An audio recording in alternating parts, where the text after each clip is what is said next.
Audio check. 1, 2, 3.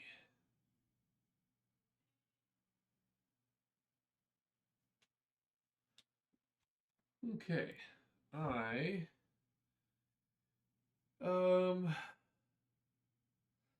think my audio is okay,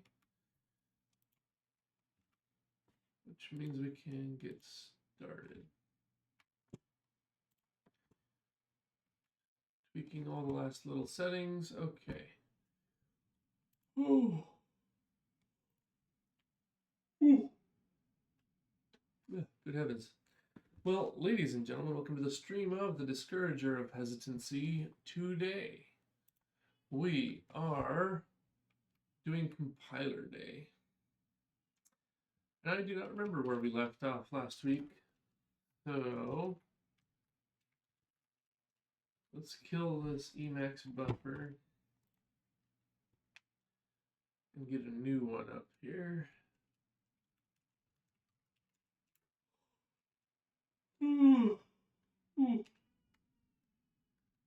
And let's see what we were working on last week. I don't even remember. Did we do a write-up last week? Sometimes we forget at the end of the day on a Friday. Oh, it's a good thing we wrote documentation. Okay.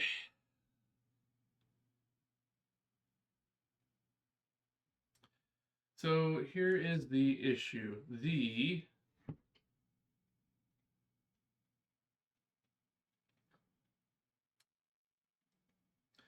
different encodings we have to support. We started down a dark road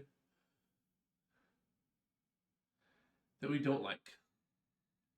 We don't want to support a multi-encoding regular expression engine. You have to pick your encoding. So we have to go and do some of the work we started last week.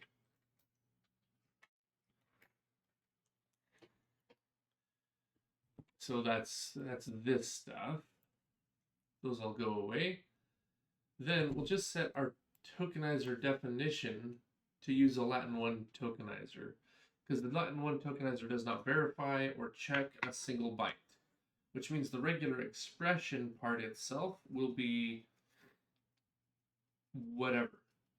Then in the post-processing, when we compile, that's where we actually need to put the correct encoding when we're building the regular expressions for ourselves. So I think we have a way to do this.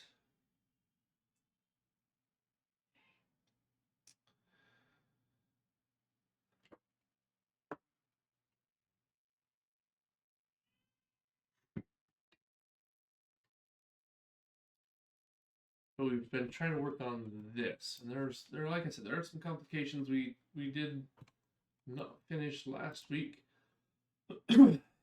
So it all gets back in here. So we created.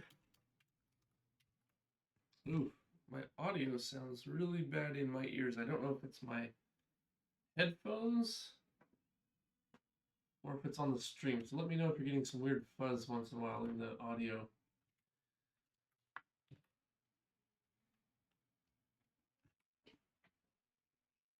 Maybe my audio input is too close to something else, causing some interference. I don't know. Let me know if it's a problem. If it's just my headphones, I can ignore it, but I don't want to make everybody else's ears bleed. So, VV project. Whew. We made a special encoding, and that now goes away.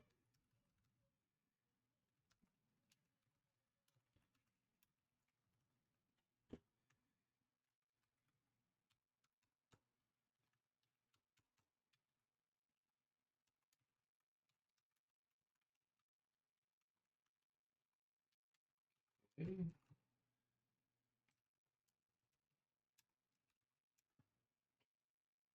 Yeah, I don't like this sounds I'm hearing here. Okay, encoding names goes away.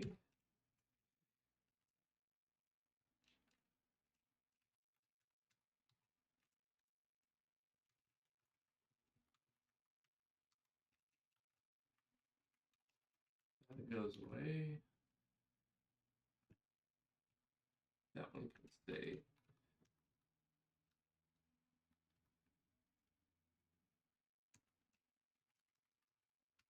Okay, so BV project encoding name.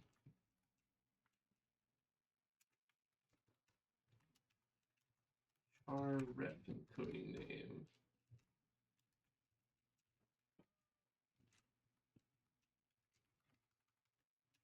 Every BV project encoding gets replaced with char ref encoding.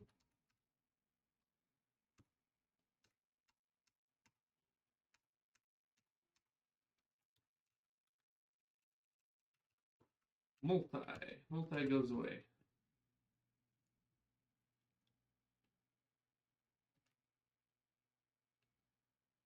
I believe our encoding defaults somewhere else.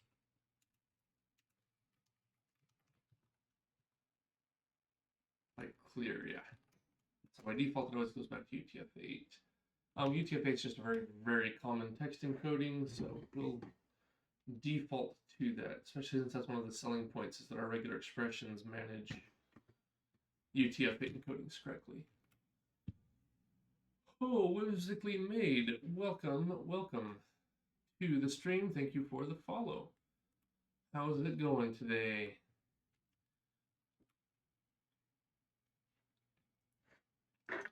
We're building a compiler with no dependencies from scratch. Well found. And so yeah, we support 3 text encodings. It's all Thompson DFA construction. Happy to go into any details on that. We're in the Tokenizer Generator phase still. We get to work on this about once a week, so not fast progress, but it's coming together nicely. Let me know if you have any questions. I'm happy to discuss anything at any level of detail.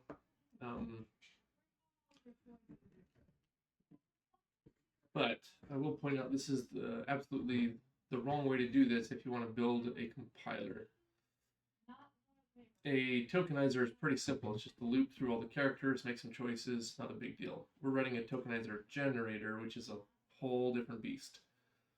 It's fun. That's why we're doing it, not because it's right. And we're doing it for education. I saw that. Should be fun. Yeah. So if you want me to talk about any part of the project, I can give you a brief overview. We ingest a, let's see here, a project file. So our project file has the name. It has the encoding. We support ASCII, Latin 1, and UTF-8 encodings. And then you tell it where the tokenizer lives. So here's the tokenizer. In this case, it's not a very complicated tokenizer, but you have the name of the token, the actions it can take. So X is discard. It doesn't keep this new line character in our token stream, but the L means mark it as a new line. White space is discarded. Comments are discarded. But then we have our keywords. We have our encodings. Different things, right? File path stuff. And this is turned into, let me find an example. It's here somewhere. Into an NFA. Let me open these in something I can share. So this is an output of our process. Give GIMP a minute to start up here.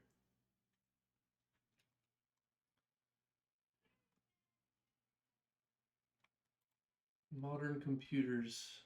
And then we'll open this one as well, because we're going to look at that in a second.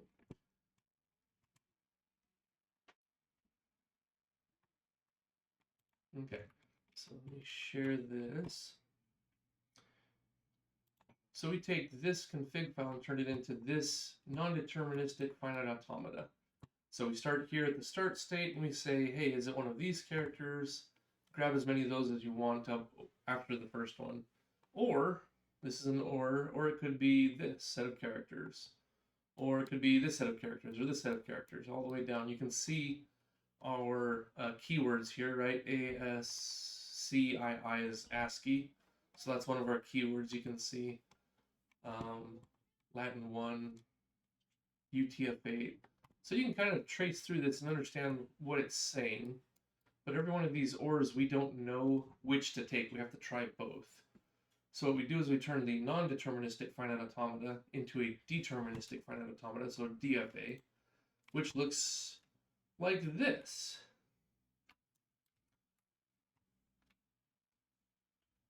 And then you don't have to think anymore. You just say, if I get the letter E, I go to state 6. If I get the letter N, I do this.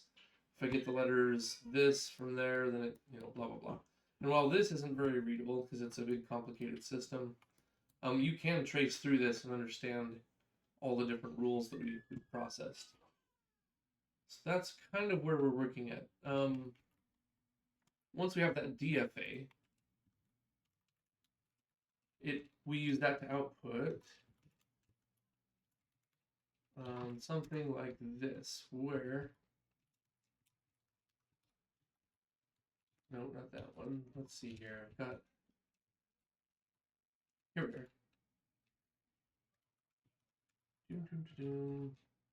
Code, here we go. So while we're getting tokens, we say, tell me what the next state is, and then go there. So we're calling it with a, in this case, it's a switch statement. We have other ways to do it, like function pointer arrays or function pointers directly. So we have different ways to dispatch our DFA state. And each of these states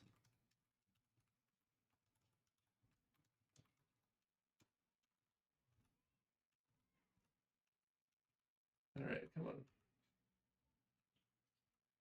Here it is. Here's the first state. So this exactly maps to that picture you saw where the \n is a new line character.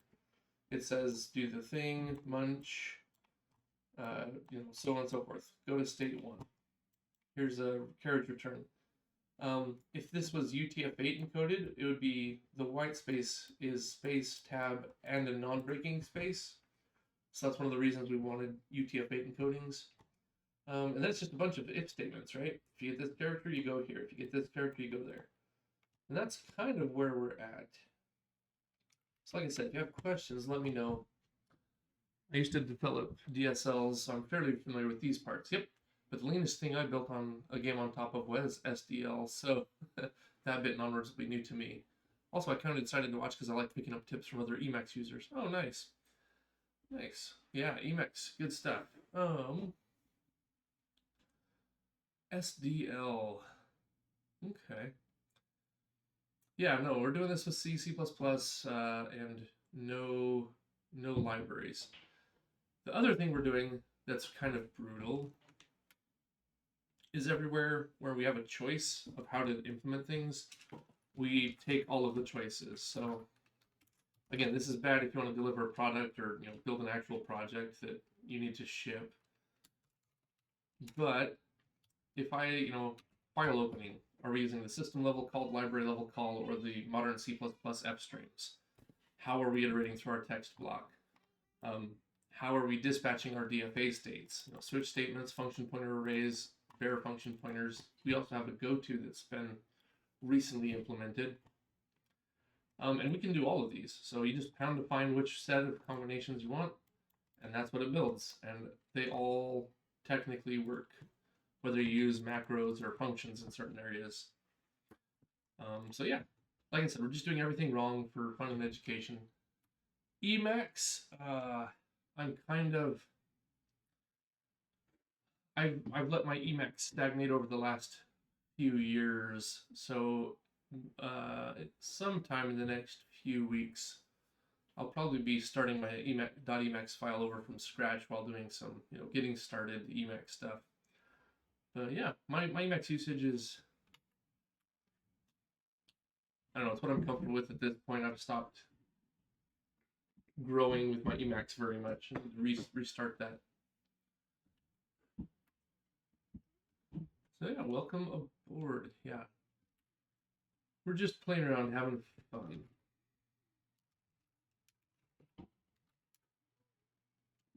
like Saitama, right? I'm not a hero for fun. I'm just a programmer for fun. Okay, so we were replacing encoding stuff. And I honestly don't remember where I left off.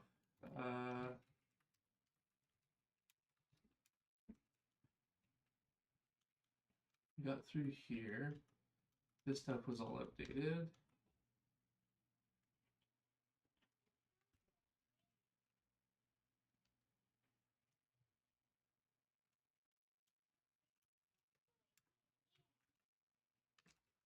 I did keep my encoding, that's good.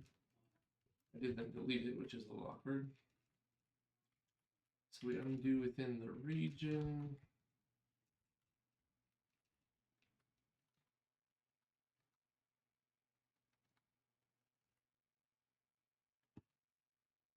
Then we get our tokenizer definition given our encoding.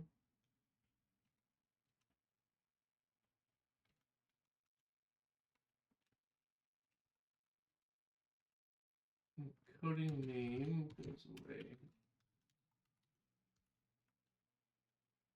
Write our character reference and our string reference. So this multi goes away. Not doing multiple encoding support, you have to pick one.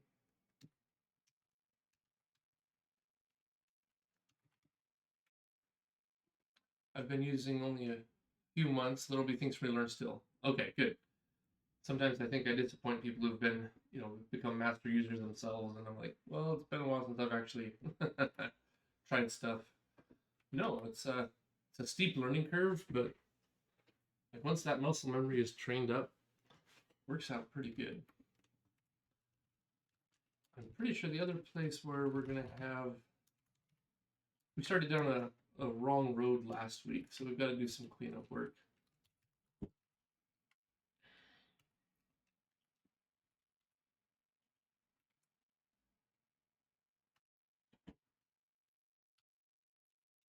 That's the reason we pass in this character ref encoding. And this is the explanation.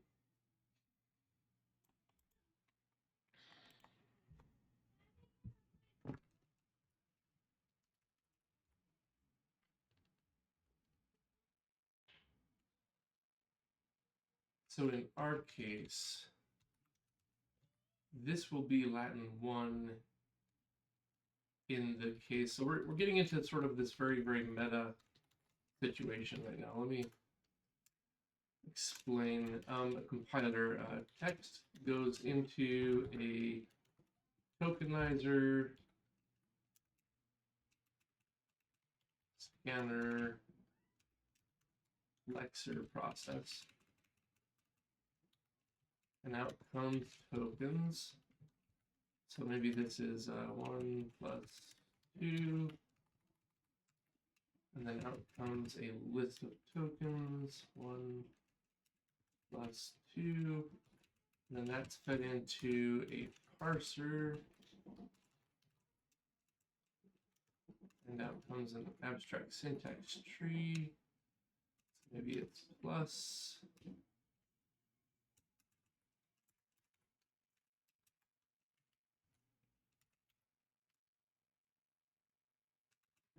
One and two. Then we go into semantic analysis. This is where we try to understand what that structure means and error checking and sort of things. And basically get an abstract syntax tree with more information. Oops. Plus, there we go. So you'll know that the word plus, you might not know what type it is yet when you start, but you will know that it's integer 1, 2 is an integer, and then during semantic analysis it figures out that this is an integer, right? If the two types are integers, then that blah blah blah. And then you go into what I would call the back end. We're going to kind of ignore that for now. But we're at a point where we've written a tokenizer generator, and into that goes the config. So that's the .vtoke config file.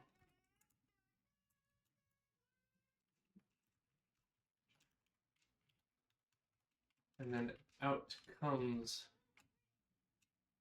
our tokenizer. But this, to understand this file is also needs to be tokenized. So what we're doing is we're writing a tokenizer. We wrote a tokenizer generator. Now we're taking the configuration that it's parsing, and we're generating a tokenizer that the tokenizer generator can use to tokenize its own configuration. So it's all going to become very meta. And it actually gets a little bit mind-bendy. You're looking at a code file that will compile to this, which will read this in, which will then affect the next build of this thing, which then affects this thing, which, yeah. So it gets a little bit mind-bendy, but once you have it, wow, it's beautiful. The transition from bad hand-coded tokenizer here to the good one, it can be a little rough. So if I get confused about which section I'm talking about, just ask and I'm happy to clarify.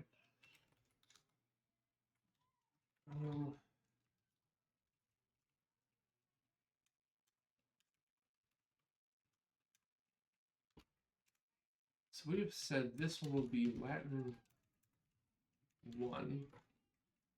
This is the V tokenizer. The one that's responsible for reading in VTOK files, which are these ones.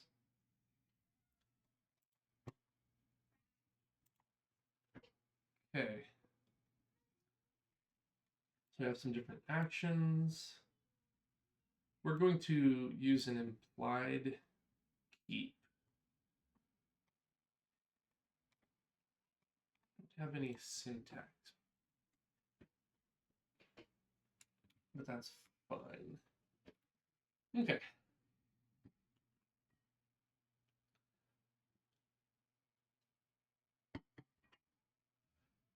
All right. So I think we've done most of this piece. So let's do a build, make sure it's working. VV is short for Vili and Ve. They're the brothers of Odin. After they helped Odin defeat the frost giants, Odin created man out of clay. But it was Vili, and so Odin gave them life and breath. Then Vili and Ve, the brothers of Odin, gave mankind expression and language. So my tokenizer and parser generators are going to be called Vili and Ve.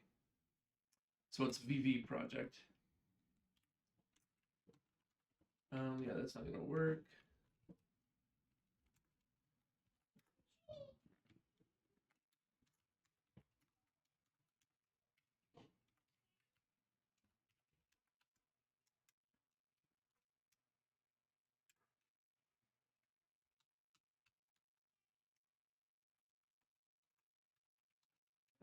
Let's do a clean debug build.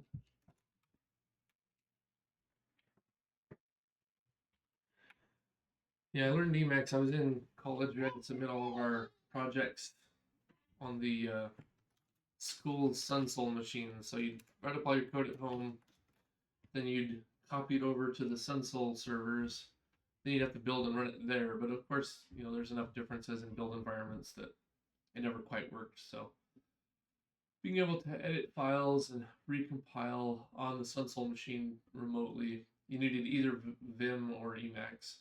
And I chose Emacs, and I've just stuck with that ever since.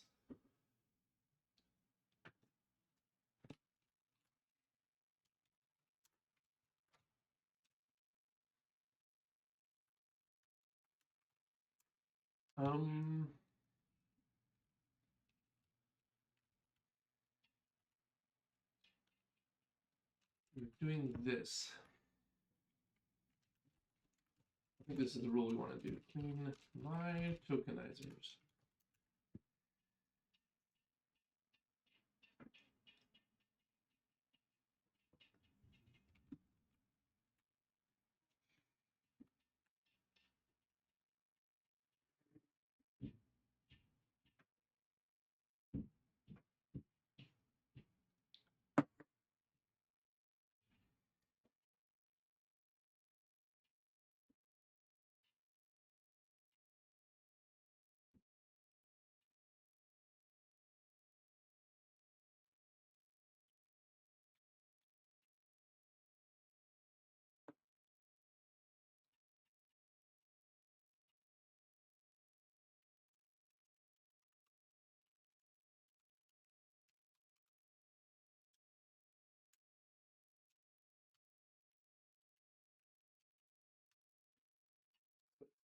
telling me it doesn't know what that is.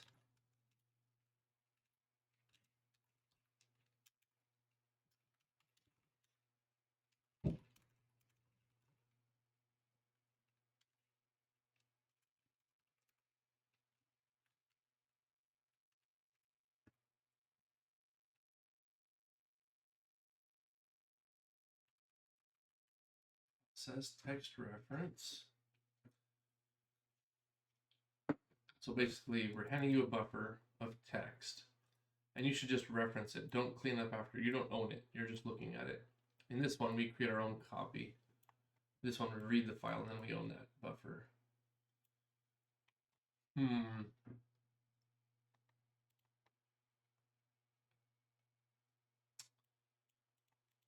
says that doesn't exist.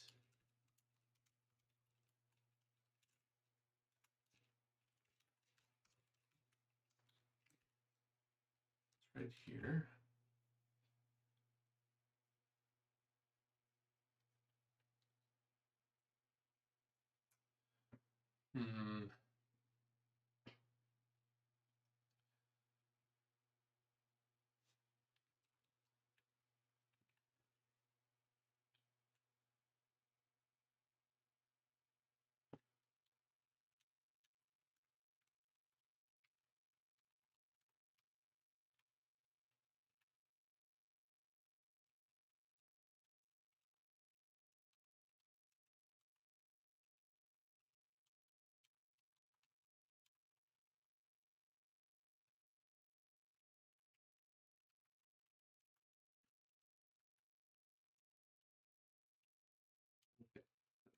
Rev multi goes away, and I think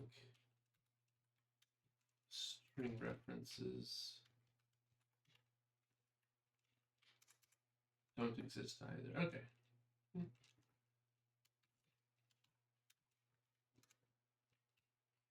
Okay, multi goes away.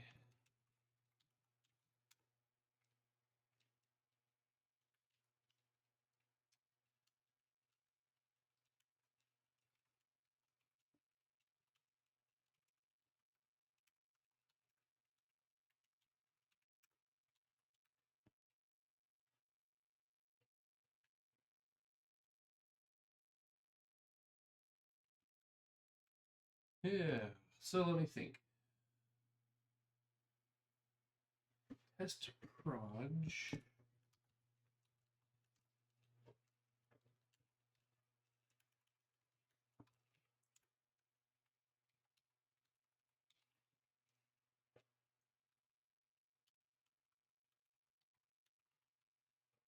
Project parser.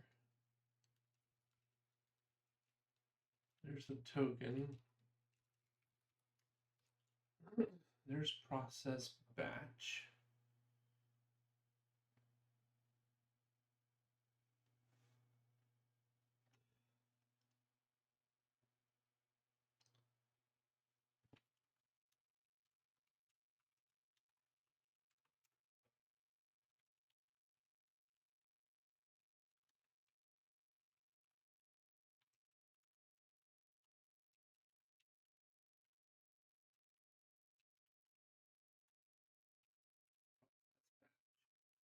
Yeah, there it is.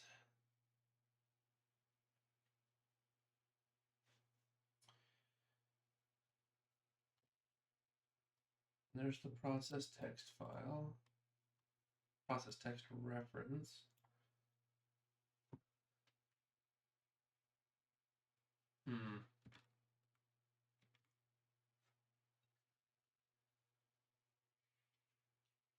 It looks like everything is defined. In other words, if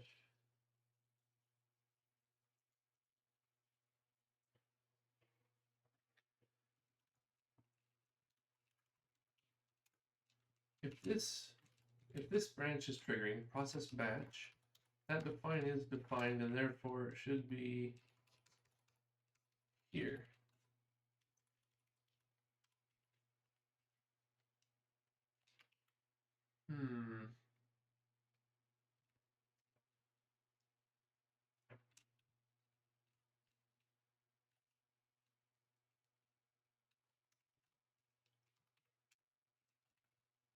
So all of our different pound define options are out here. We are doing batch. We also have an automated test script to test most of these combinations. And we do have some debug logging defines that don't matter, but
build has the defines.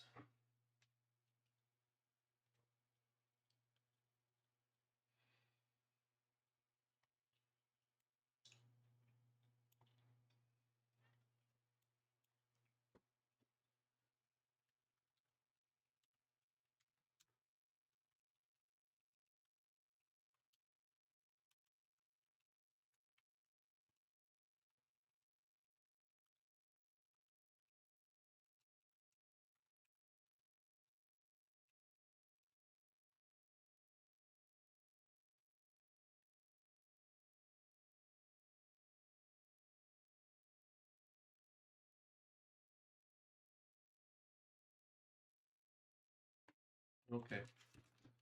I know what we did. We did not do that. Which means this one will also.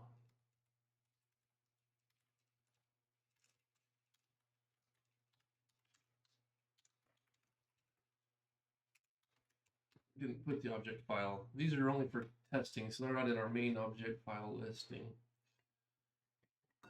We'll get there. Okay.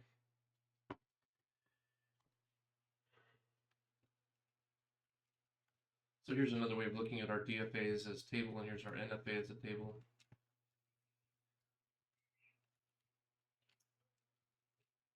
DFA, and it tries to build this VV project parser.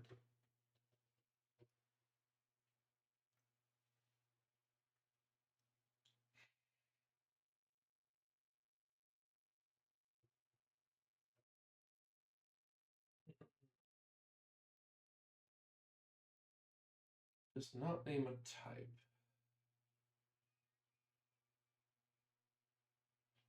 I agree. But this is inside the tokenizer definition. So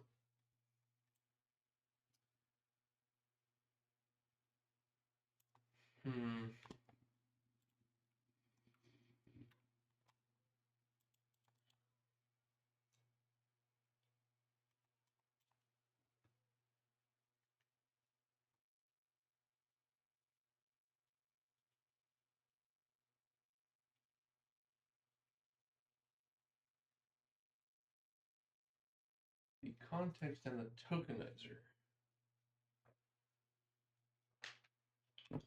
Okay, so I think what our problem is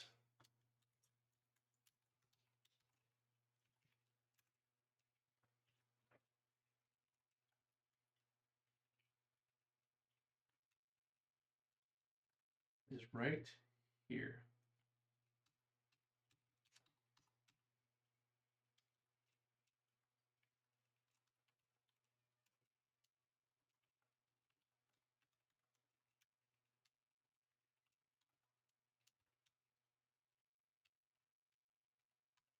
Named prod.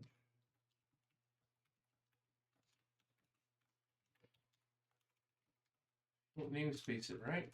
It's not going to work out very well for anybody.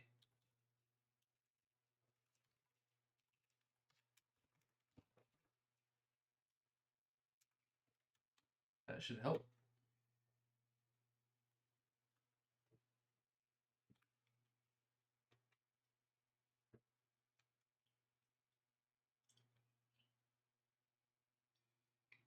Much closer.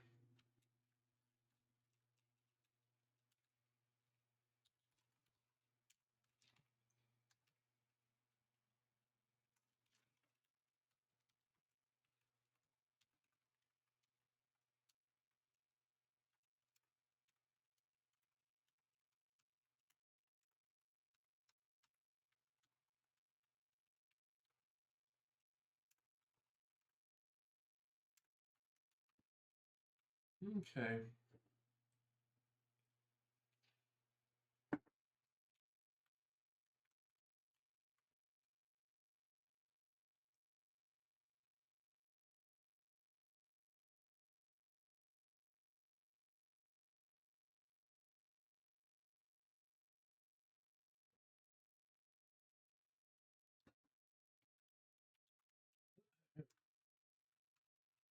Oh, here we test it.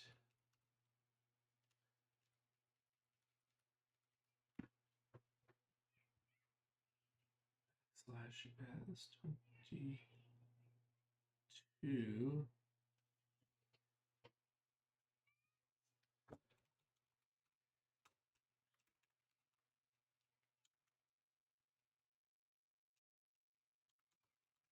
All right, one more try. I think that will have undone most of the work from last week that was down the wrong path. It's a good thing we take good notes. I could not remember this morning what I was supposed to be working on.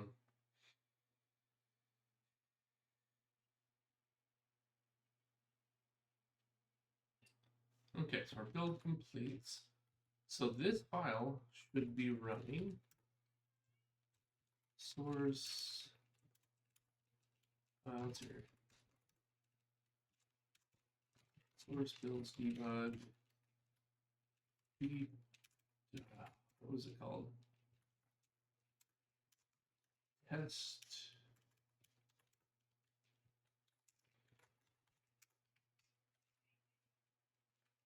VB tokenizer definition parser. VB. There we go. So, given vTokenizer.vTokenizer, this file definition, if we hand it this text here, this is the output. So we get a token name line. Well, that's not right. None of those are token names. Those are keywords. Where they're supposed to be.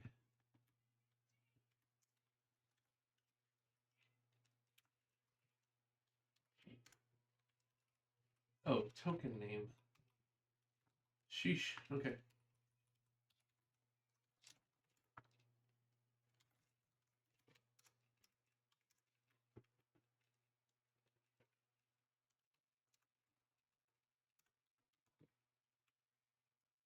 So if there's an ambiguity between two regular expressions, the preference goes to the one above it. So when I had token name above some of my action names, it was mistaking the action names for the for a token name.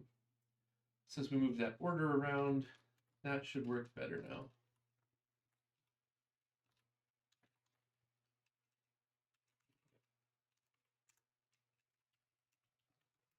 I mean, we might as well put all these in, right?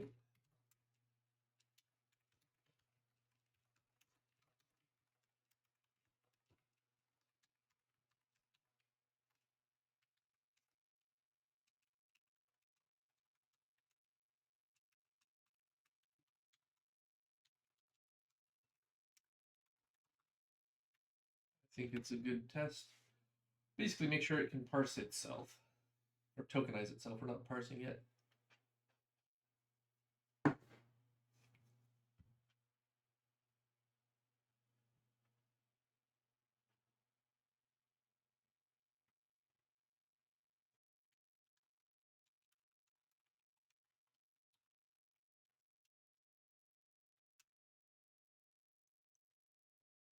There we go. Token name, line, action, discard, action, new line, then regular expression. Here's the text of the regular expression. Then we get a token name saying white space, action, discard, regular expression from the colon to the end of the line.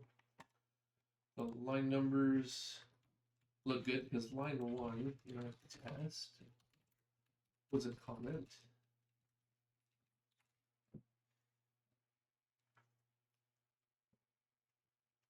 Line, white space, discard, comment, discard, action, discard or new line action, open context, close context, open block, close block, a token name, regular expression, yeah.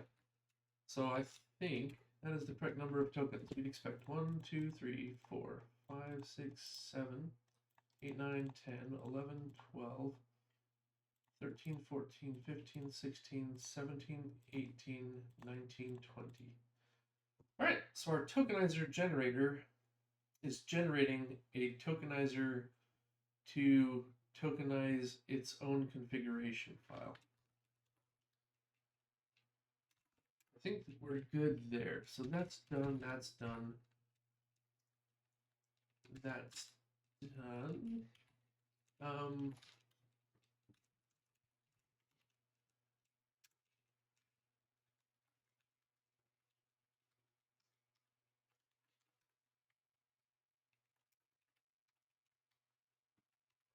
think we deleted all the notes, so that's fine.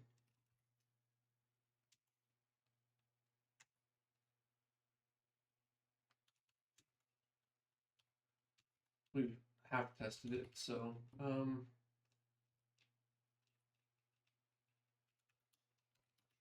notes, cleaned up bad code from going down the wrong path last week.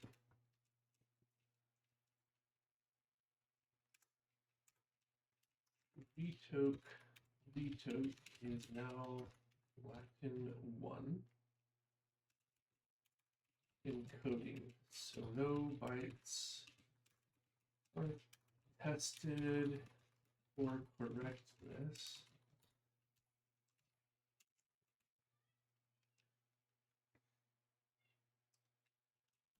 The code itself will have to deal with the regexes.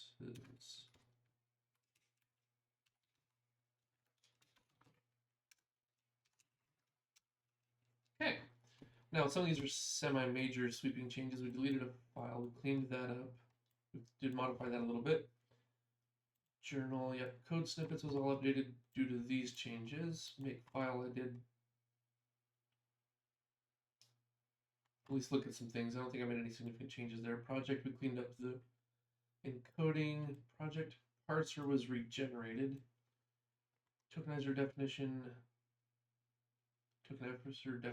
parser test. Okay, I guess that's all the things we were touching, so that all makes sense. Like one of the things I really need to do in my Emacs setup is eventually get maggot working. I had maggot working at one point, but then I got a job where all the work was remote across multiple virtual machines spread out all over the place. And getting Emacs set up through all the Tramp terminal, all the different Tramp connections and everything in every combination was just a nightmare. So the easiest thing for me to do actually was to SSH into those machines, work on them directly, not through that one Tramp connection, and then just use Git itself. Like maggot configuration through Tramp back then at least was a nightmare, and I've just not really gone back since. And once you learn the commands, it's not that bad. Generated tokenizer definition tokenizer.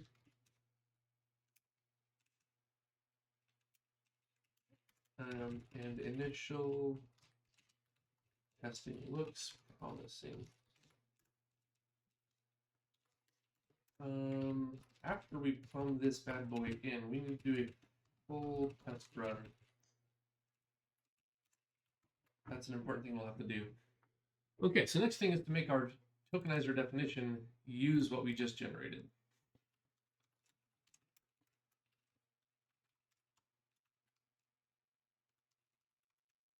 First, I'm going to go on a little restroom break and be back shortly.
Okay. We are back. Let's see.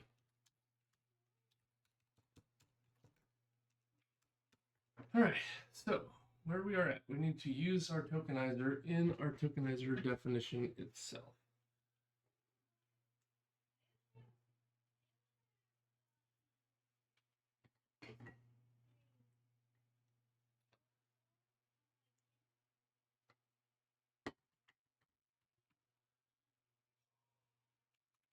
So I guess we should look at our VB tokenizer definition parse.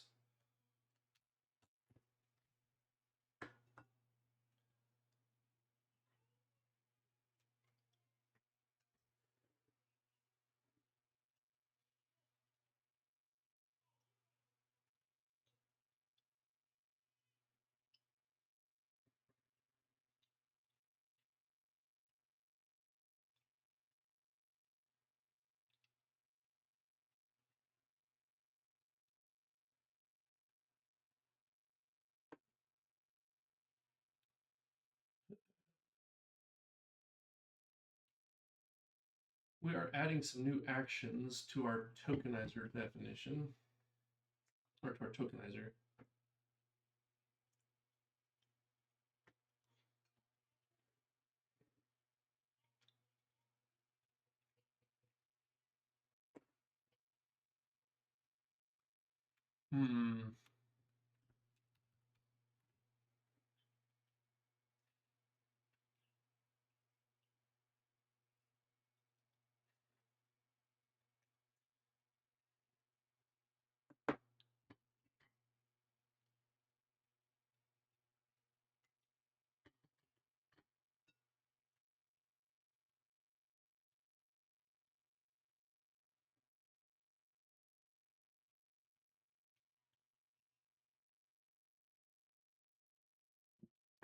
Using scanf and that sort of nonsense. That's all going to go away.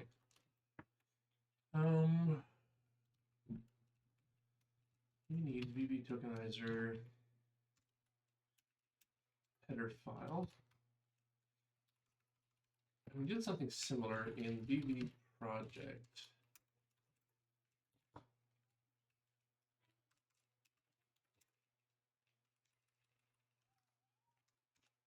VB tokenizer definition parser. That's what we need there.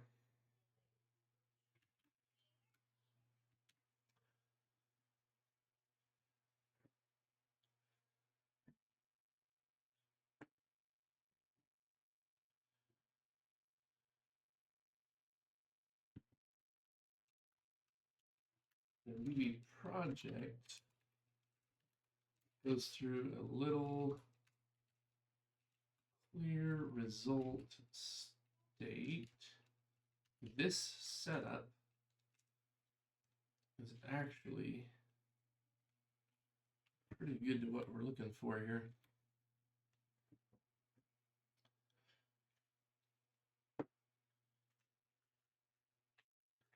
These config files are pretty simple, so we can just maintain the state all in a single looping function. We won't get around to making that setup any better until we get our parser generator going as well. As far as parser generators go, we're going to do that one all wrong as well. You don't really need an LALR parser generator. A recursive ascent or a Pratt parser, those are all fine. Those are not actually the parts of your program that you're going to waste most of your time on. So keeping them simple is definitely desirable. Building a whole parser generator is probably overkill for most projects. But we're here to have fun, not because we want to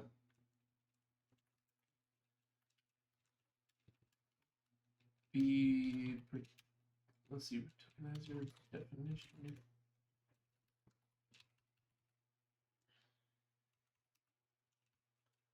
I think what we're going to do is do this.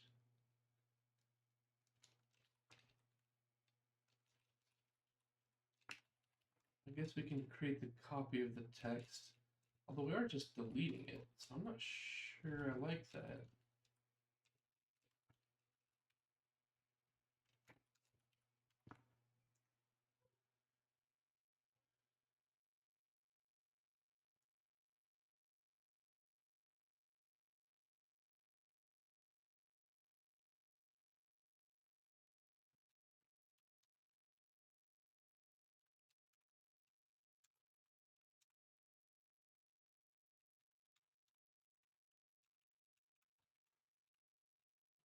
bottom of the thing looks like if result. Yeah, we should definitely do that. Okay. So we're gonna have no state, token name state, action. We can just call it name state. That's fine. Action state, and then eject state, I guess. Those are the states that we have, because well, it's going to get more complicated. That's why, even though this is super simple, we're going to start like in that intermediate zone.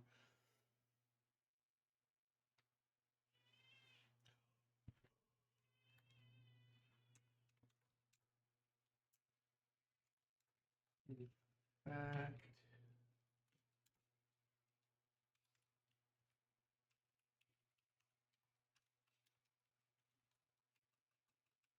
keyword block or context.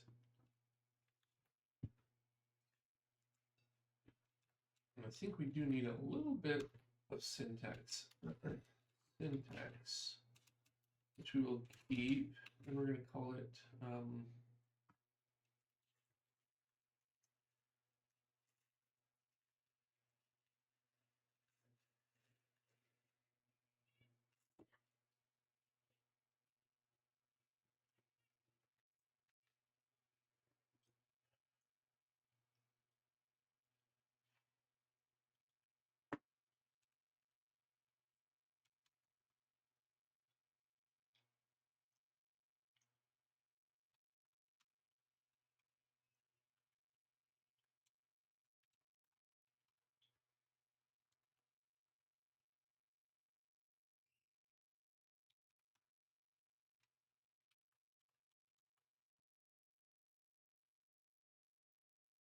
the regular expressions. Anything inside of square brackets is a range or a collection.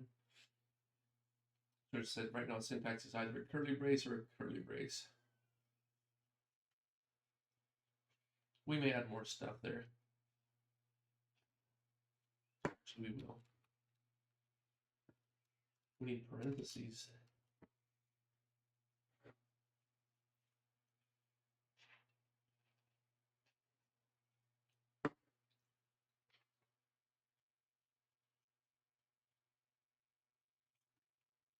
Looking around some of these things.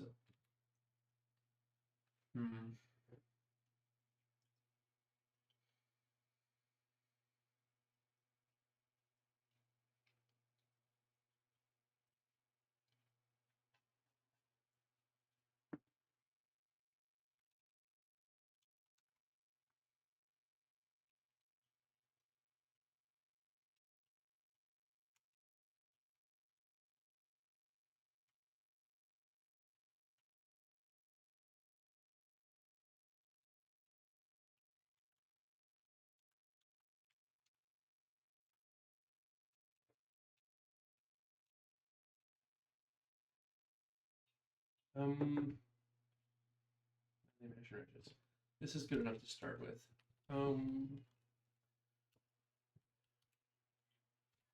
If we are in state none, we can expect to have to check certain things.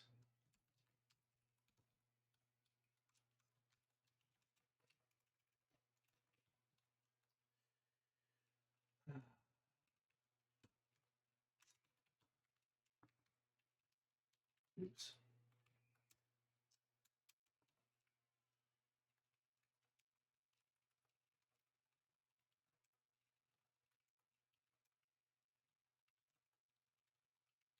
Okay. If we're in the start state, right, we have no tokens, we get our first token. The first thing we'd expect from this is the token name. So just like in VV project, oh, by the way,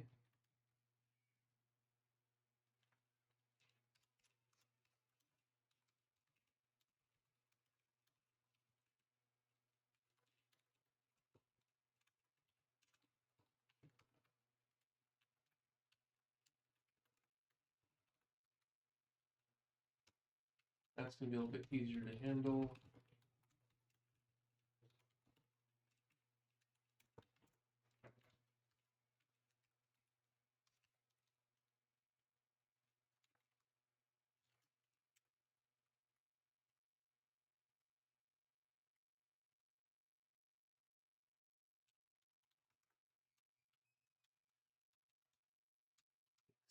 This one is Tokenizer definition parser token. Okay.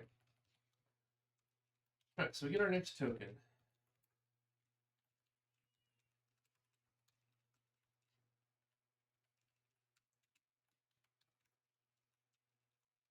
We just check for valid tokens. Then we have basically a shape for an error message.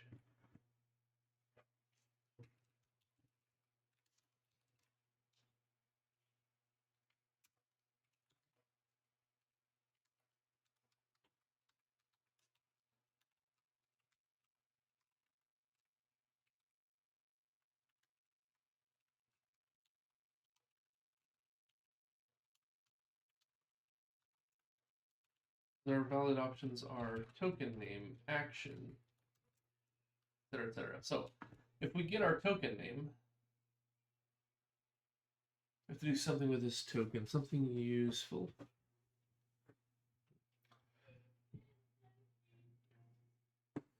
I don't remember what we were doing before, so let's just XYZ that so that it won't build otherwise.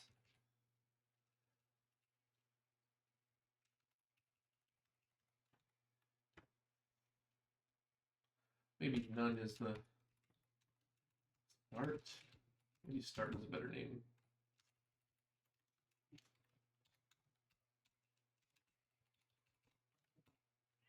If we get the name, then we go to action. I don't think we need this name one. If we get action, then we're looking for this action. We do something otherwise.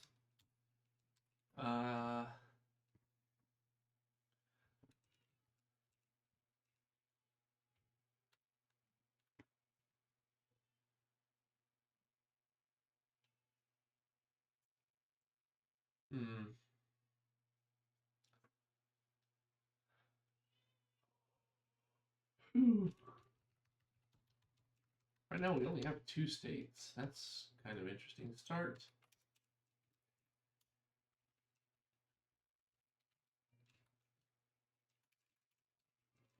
And rest? Sheesh, I don't know.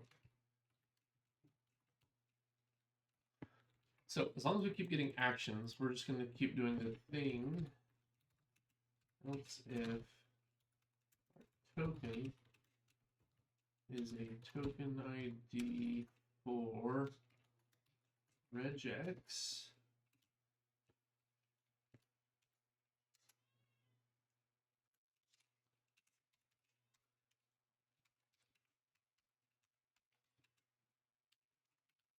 and part of this then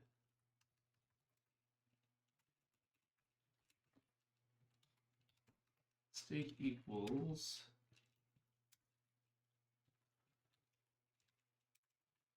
state rest.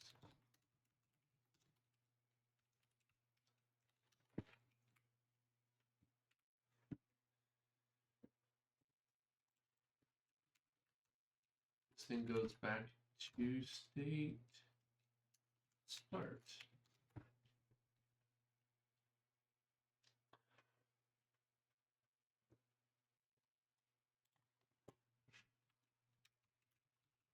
Action or regex. We hit the regex, we go back to the start state. Okay. Am I missing anything here? Other than the actual, processing.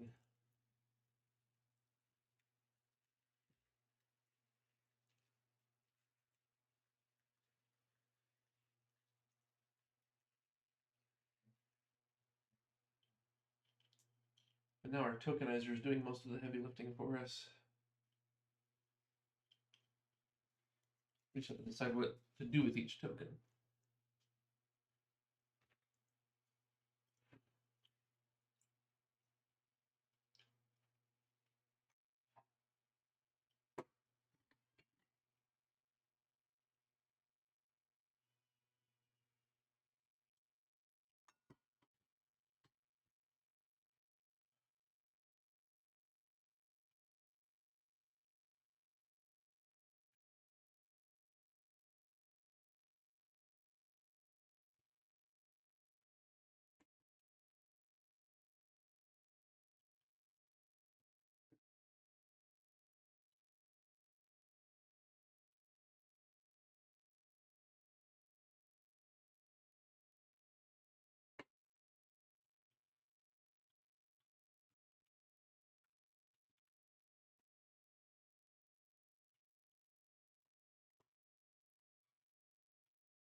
Technically, this could also accept action or keyword because of the nature of the way this looks. This, we can call this token discard and have discard be one of the things. So the first word, keyword, action, yeah, I think that's correct.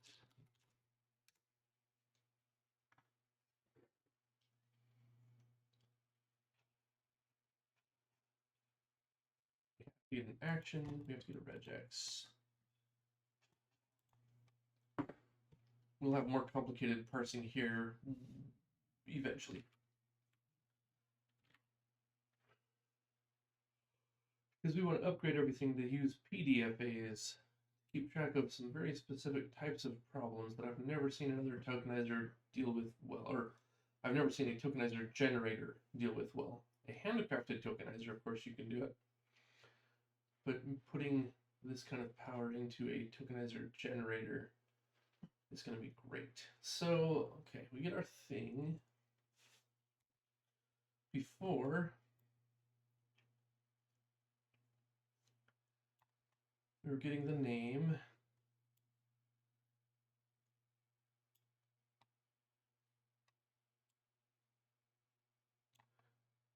We were getting a token ID.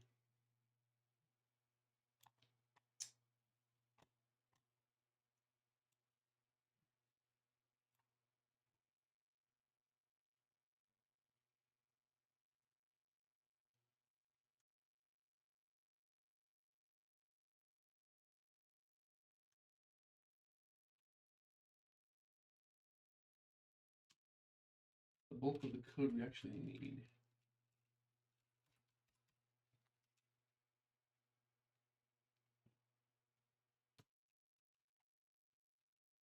What?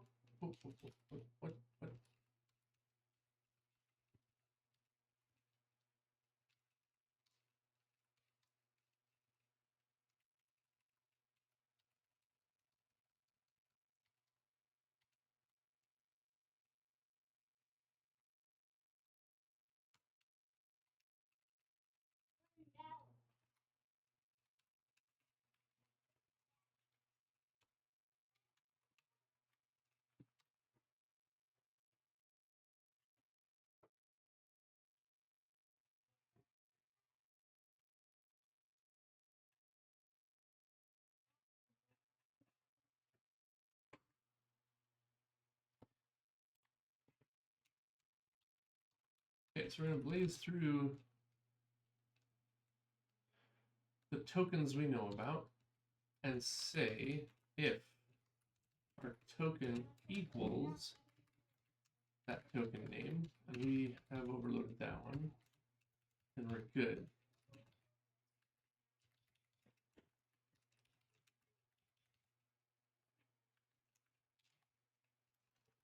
otherwise, we add the new token name.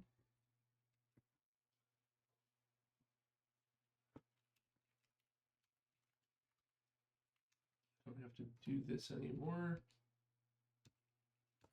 Push back our token.cstring, and that is a copy we take ownership of.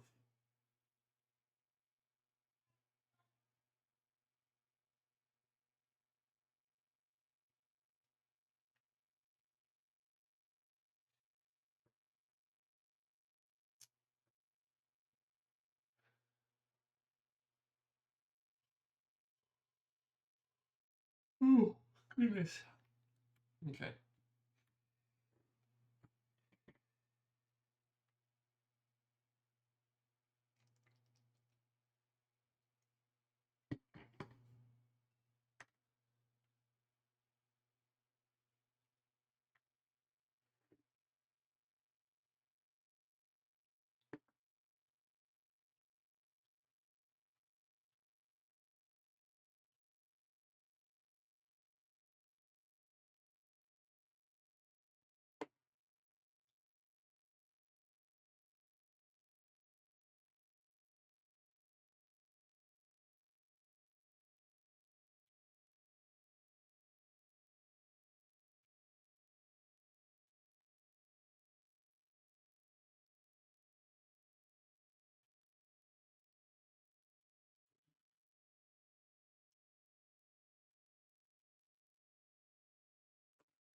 Well, this creates a copy of the buffer inside that token, which is fine.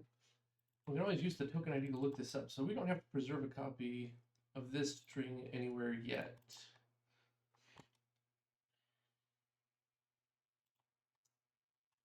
And go to parse the rest, and the rest action.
Let's yet either. Move this to persist between loops.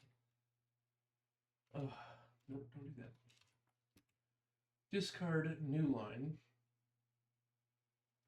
Keep, but keep is implied by being the inverse of discard. That's fine. Open block, close block. Common text. These aren't going to mean anything for quite a while, but we're going to go ahead and get those flags in there.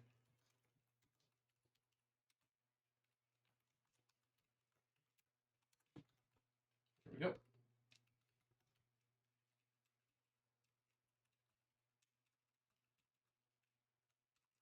All of this has to be done after we jump to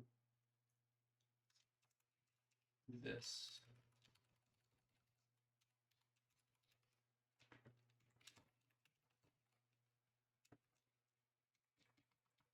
Boom.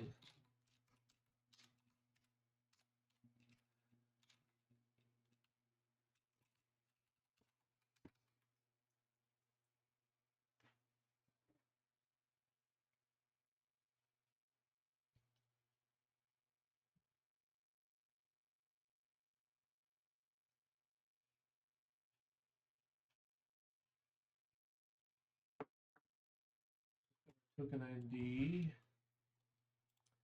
We will have a name given the token ID. Don't really need to pass the name, do we? I'm not sure we need to do that. Actions, though.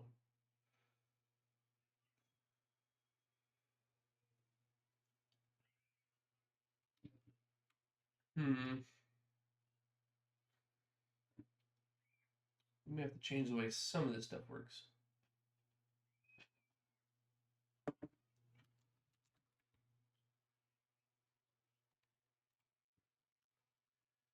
Okay, our actions are these.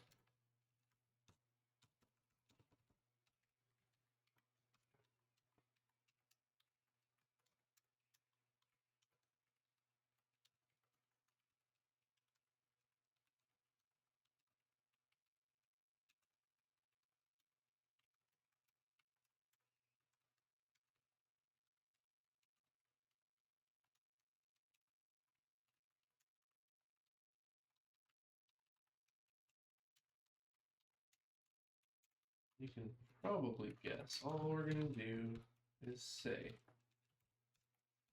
if token is this, start equals true.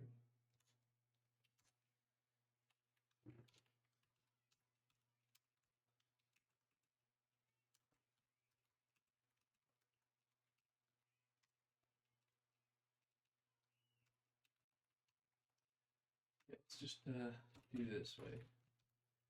Else if token equals boom.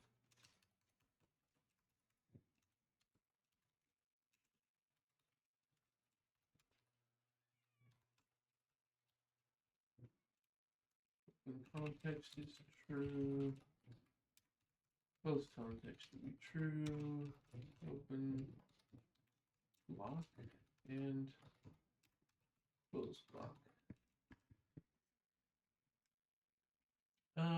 Yeah, there we go. So we get our name, we insert a token if we need to. We have the token ID, which means we have the name. We have this tokenizer rule. And the way we're creating it and dealing with it right now is a little bit awkward.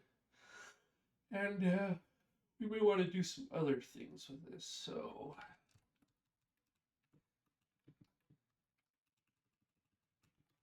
let me see.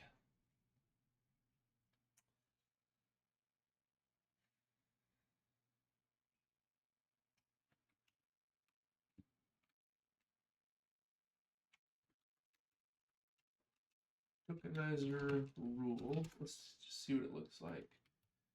We get a rule, a token ID, we get the token name. Which I guess is not strictly necessary, because we can look it up from the token ID.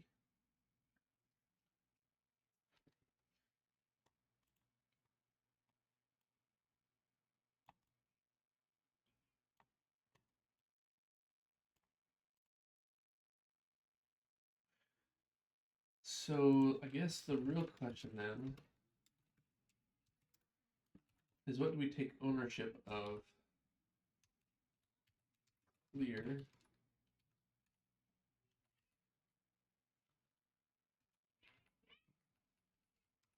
We own the name? I don't really like that. I think we not own the name.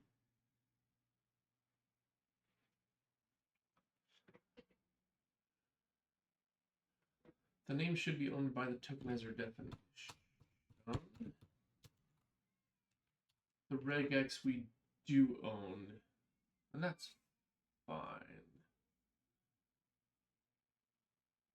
Do we even use name for anything?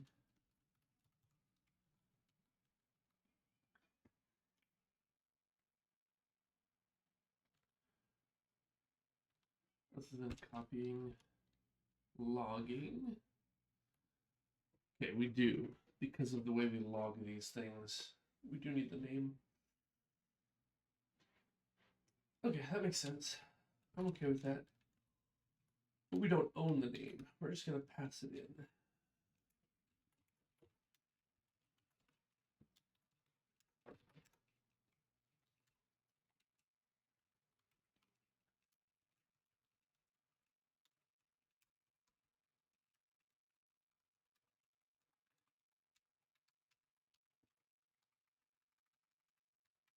We get our rule index. That's just what that is. We get the token ID.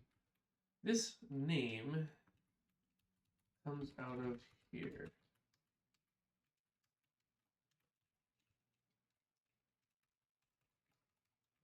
We'll get a reference to that. Actions are no longer a thing. I'm going to push back this rule, but first,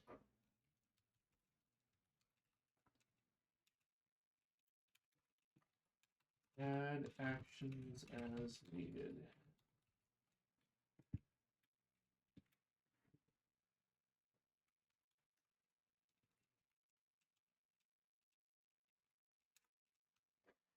These are the actions. Keep, new line. So we need those other ones we were talking about action.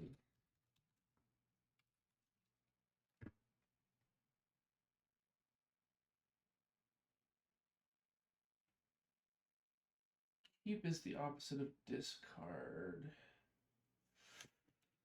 No, we're not doing actions the way we used to. Actions width is going to get way more complicated. Shoot.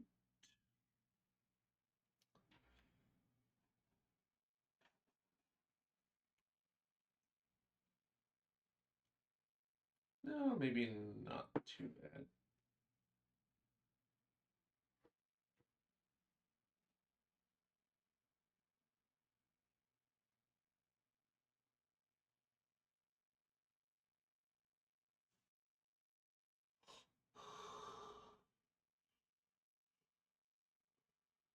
Okay.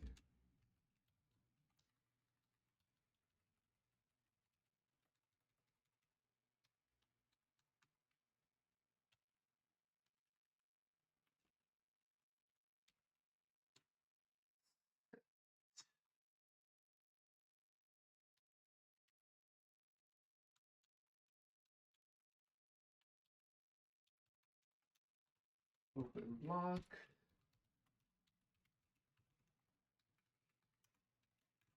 Close block. Block for context. There we go.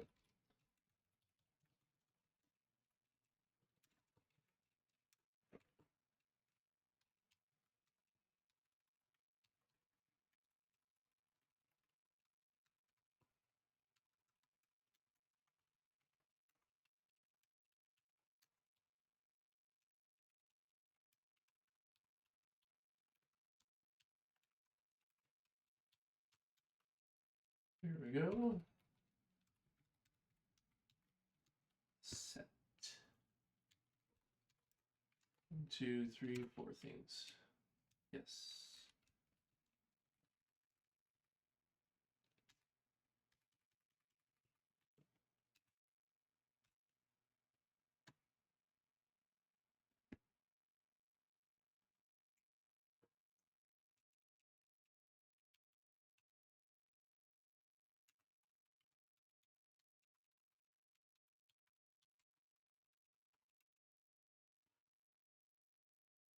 Not sure anybody actually uses set.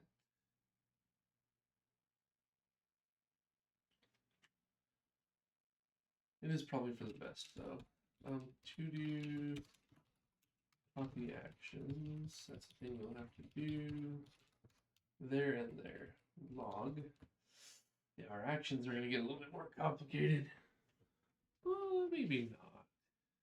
Maybe not.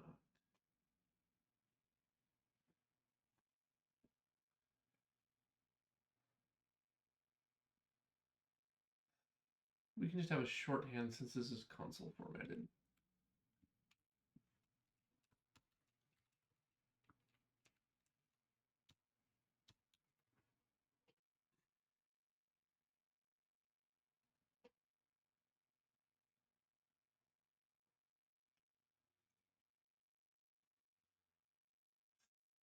Let's ignore this for now.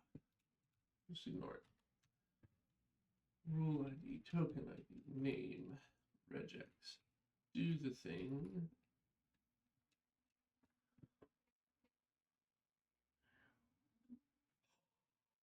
Okay, so here's the set.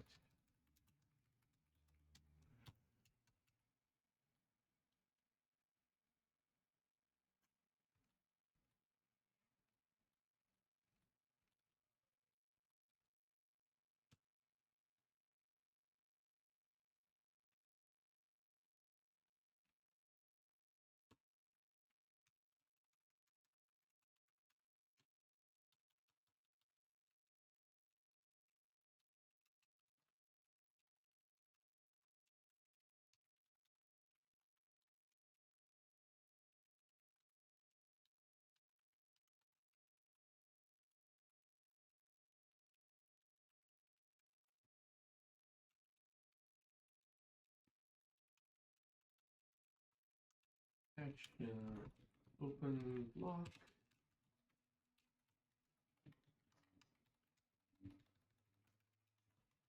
Close block.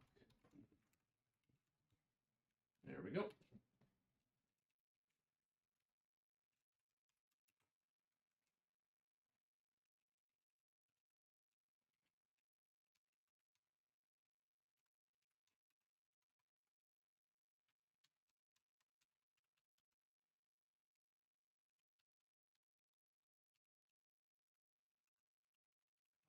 We do not need to copy name.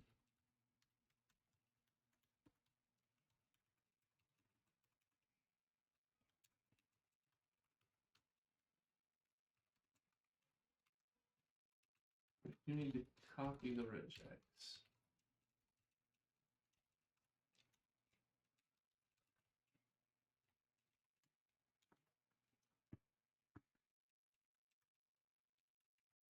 Clear.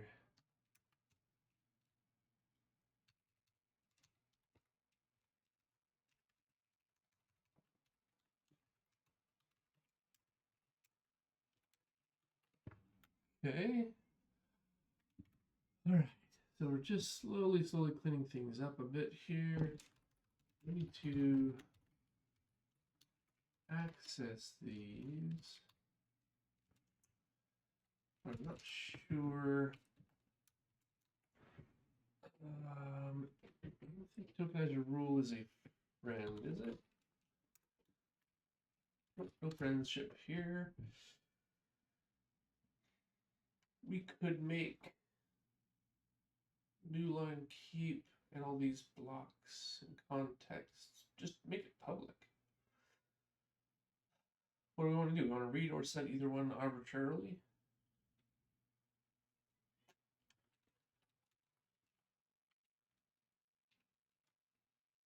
I think so.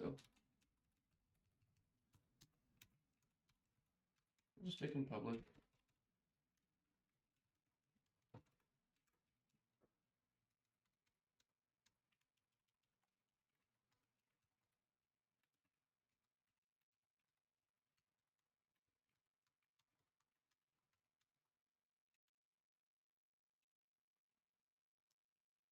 No, maybe we put action back in.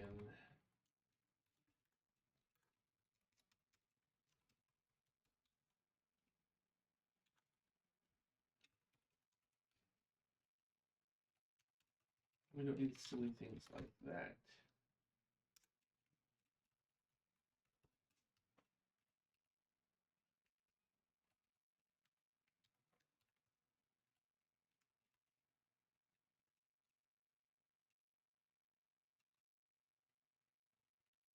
These all get cleared, so it doesn't matter.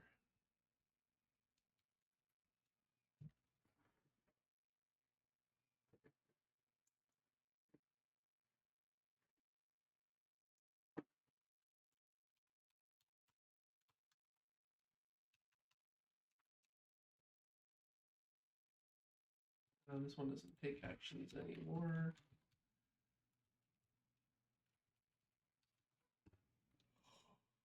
Okay, copy actions. action key equals other dot action key. This is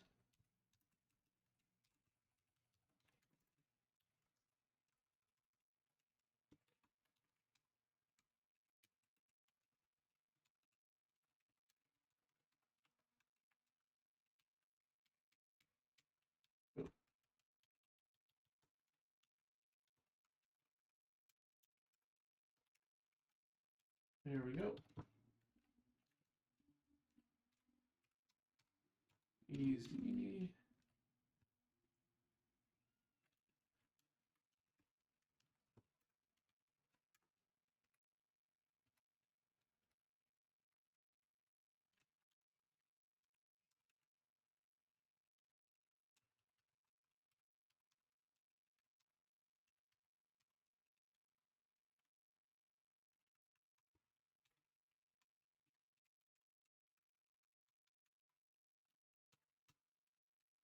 Okay.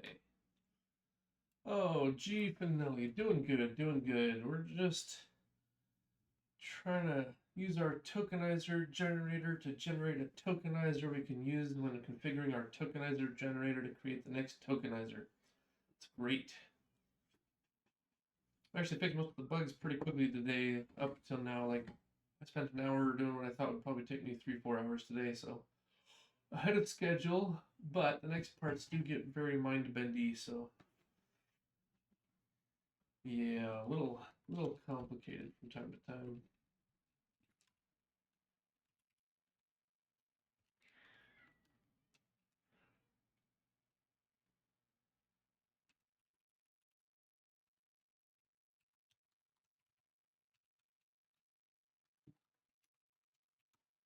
This called clear first thing. Yeah. Okay. Nice. Yeah. How are you doing? How's the game coming?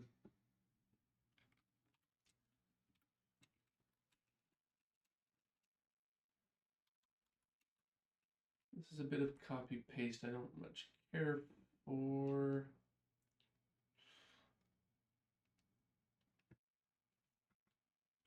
But I want to know when copy constructors and assignment constructors or assignment operators are being called.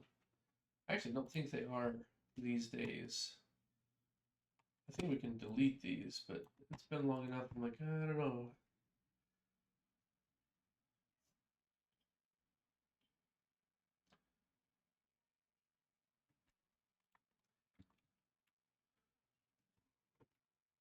Finally got some structure I like. Bit of a cheat structure, but it's looking good. It's not cheating if it works and is the right pattern, right shape for your project. Things that are not allowed in large-scale production processes are perfectly fine in personal projects, as long as you know what the trade-offs are and when to and when not to.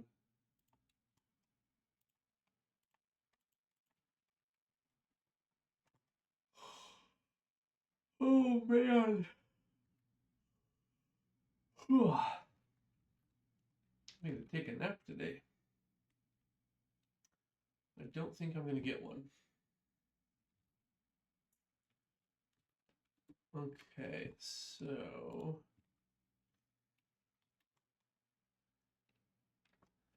render system has the render stuff. No need to resource manage that. Yep. Yeah, the more I guess publicly available the renderer is, because it's used by so many things. Like, there's no reason to have it hidden and carefully contained. Like, expose some functionality and then everybody should be able to touch that. So yeah, resource management should not be a thing in the renderer itself. I tend to agree with that. Okay, so I'm just thinking.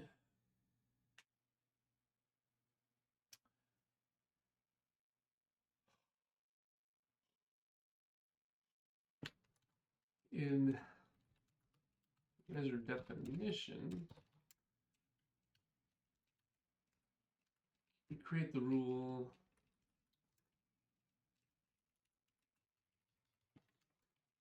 guess we do this.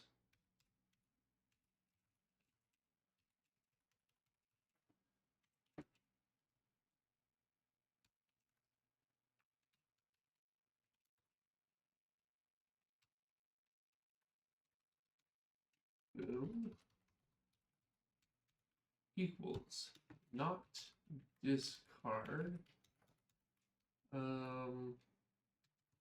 New line, open block, close block, open context, close context. Then we push the rule.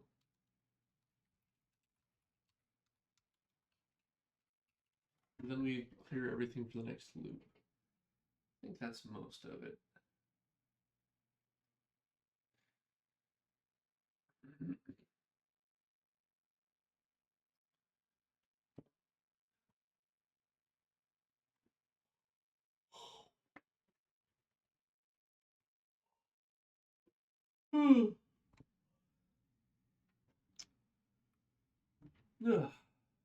Right now I'm adding some camera again because I refactored a lot using the new prepare and render phases. Okay.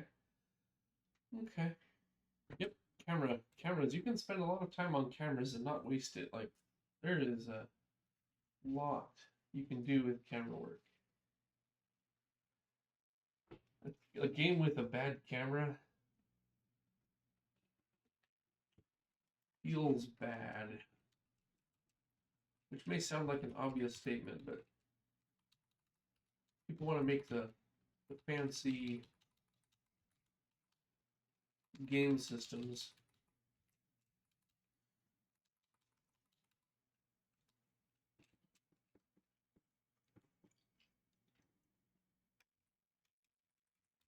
They don't want to spend the time to build a camera system.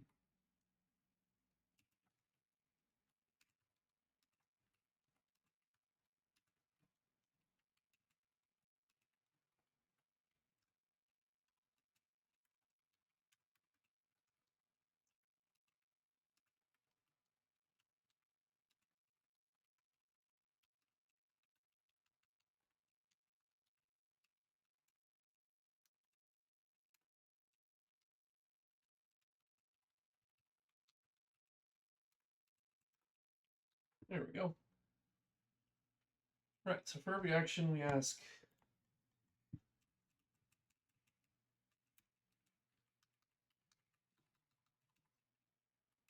what's the word?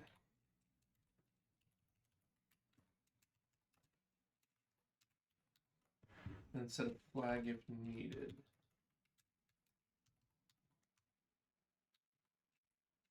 Get a regex, make a rule, copy all the actions, push.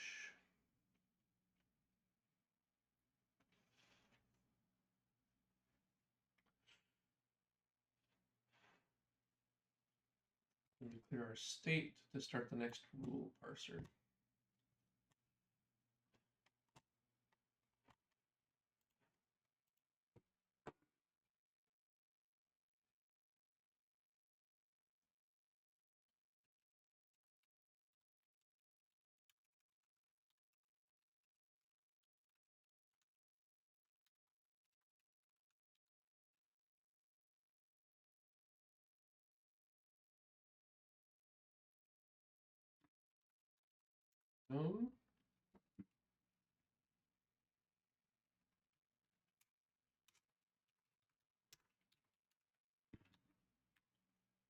Let's try this. At least now the game code only cares about setting a camera and entities. No need to know about drawing buffers or anything. It's all automatic by the systems. Yep. You've added the abstractions you need.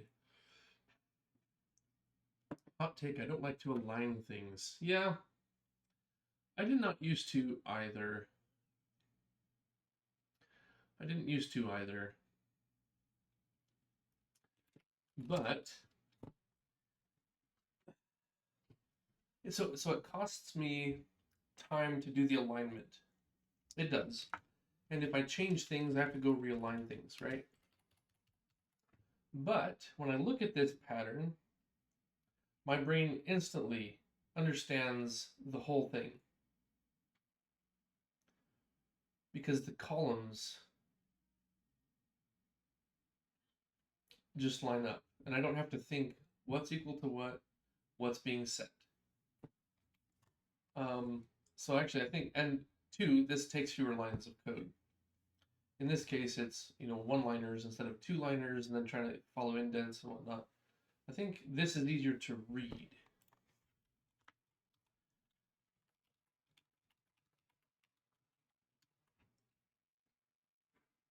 So yeah, I used to resist really hard the alignment thing as well, but and a lot of companies, their auto linters won't let you do it. Find for some reason harder to read. Really?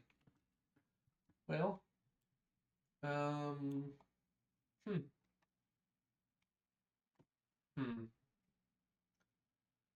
I don't know. I guess I've gotten used to it. Maybe because I didn't like it either back in the day, but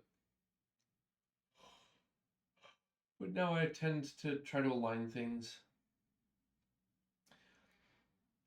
So, for example, if I have like complex mathematical equations all up and down, a lot of the times I'll align different terms in the summations and whatnot, and I can see, oh, here's the x, here's the y, but because of spacing, like it's a column instead of trying to read it horizontally, I can kind of tell what goes where because of the horizontal spacings. I lose focus on what the true is meant to be. I lose the context of things. Right. So, and the reason I do this here is it's always the same thing. I'm checking token equals something, and my brain's like, oh yeah, the token is one of these, and here are the things it should do. Like, because of the semantics of this block, the alignment makes sense. In other places, I don't align like this.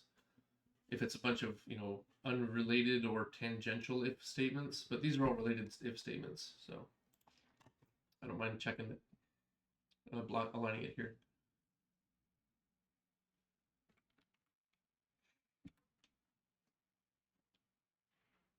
Yeah, I have almost no like religious convictions about how this or that needs to be formatted.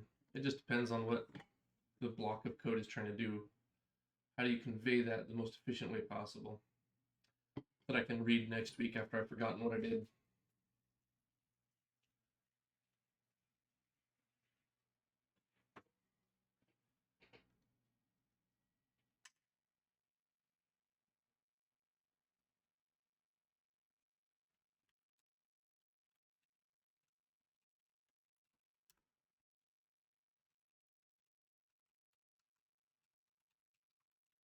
Okay.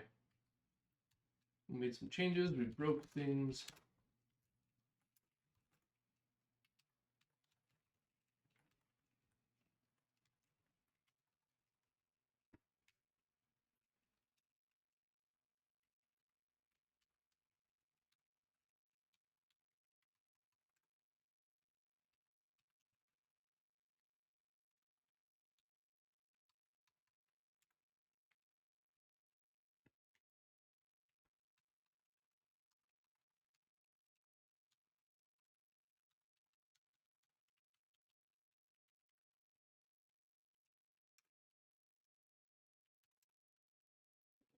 Good old copy paste strikes again. Tokenizer definition parser.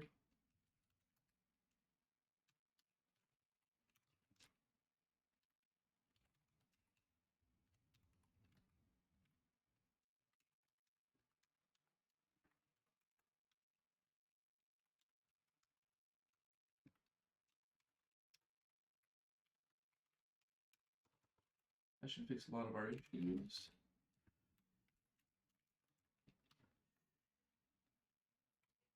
For sure, I don't have that many rules. I just follow what I think looks the best, or the formatter does automatically for me. Yep, Rust Analyzer has a pretty good formatter.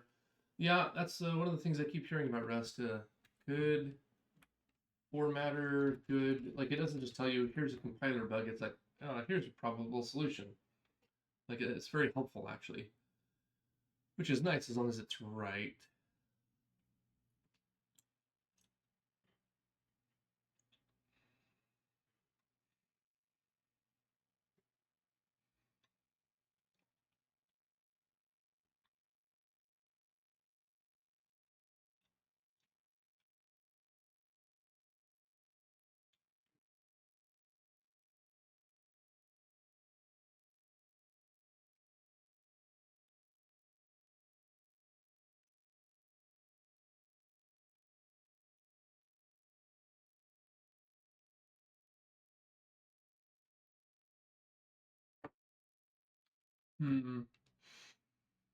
It's really good. Yeah.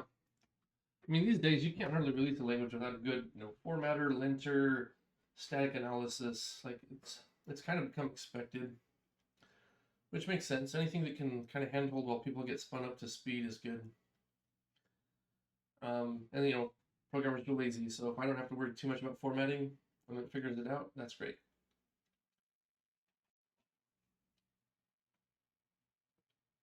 Hmm.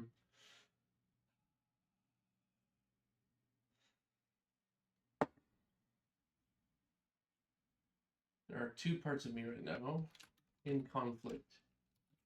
So get status. If I've only touched tokenizer rule, tokenizer definition, and if vtoke is that, then maybe what we do is we do git stash.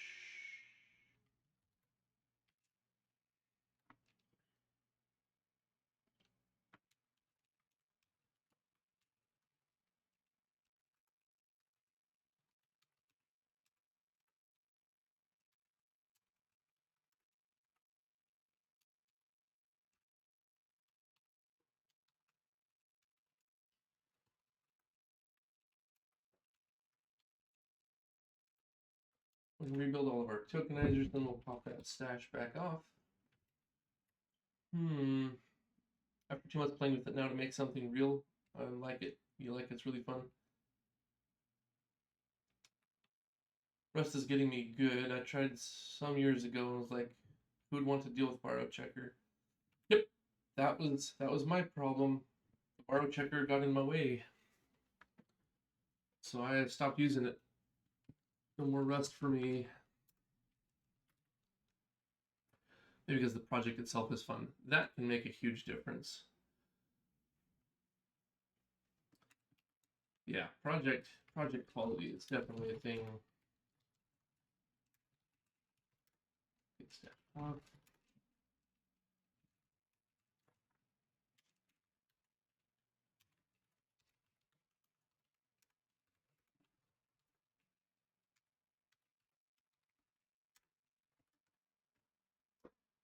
We'll try that. We fixed a few things, but not everything.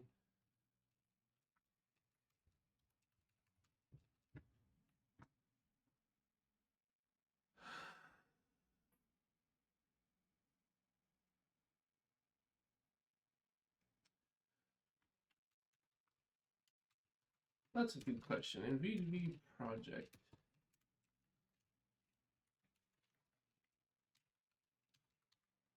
tokenizer definition,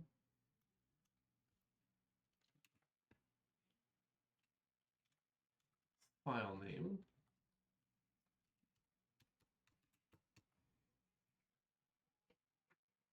So why are we doing this here? We could just pass in the file name and not deal with text buffer here at all. I'm kind of inclined.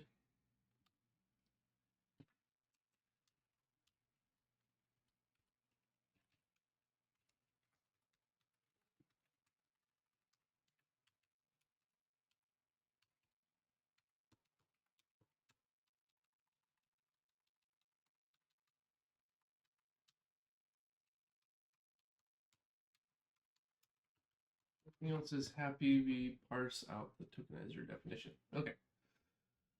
All right.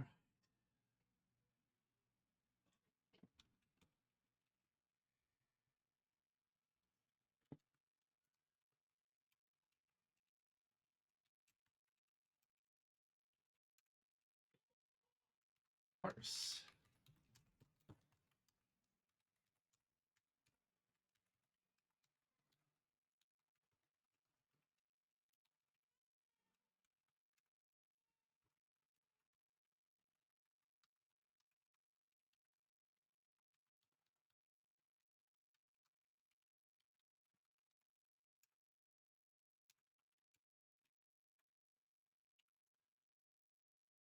Ugh.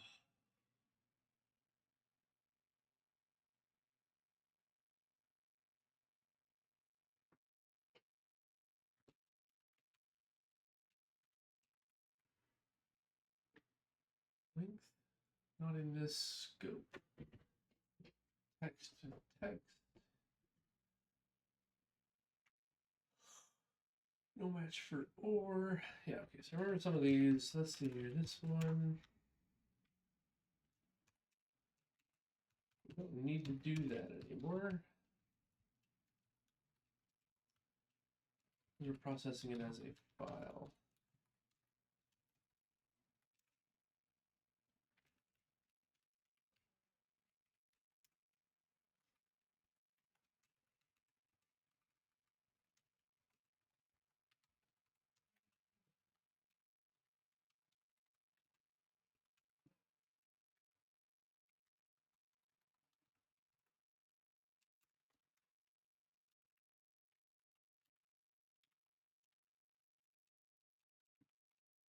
Every time we make some changes. Hey, Dravest, I'm doing good. How are you doing?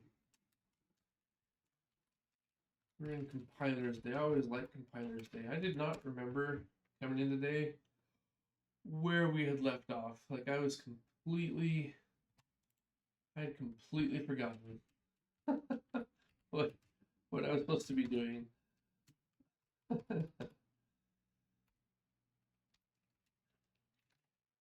That took us a few minutes to get warmed up.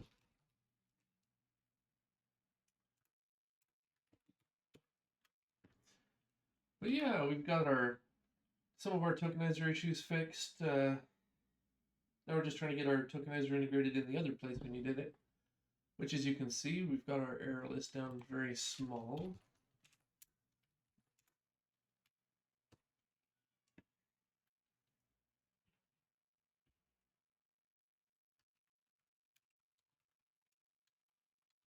We should remember what variables we have in scope. I'm good as well. Good. Glad to hear it.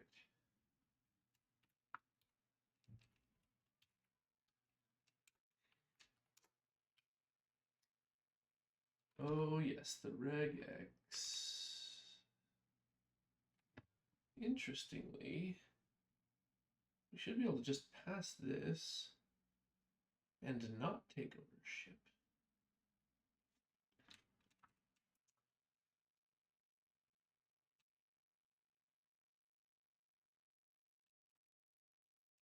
I think so.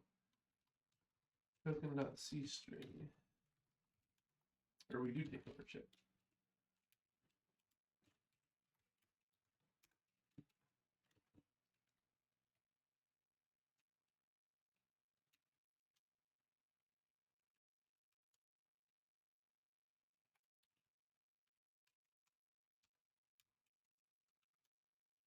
First we do is clear.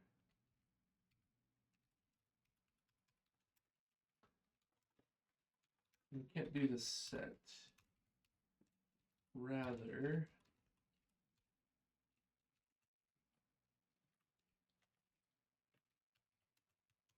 we do these and underscore regex.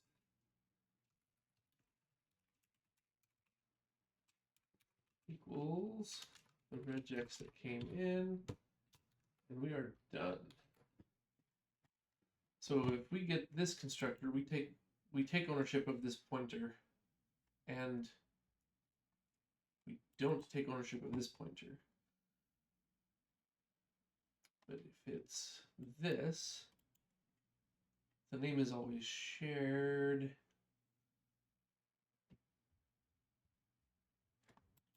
The regex has to be copied. Name is shared. Regex is copied.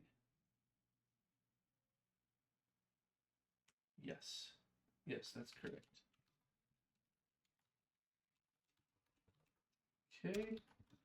How many left? I need to go pretty much right away today. See you later and have a great weekend. You too. Happy holidays. We'll see you next week.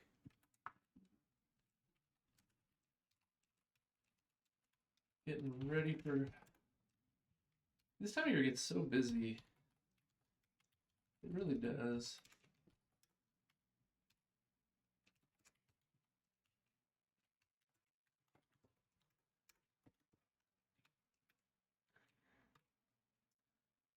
Well, thanks for dropping in. Buffer equals, yeah, we don't need to set.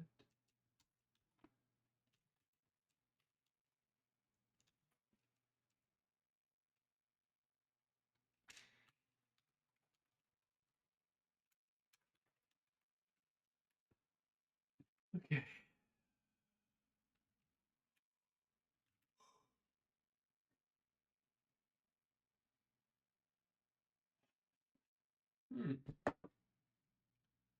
Interesting. Undefined reference to process file. We're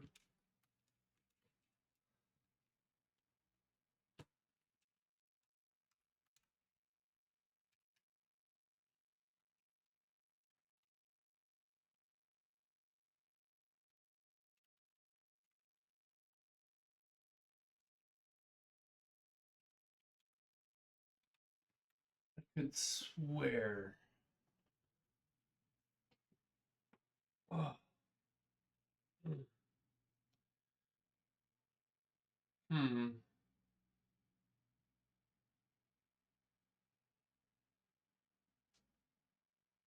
What have I done wrong?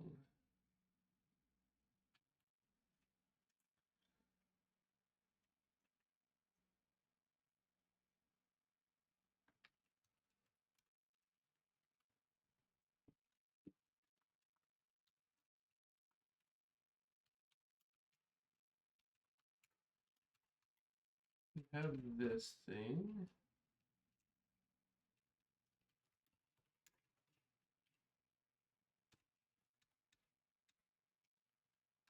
VV tokenizer definition parser dot O. Oh.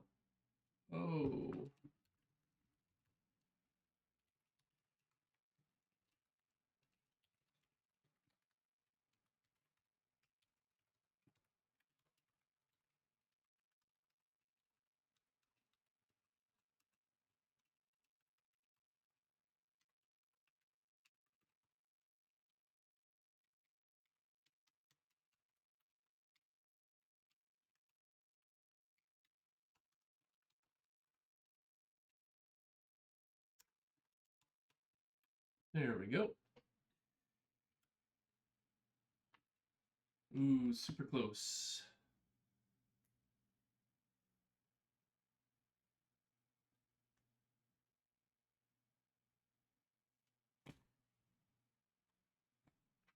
Oh.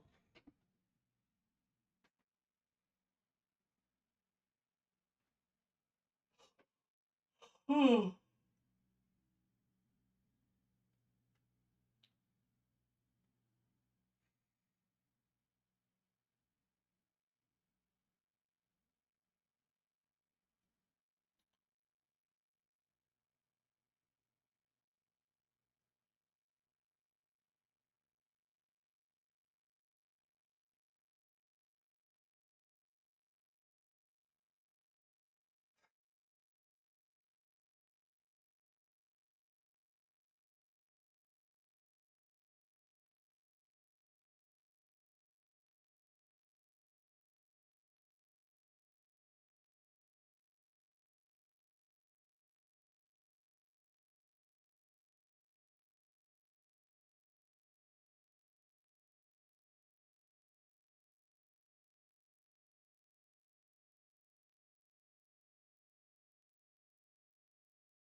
That is somewhat of a strange place to get broken.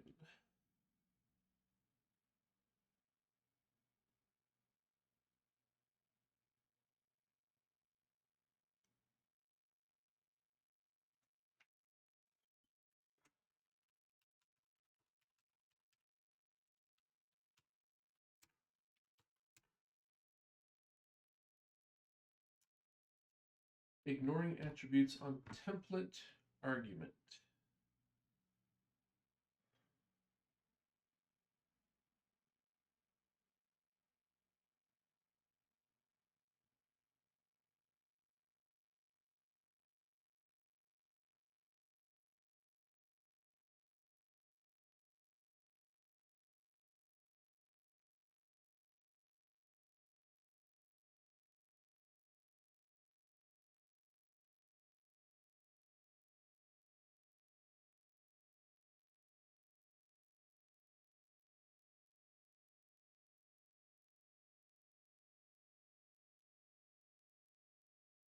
If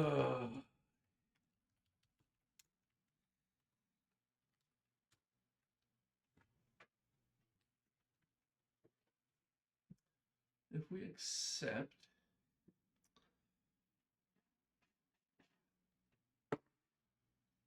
it's a new line.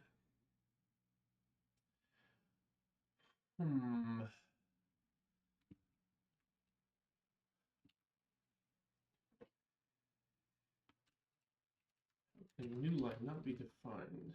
It's right defined right there.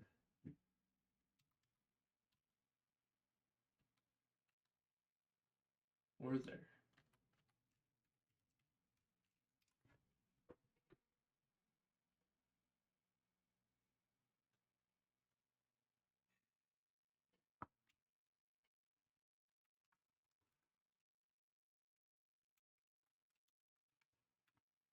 Why are we so close? And what are these doing? Pretty sure we're using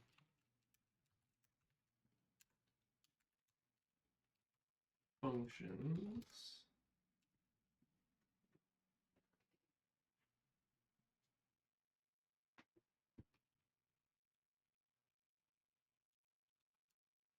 And why is this all tripping for the tokenizer parser, not the project parser?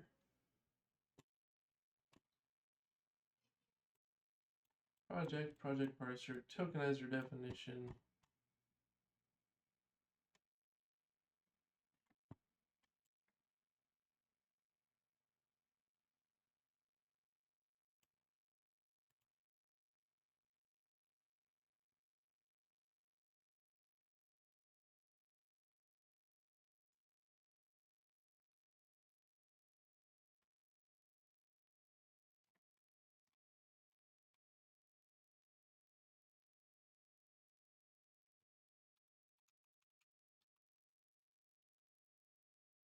This is a new line not declared in this scope.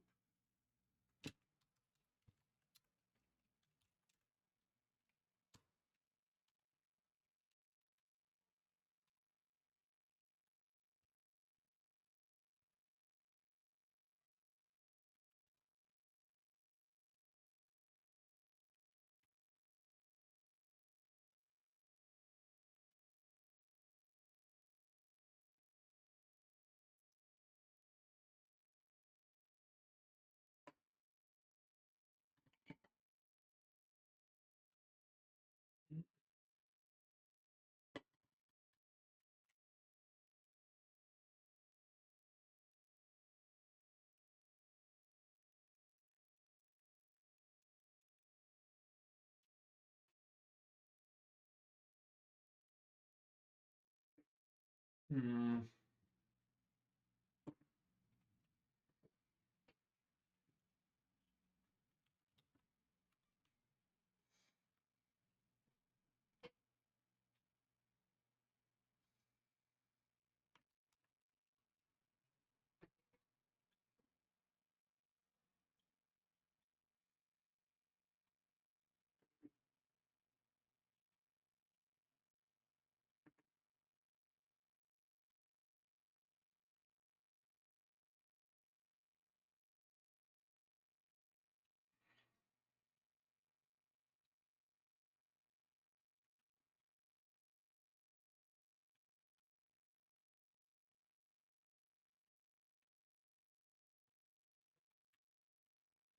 Hmm.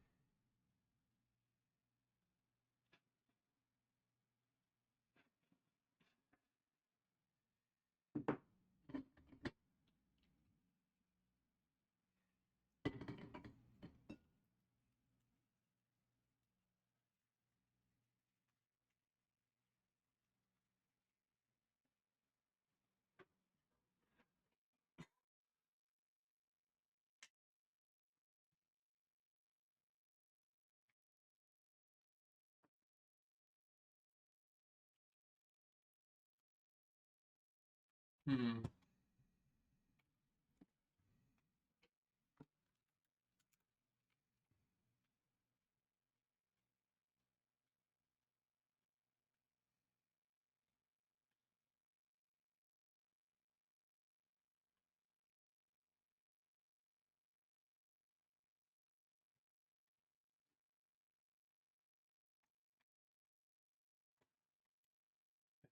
switch bind iterator functions IOF open.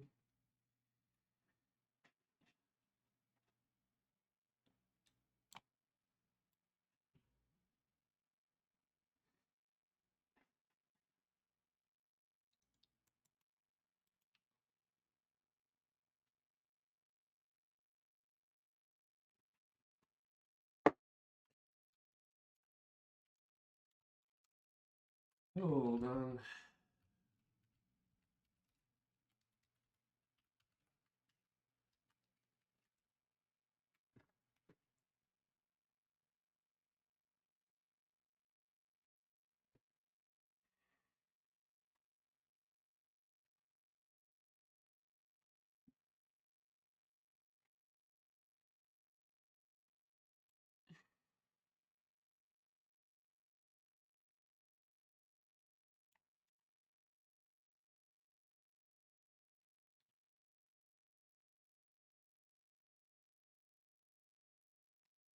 There we are.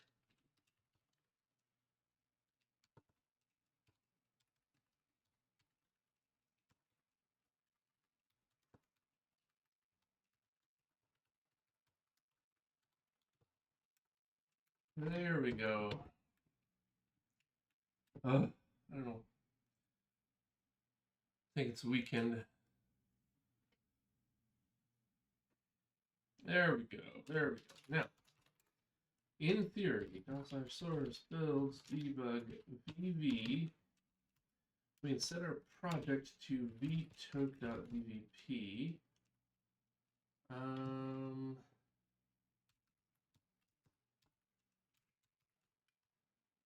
Let's get the help up. What can I do with this?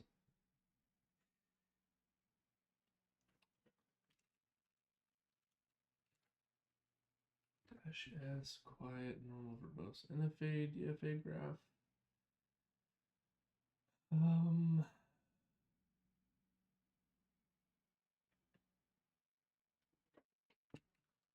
For a while in main, we had a way to log out the project.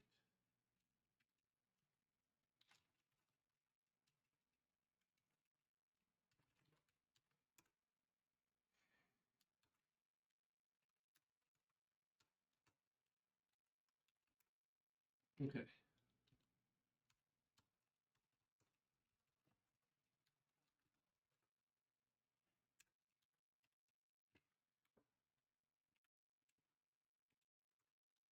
Good thing we didn't clean up that old code for logging the project. And boom.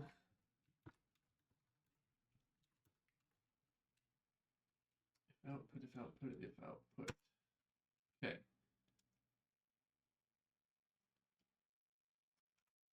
Boom. All right. Well, it's doing things.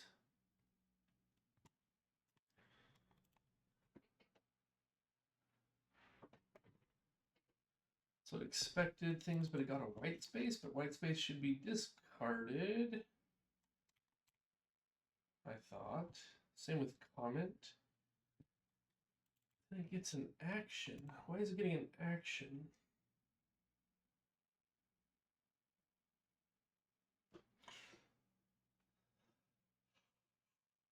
Oh, oh goodness. Okay. Let's do this. Where we parse. All we're going to do, we're going to take out this switch statement. We're just going to log the token.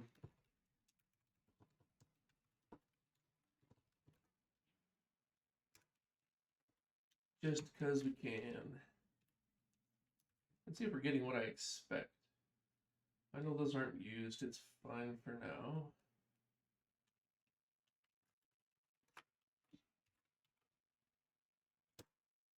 Okay, what we're getting is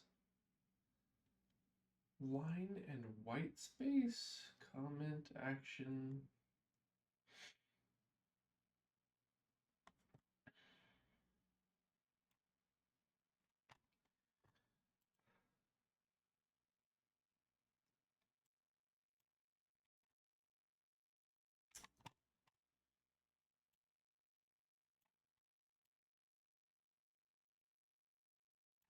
less worried about that right now. But these tokens should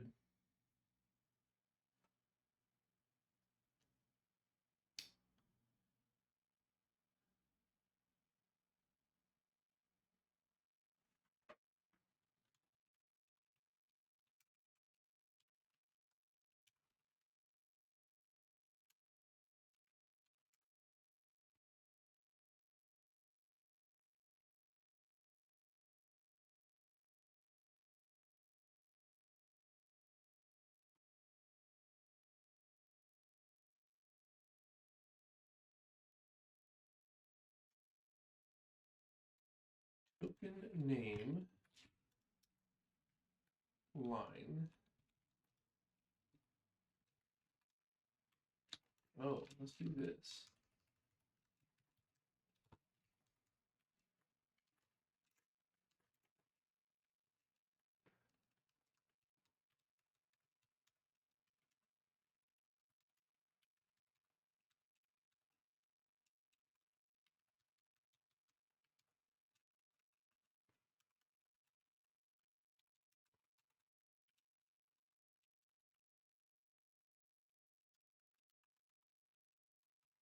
This is the new format, which I'm not sure is going to work very well.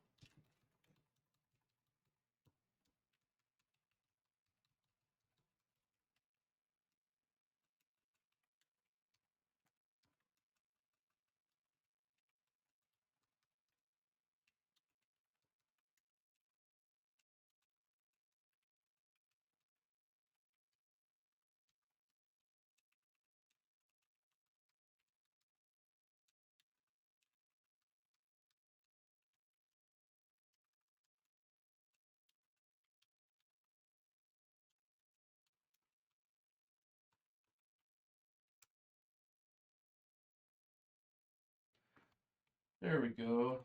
Now we're getting a token name, then an action, then our regex. We get a token name, our action, our regex, our token name, our action, our regex, token name, regex, token name, regex. Okay, arguably that's working the way I'd expect. Good.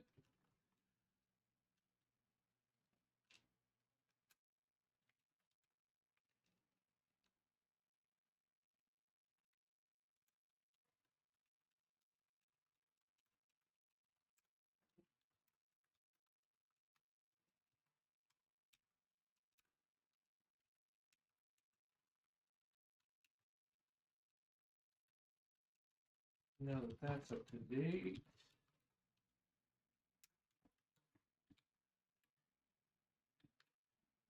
I think we're closing the loop on this one.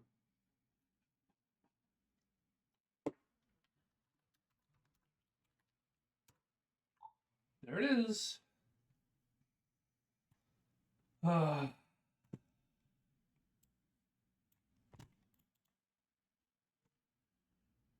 Which I think means this task is done. So as our final test, my tokenizers. So I think we've closed the loop on tokenizers.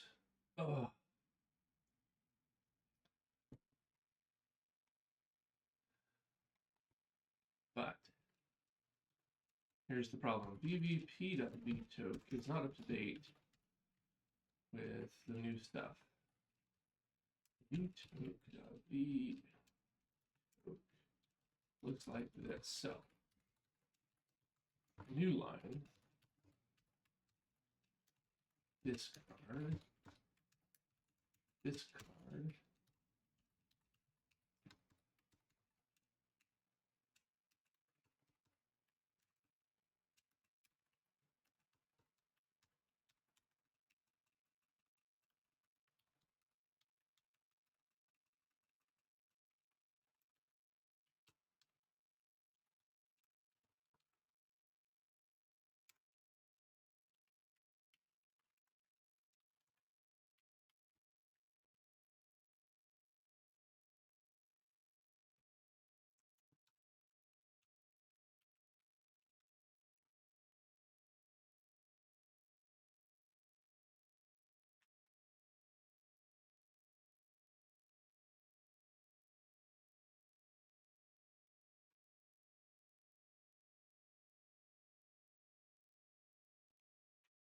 This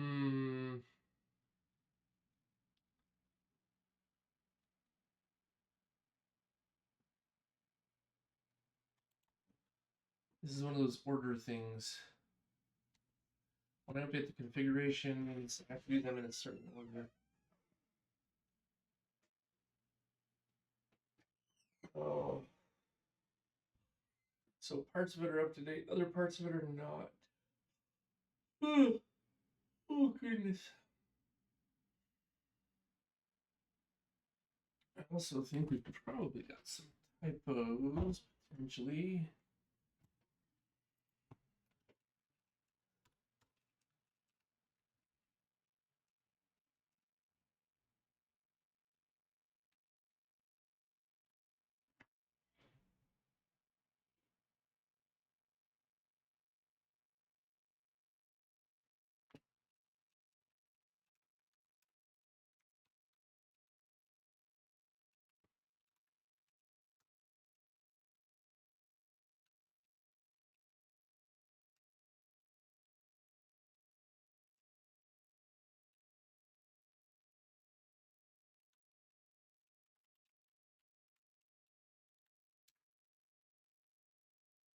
Just VV project parser token.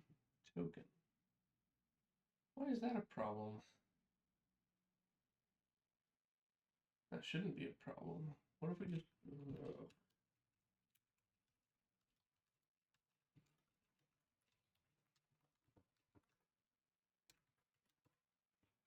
semi-confused by that. VV project parser does not name a type. I know it's a namespace. Why do you not have this namespace?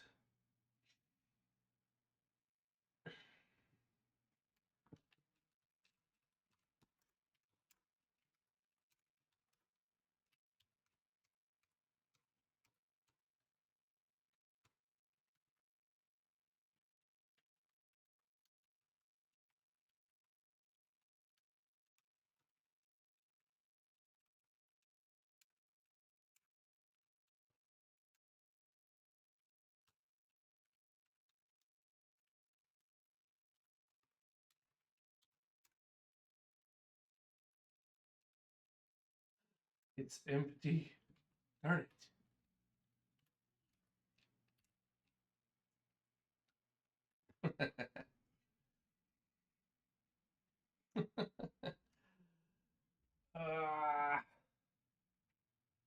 Okay.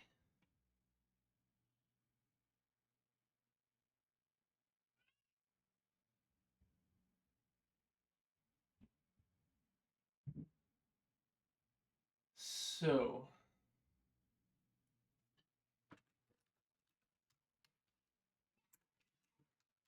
that means somewhere we generated a new project tokenizer incorrectly, which yielded an empty file. And that compile is gone. Probably due to this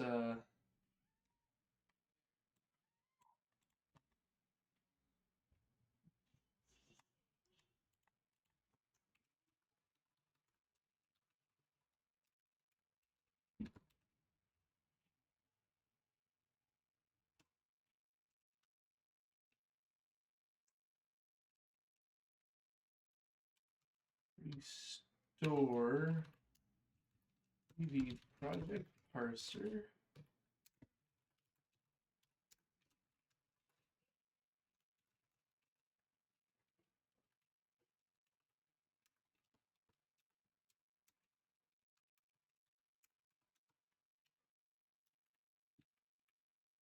I think those are the files that need to be undone.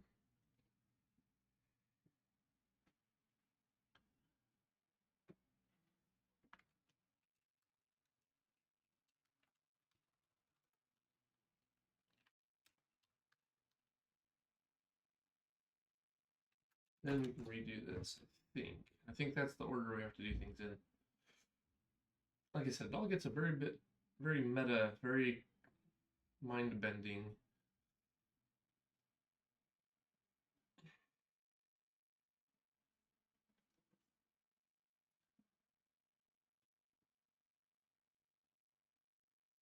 So in theory, we've just rebuilt everything using ourselves. And now we can do that whole loop again, and it should still compile and run and build everything. That's my theory.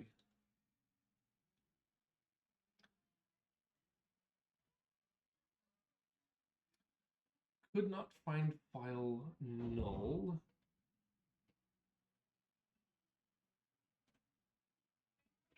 VVP.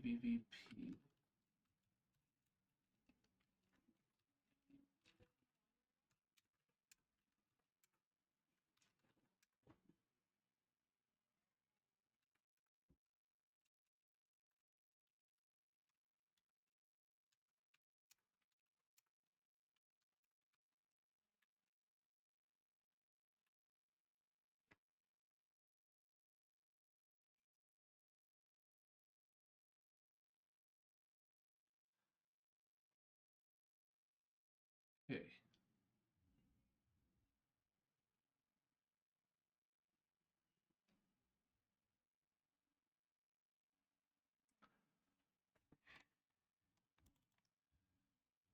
Oh, okay. I think that's actually not bad. Not bad. Definition. CPP 256. Here. Parse NFAs.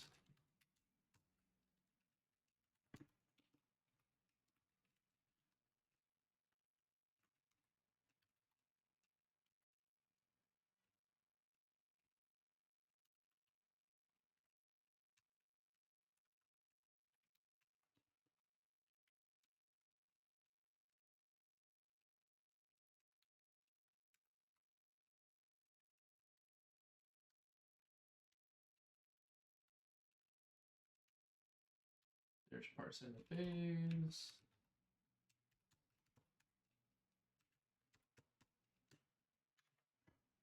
That's that.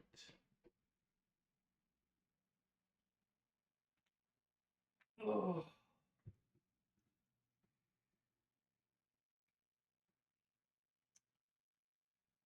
Okay.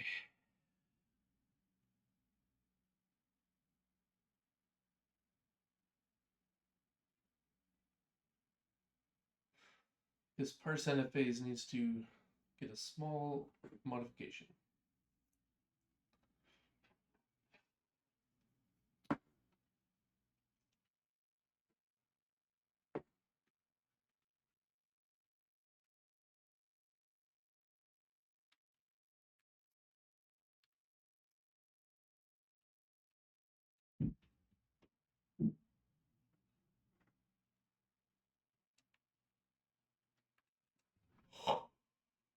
Oh, goodness gracious.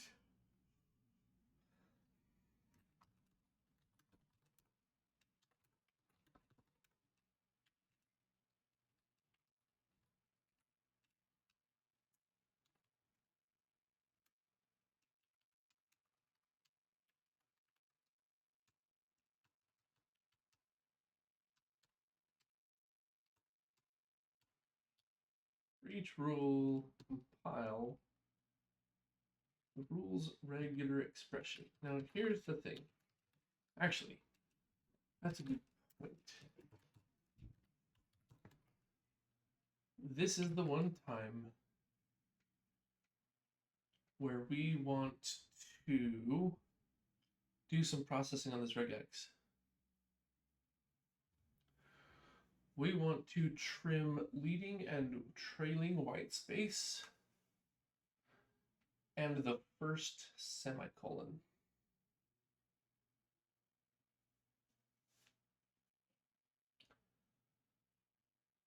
We get it as a const char star. Therefore,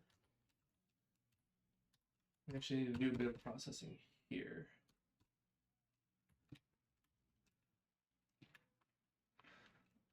Okay. Trim leading colon, then leading and trailing white space.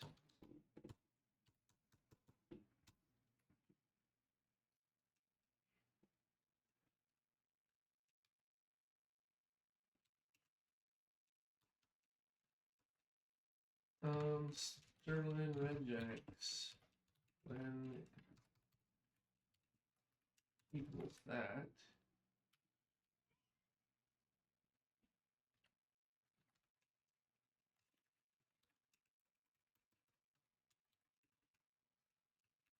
Character of length, whatever.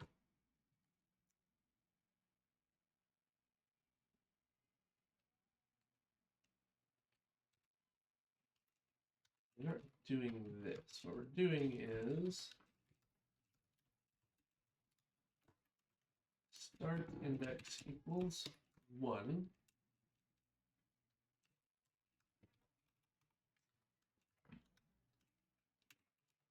Start index less than len.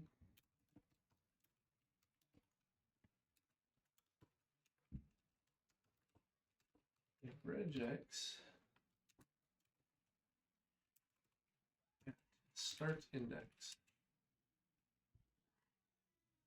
equals space or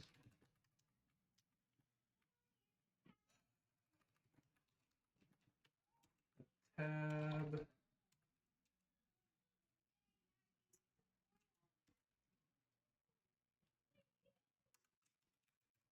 continue, otherwise break.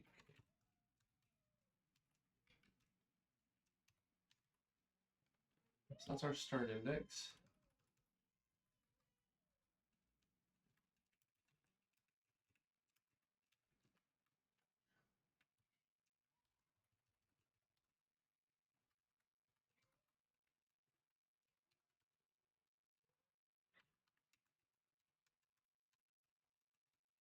White space.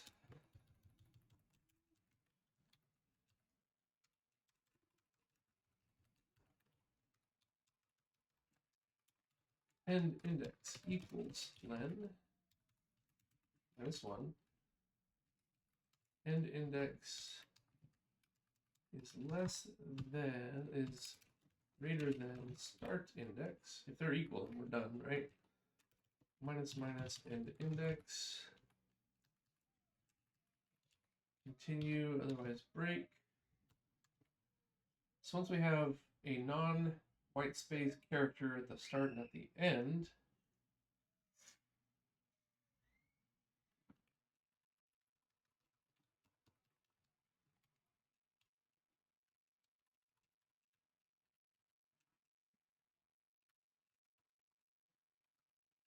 stir and copy into our regex from regex plus start index to end index minus start index.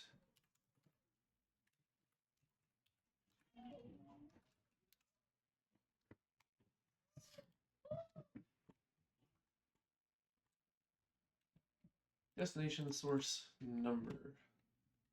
Yes.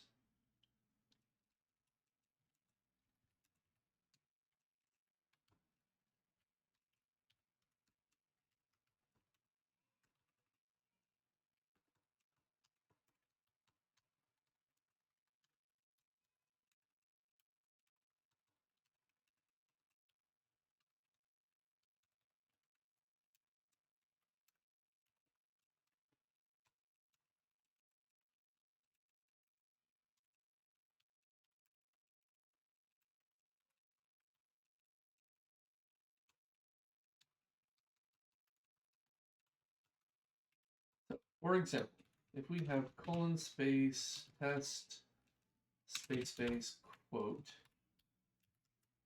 then our start index would be at 0, 1,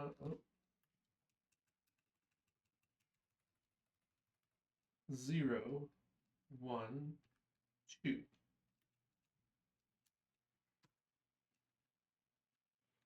Then we hit the end and we'd say it's, oh gosh, how long is this thing? 1, 2, 3, 4, 5, 6, 7, 8 characters long.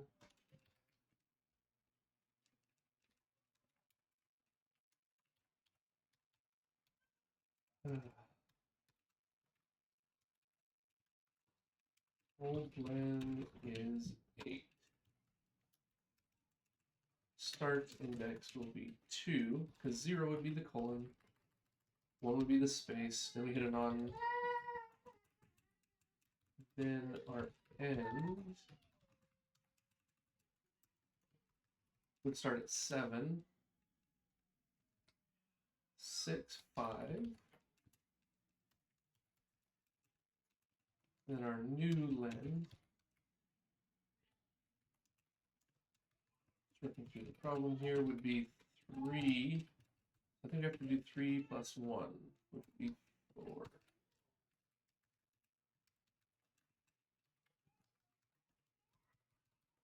Because of the way subtraction works. Like 2 minus 0 is 2, but index 2 to 0 inclusive is 3 bytes. So that's why we work through these little mental problems to find small things like that.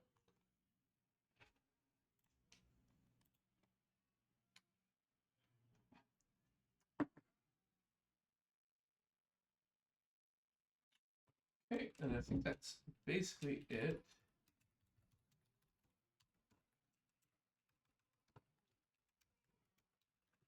Copy the meaningful part.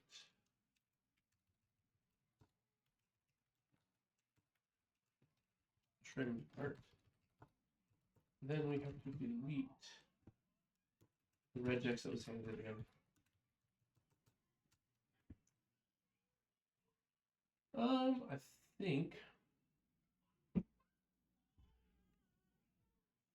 think that's it.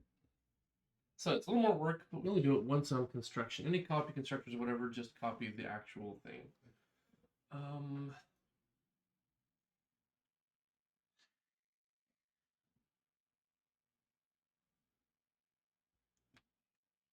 think we're good.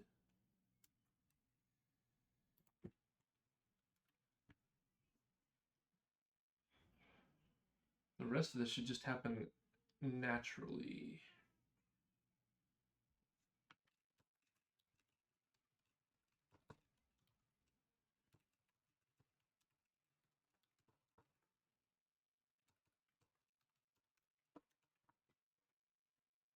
All right, we'll see how that looks. Okay.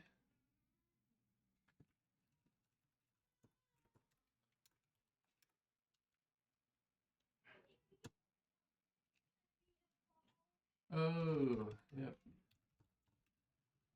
Start index, end index.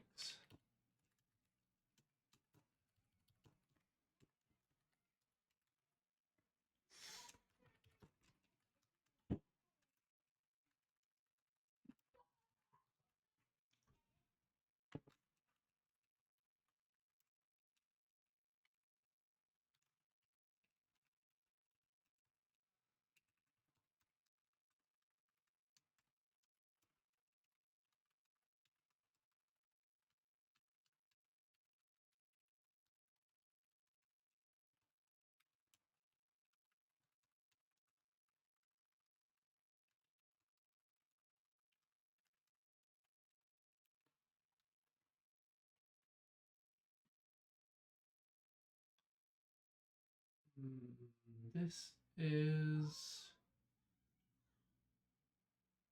ostensibly Latin 1, so we don't have to.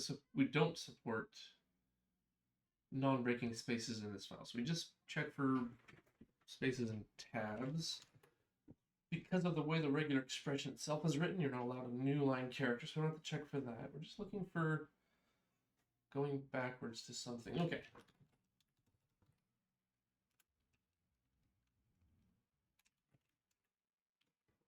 See if that fixes that.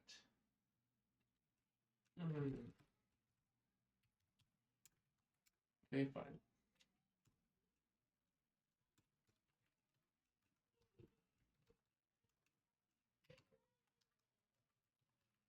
Into this buffer.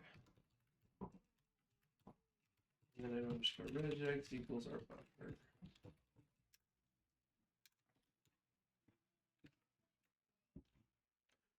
Almost almost working, but my rectangle is not showing up. Oh no!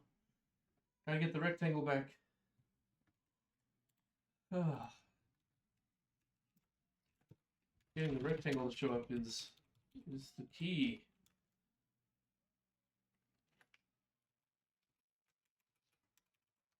PvP. Oh no, it's all dying on me.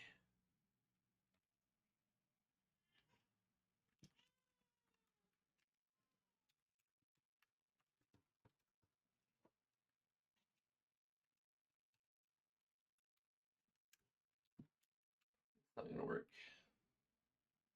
Also found a bug in one of the entity component systems. Lol. Yep. Yep.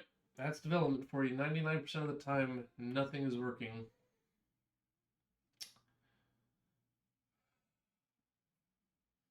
In fact, we're kind of at that point too. We have all the code in place, but there's a desync between what we had in code, what we have in code, and what we need to have in code. There's just that one slight shear I have to remember or figure out what piece needs to be fixed. There's like an order. You change your configuration, you generate a new tokenizer, then you build with that, then you change your config file to match your new thing, then run the full cycle again. But we're kind of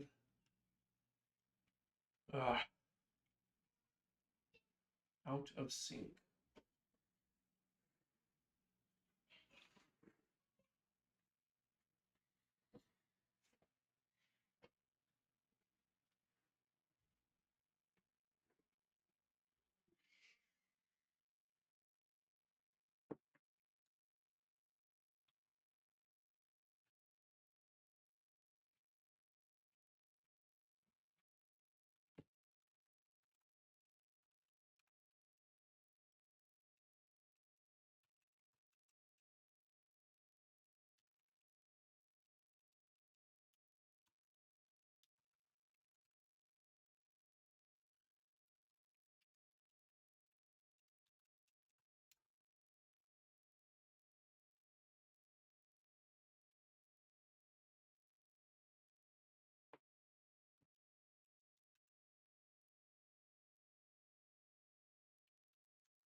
It's all more complicated. The funny part, I think everything looks right. Not sure why the quad is not showing up for the ECS. I know the problem though.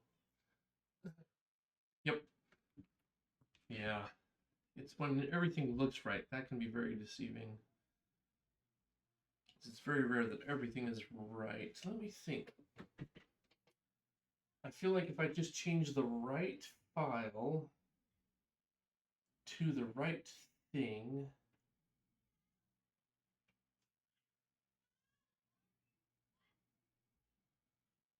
we can be back up and running.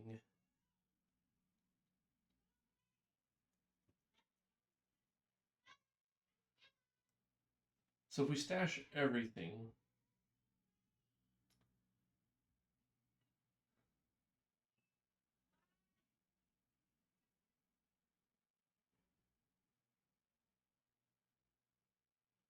rebuild,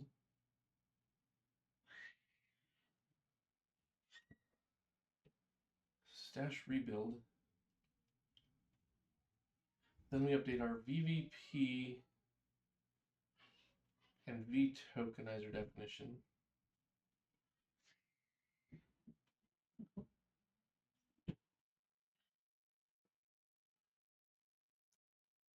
And that will bring us to where we can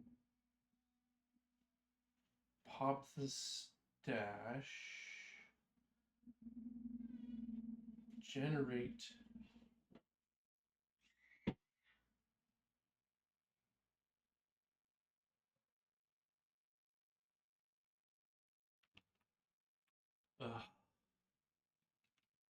we're so close. It's just this one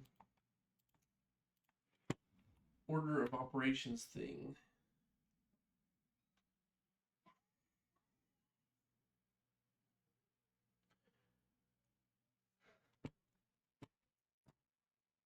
are no rules.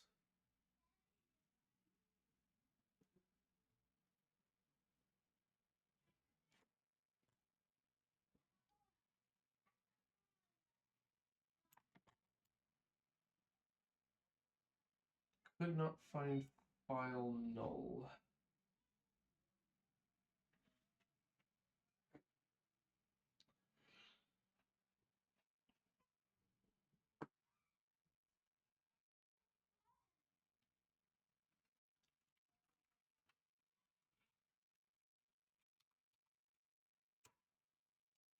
That guy's breaking. And it has a null file. Should not.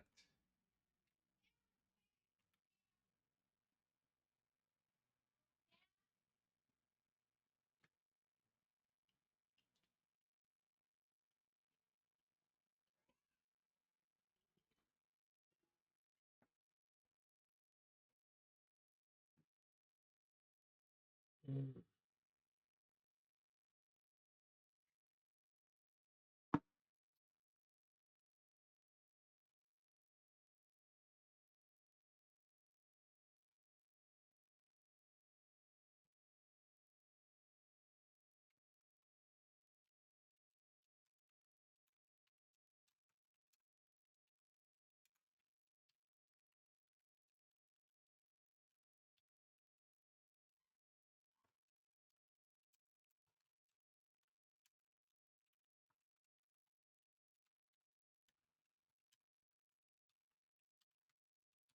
What we're getting here.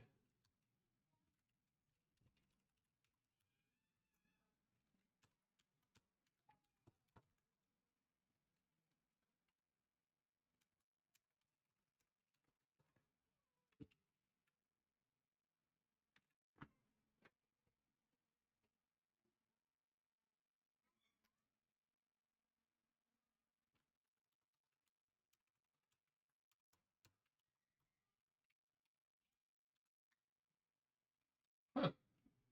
Nope, that just bails hard.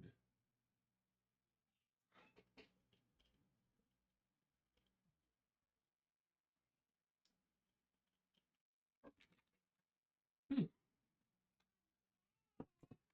Well, well, well.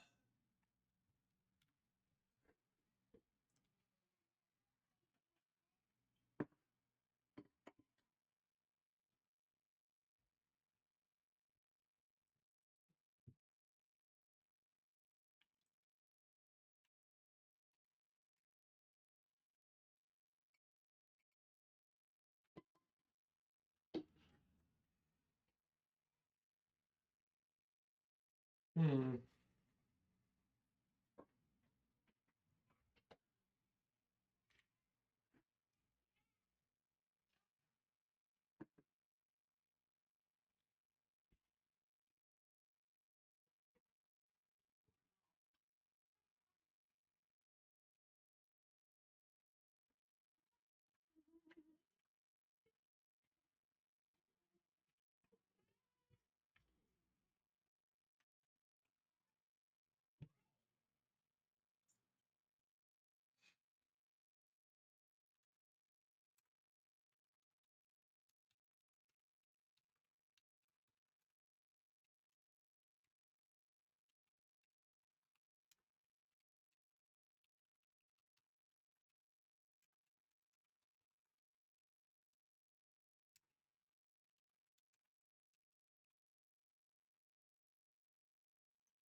And yet,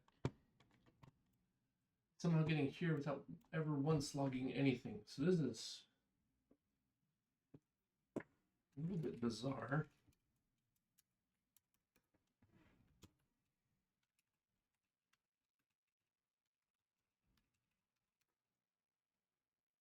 Oh, that one got some tokens.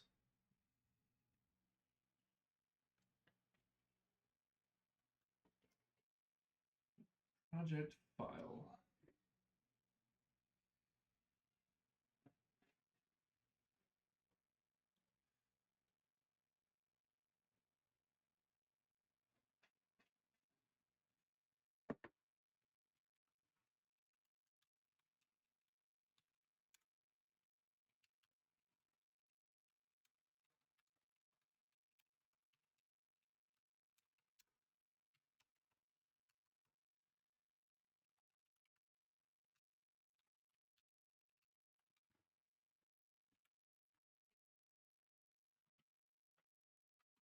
VV project is ASCII. VV tokenizer definition is Latin 1.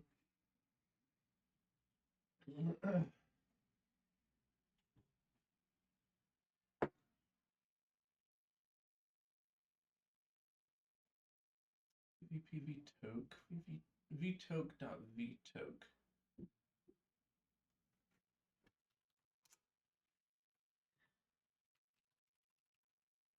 Def.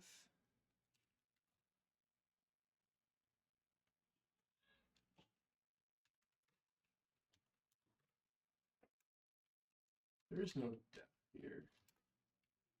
Encoding Latin 1 toke def something, but what is this? This is like the last. What happened to this part?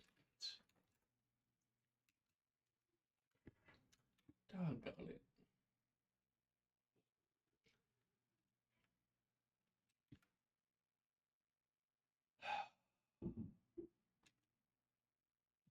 We are through all the hard stuff except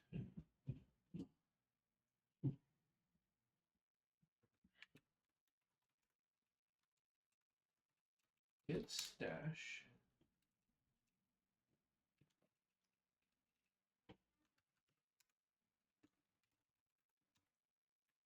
clean embed. Oh no.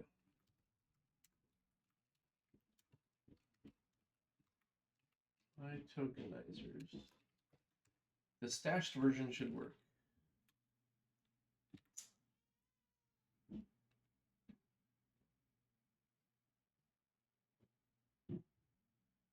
The stashed version does not work.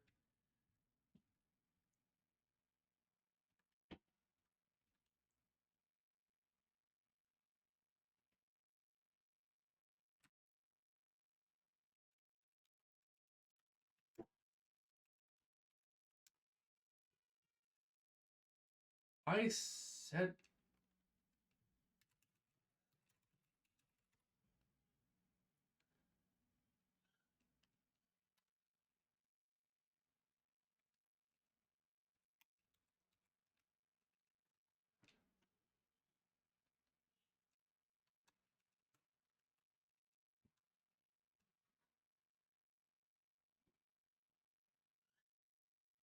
these are newly generated by the compilation process. There it is. And it's not working.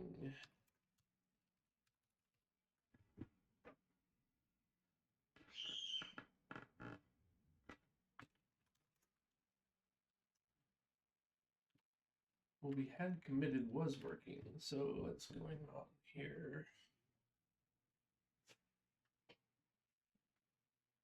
What am I getting more? Am I ignoring? I am ignoring these, so those are not being.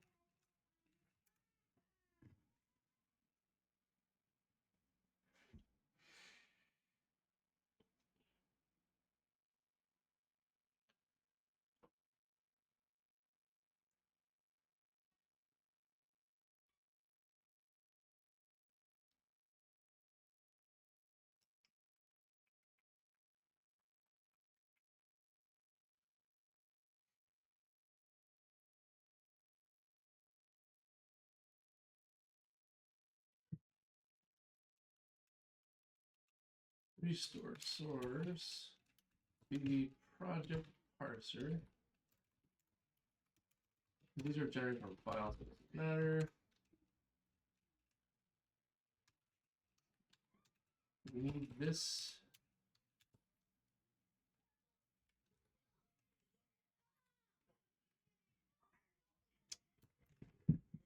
We add those config files to our project, to our Git.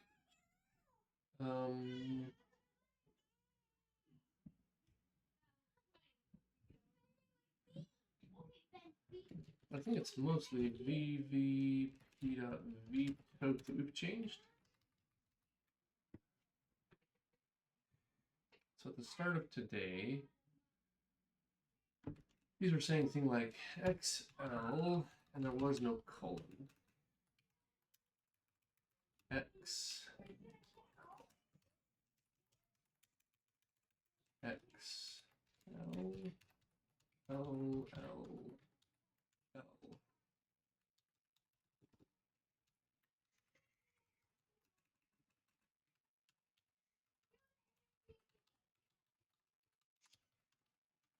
And vtoke looks also like that. Discard new line. Discard, discard. Keep.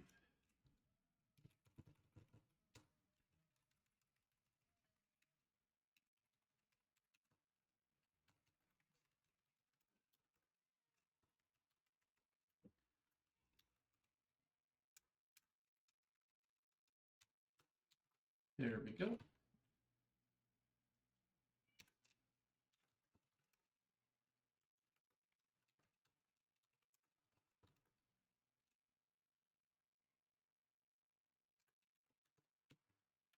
All right, see if that works. If it does, then we'll pop everything back onto the stash.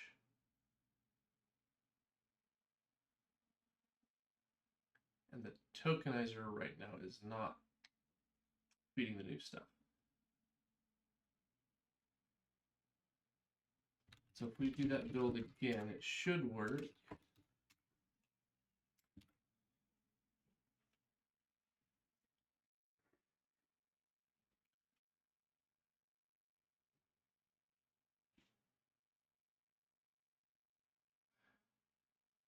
Yeah, we've not had those 4 config files in revision control, and they need to be. Okay. All right. Our channel git status. Git add those. Add vvp.vvp. Oh, -f. And vtoke. And vtoke. Vtoke. There we go. Git status. Git add everything. Git commit -m.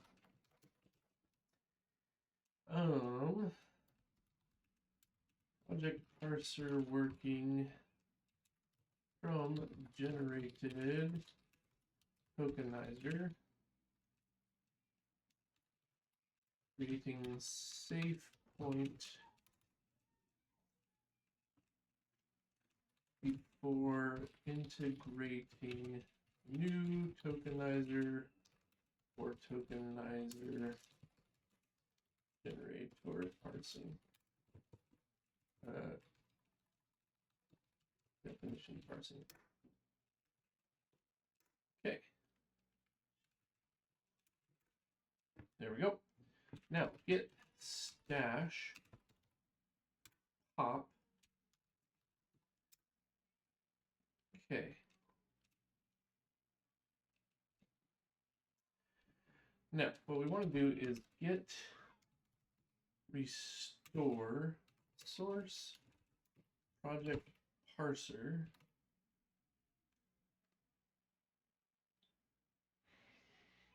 Which is where the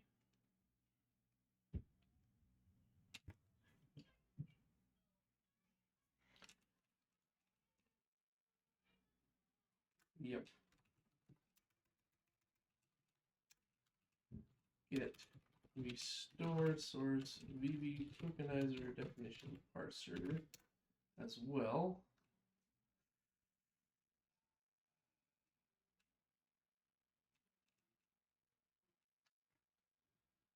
I just want it restored. I want restore stage. There we go. I forgot about that.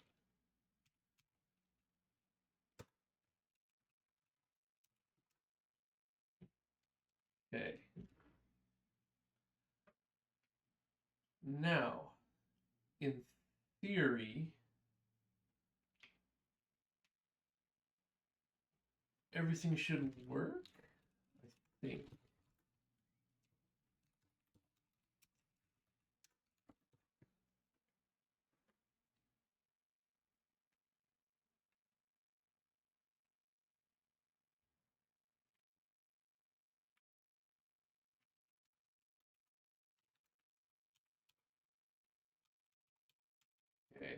Let's see if we can get a running thing here. No, that's failing.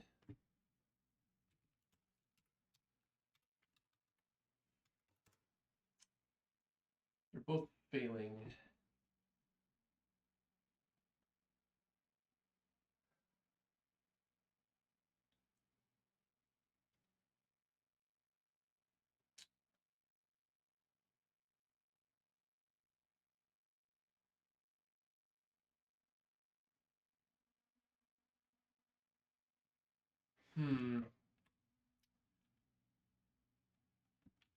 Okay, I am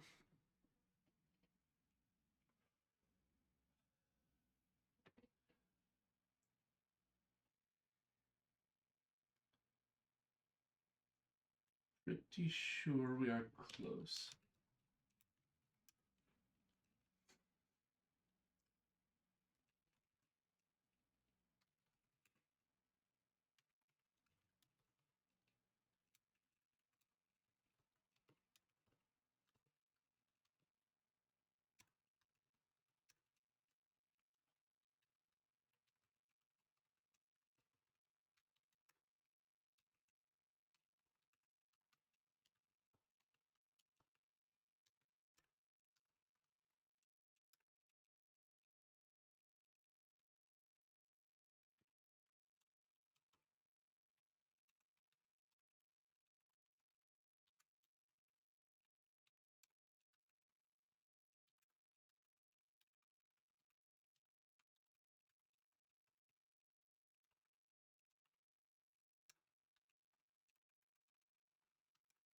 Okay, I think that status is okay.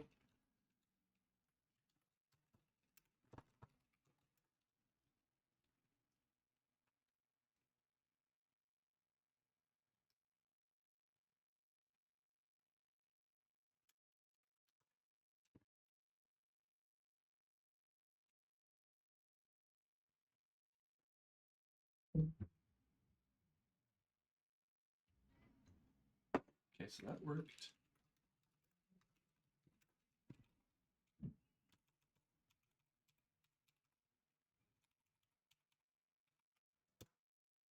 That worked, sort of. Sort of.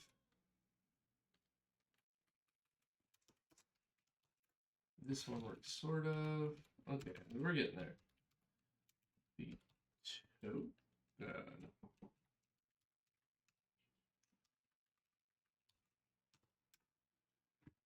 Okay, so this thing gets all confused, but that's because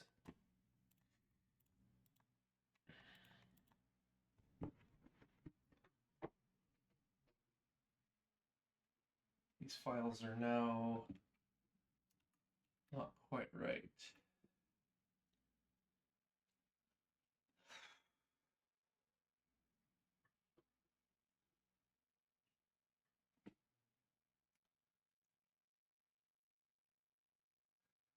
So we got these tokens.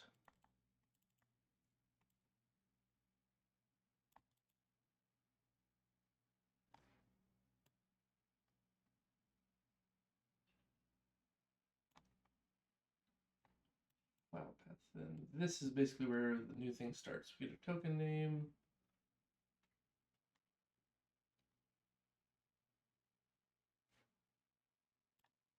But it's not finding the new stuff.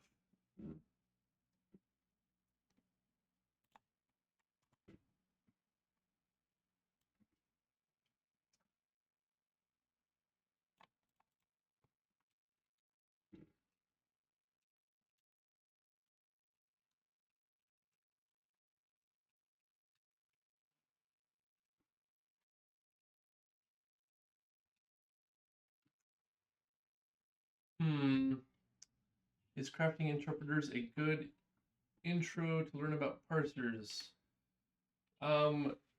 Yes. Yeah. I mean, anything that takes text input and tries to create structure that the computer can use is a good place to learn about parsers. crafting interpreters, that's the book, right? It's like fully online. I have looked at it.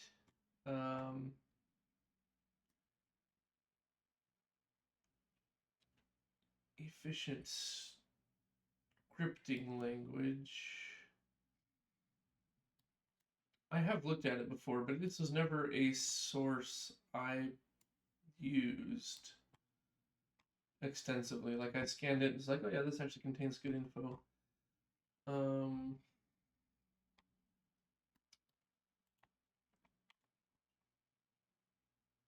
Let's see. Oh, he has you, yeah. Bytecode virtual machine, blah, blah, blah.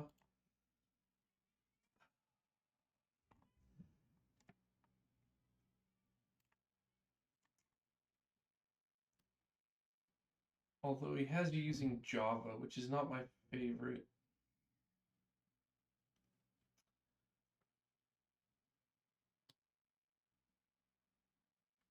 I'm trying to remember. Does he have...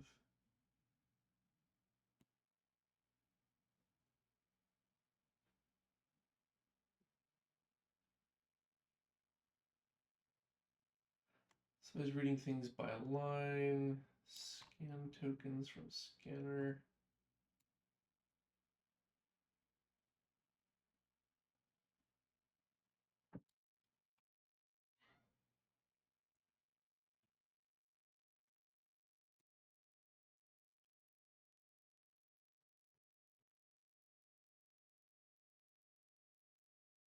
Trying to...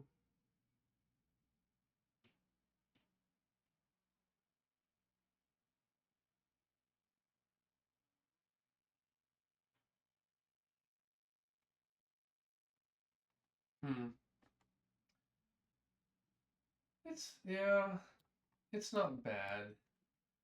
Regular languages and expressions. The scanner class.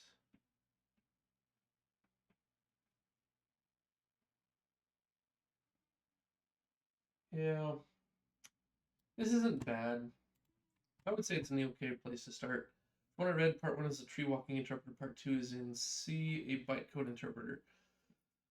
Yeah, so what they're probably having you do, if I remember right, is you use Java to write your compiler, and then it will write out the bytecode to your virtual machine, which is running in C, which is built in C. Let me just double check that bytecode. Why not walk the AST? Yeah. So he has some good discussion in here. When I compile the native code, what is bytecode? Yeah, so clocks is the part built in C. Yeah. JLocks and CLocks. The Java part is your parser syntax tree, is your interpreter. And then CLocks is your actual running state, your virtual machine.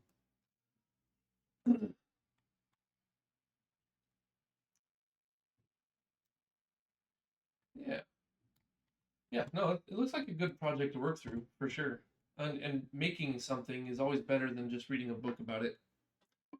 So I do like his approach of build things. That's the only way to learn. I never used that as a source, but it looks like an okay place to start. Oh goodness gracious! So if this is expecting PV toke, use our new stuff.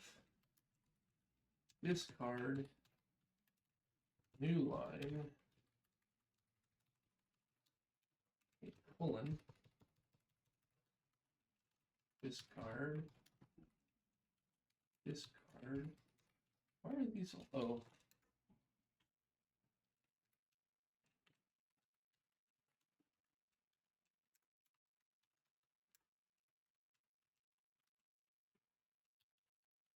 These should be keep.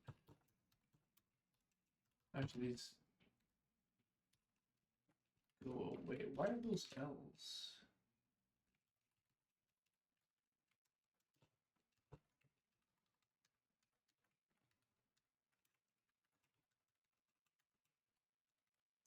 honestly, the number of good resources on building a compiler are pretty slim. A lot of them have useful information, but you really have to slog through to get the parts that you need. A lot of people have like and this includes me, have like a little pet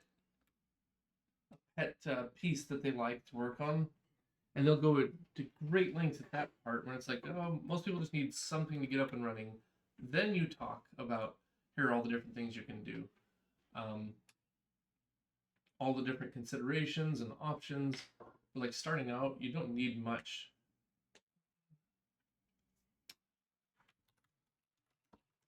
So let's try this. That looks better. Now vtoke.vtoke. I'm going to give it a similar treatment.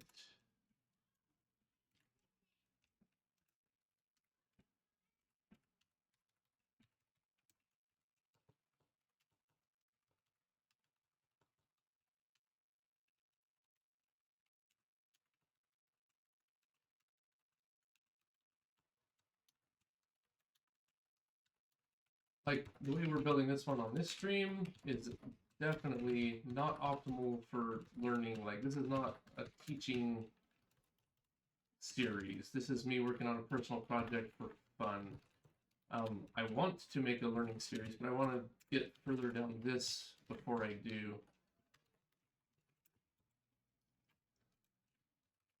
vtoke VVP, and that's working now. Okay, good.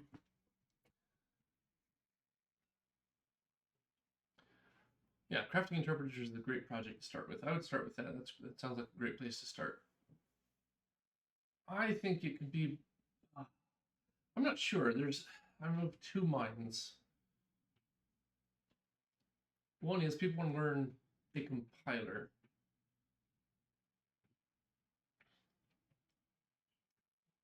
And he does have you do a bytecode interpreter. But what I would say is you might want to start with a bytecode interpreter and handwrite bytecode for a little while. Not a long time, just a few here or there, so that you understand what the virtual machine is doing. Because, did he do a register-based virtual machine? Oh, is he doing...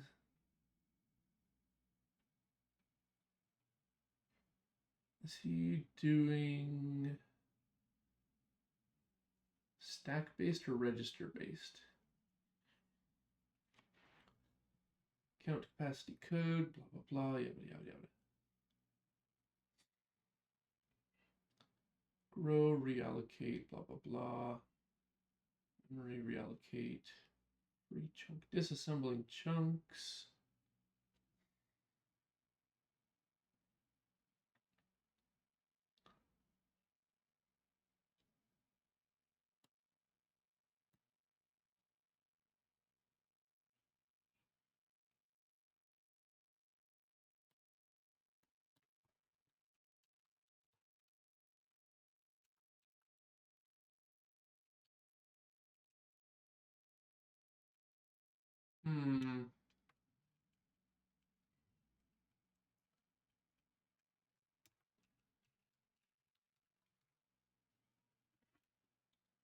Yeah, so he is doing register based. I approve of that. Like a stack interpreter can be good in certain contexts, but there's almost always additional complications that are unfortunate. So I think what we do is we commit this one.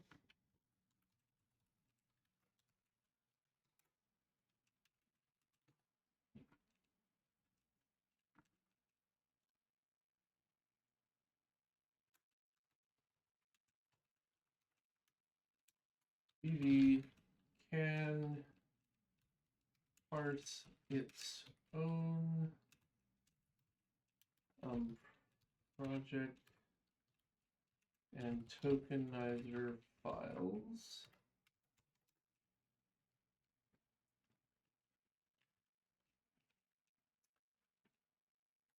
then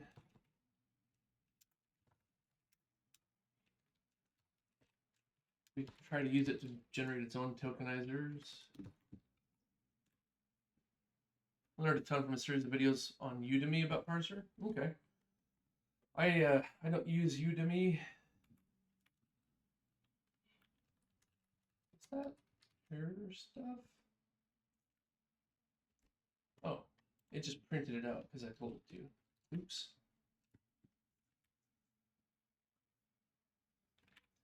So for me, I took a college course, never bought the book, and then I bought this book. I would say everything you need is probably in here, but it's not a good beginner's book. It's very academic, and a lot of stuff in here I don't use, I don't need. But it's the Purple Dragon book. It's kind of the definitive work, but getting through it is hard. Like, you really have to stop and think and read and try and understand. Like, it's not going to hold your hand. It's not, here's the recipe for creating one. It's like, here are all the techniques, every single one. Here's what they're good at, here's what they're bad at. But that's the one I've got my current understandings from. So did that compile actually work?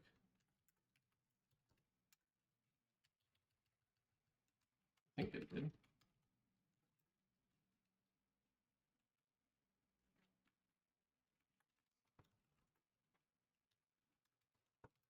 And we try it again. And so we should be in this loop where it's generating its own tokenizer and using its own tokenizer in a loop. So it's going to generate the same thing over and over again, but it can successfully parse itself.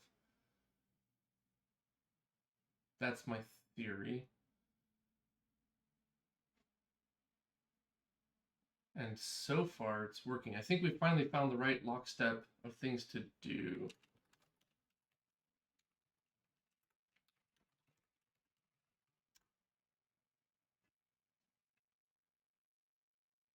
I think that's it. I think we've made it.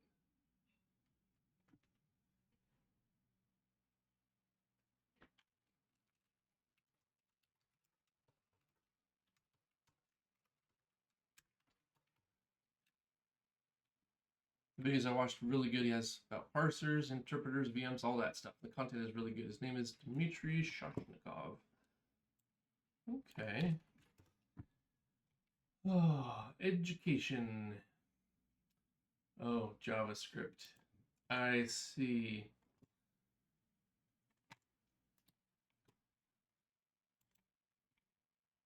I tend to judge people who go to JavaScript.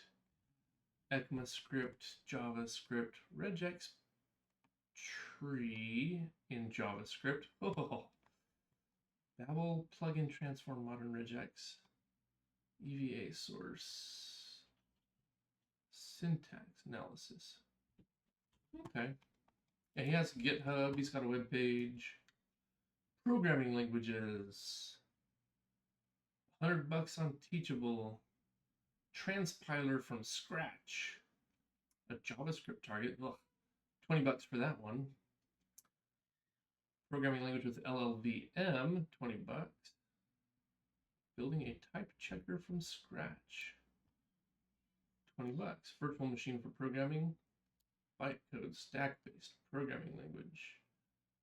I'm not a big fan of stack-based VMs.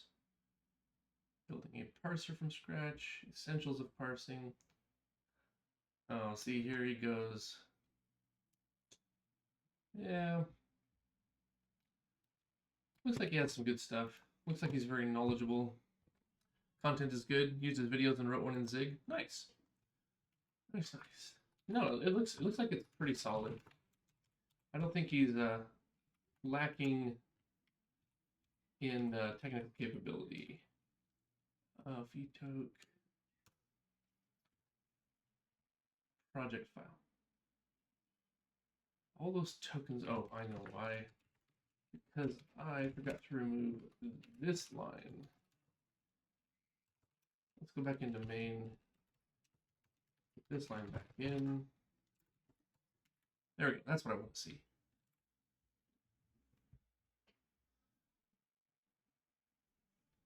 Yeah, I want to get this project a bit farther on before I start doing anything educational content wise. That's better. Although we're still logging all the tokens. What's going on here? I said don't log the tokens. Oh, although the tokenizer definition reread. And you stop logging as well. I think we're past that point.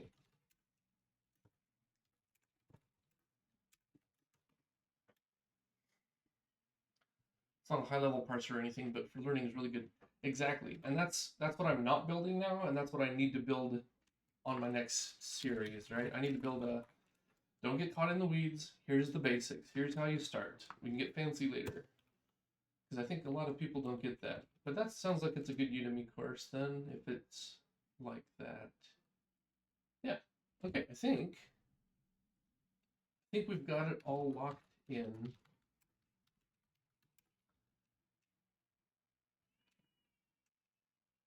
It seems to be working.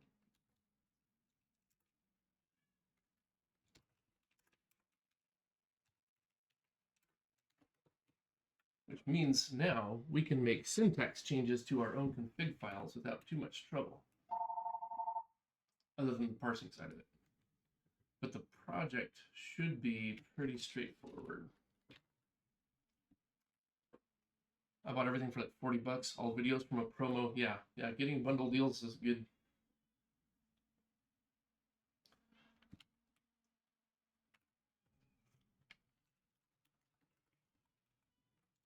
Still working, still working. That's good enough for me. Good, that is.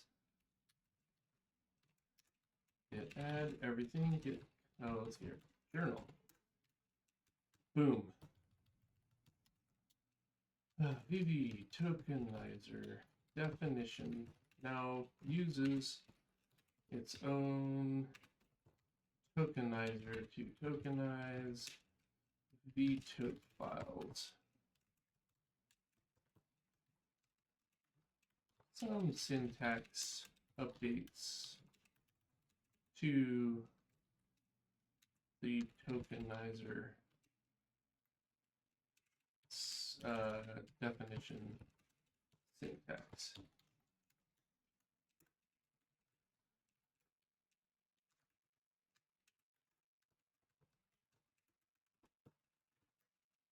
VV now tokenizer definition now uses a real tokenizer. Boom, done. Sweet Caroline. Oh, okay. But that means now we have to keep it working or we break our own program.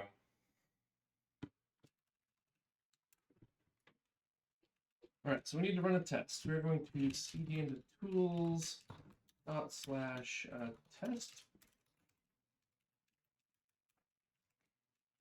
Let's see here.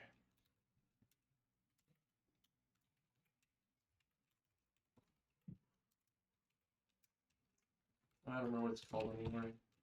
What's in tools? Test permutations. So cd tools /test permutations .py. And this takes a few minutes, but what it's going to do is all of these options here, right here, all of these options, it's going to try combinations of all of them and make sure we haven't broken a processing path anywhere. So let's run it. We will time it. I'm curious now where we're at.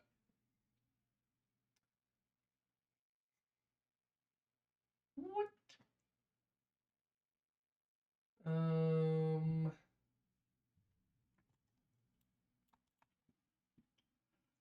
So our Python blew up somewhere.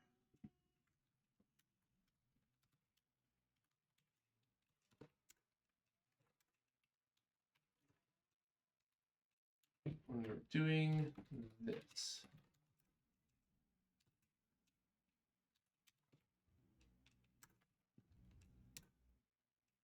output is all over the place.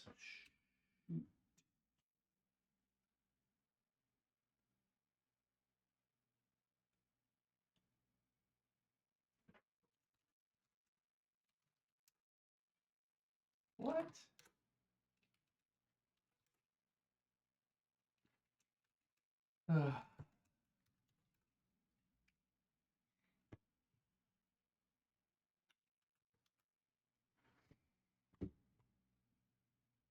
Why is this error here? In VV project parse,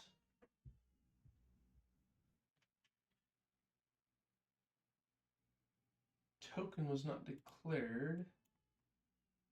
It better be declared.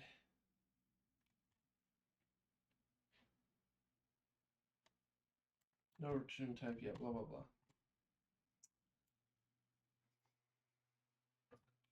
Unused parameter file name. What? We've done clean and builds. What does this thing think it's getting here? Well, first of all, git remove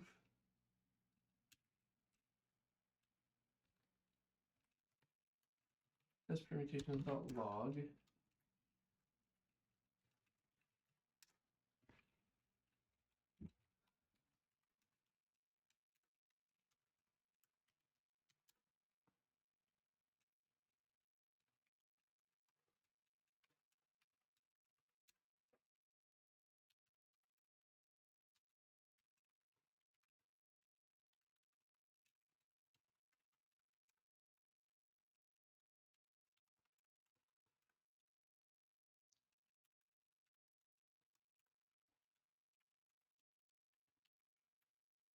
Oh, so our automated testing failed us. Why? Latin 1 encoding. It didn't like something in the Latin 1 encoding. So our build still works.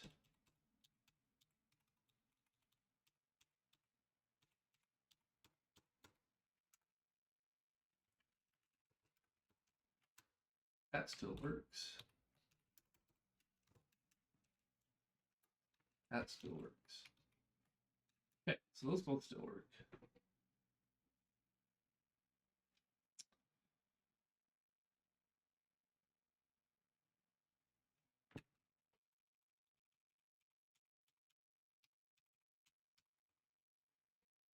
So what is wrong here?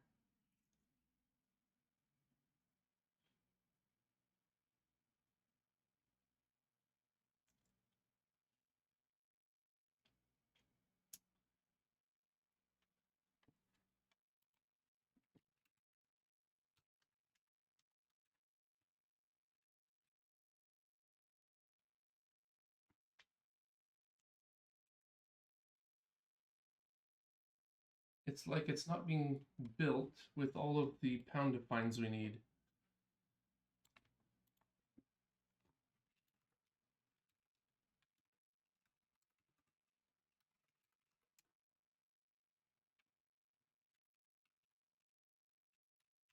On line 43, if I'm remembering where this is.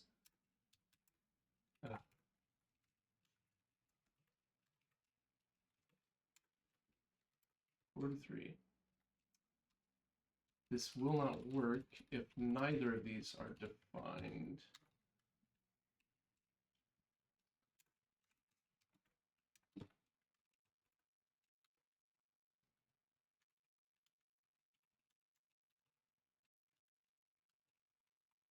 Because this doesn't have any of the pound defines at all.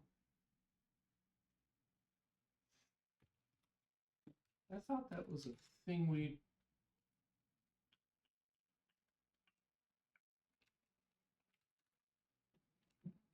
Oh, interesting.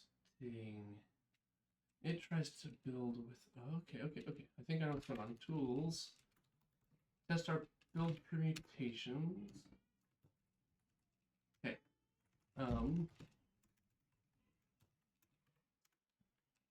We just want the standard defines that we use most of the time anyways.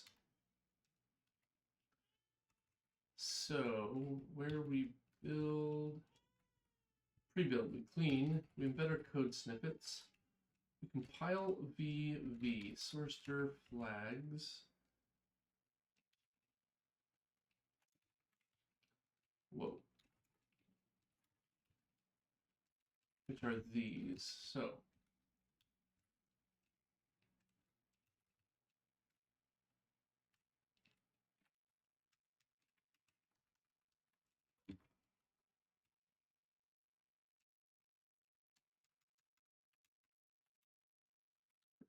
percent standard defines.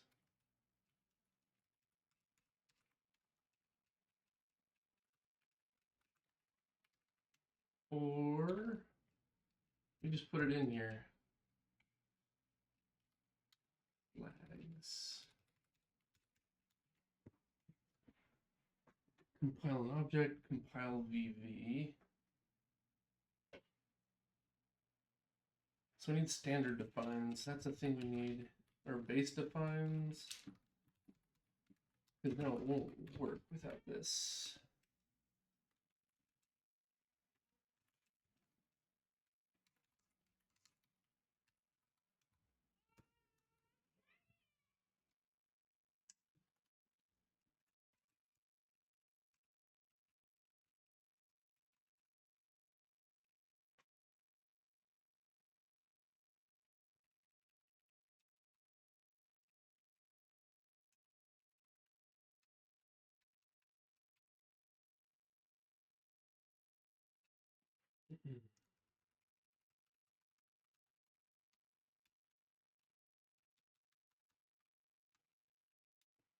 Right, percent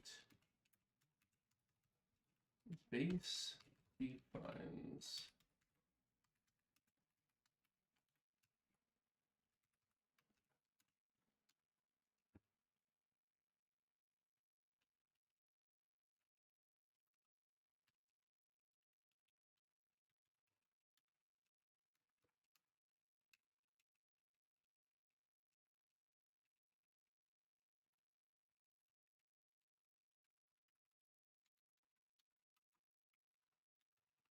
So let's go to make file. Let's grab our basic ones, our scratch. Basically, these are the ones that are the easiest to debug. Fsave, search for equals, delete, search for pound, delete. These are our basic options.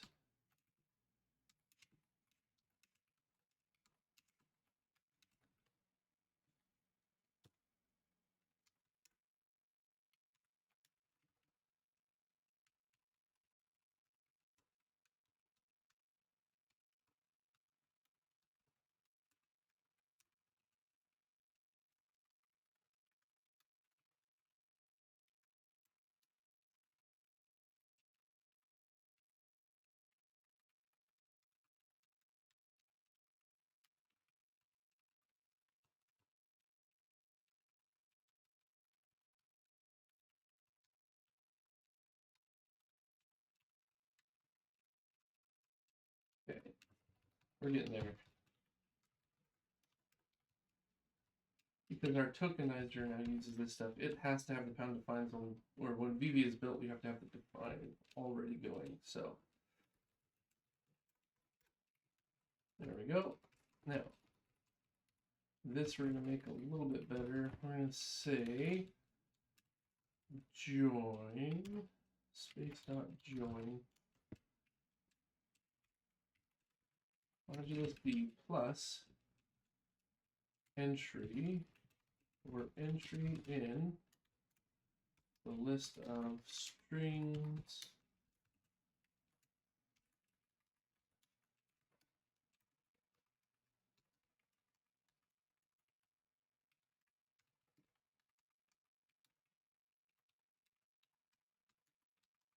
okay.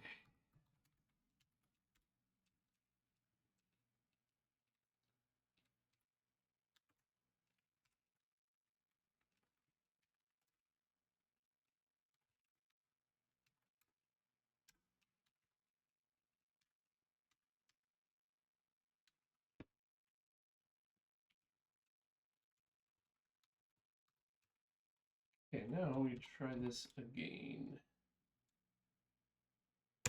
Now it should build without as many problems. Hopefully the tests all just run. Fail. Oh, shoot. Probably a build issue. It's going really fast. So something in my compile is not working.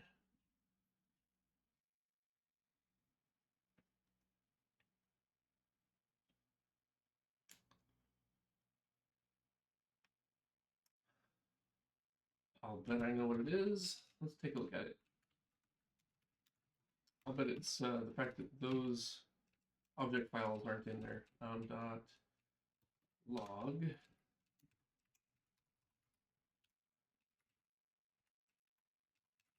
leave directory Latin 1 fail because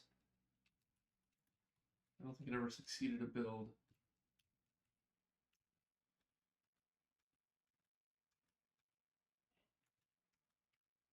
Here's the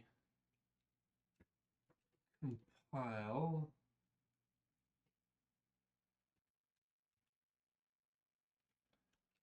Failed to parse.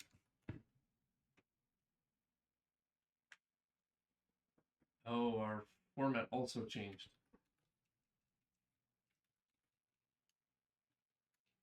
Okay, cool. We're getting there. Objects.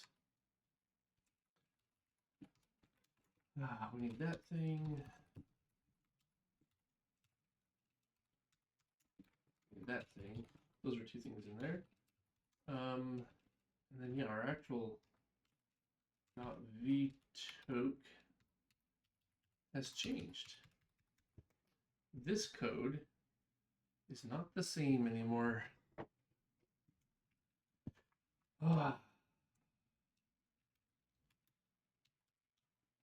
Discard new line. Hold on. Discard colon. Discard colon. Heap no longer matters.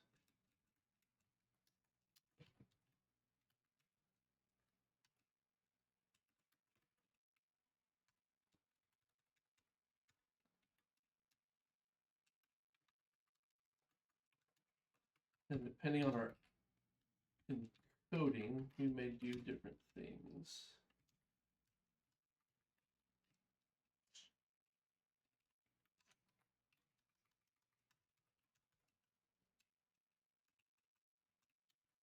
This is not the correct alignment, but I kind of don't care.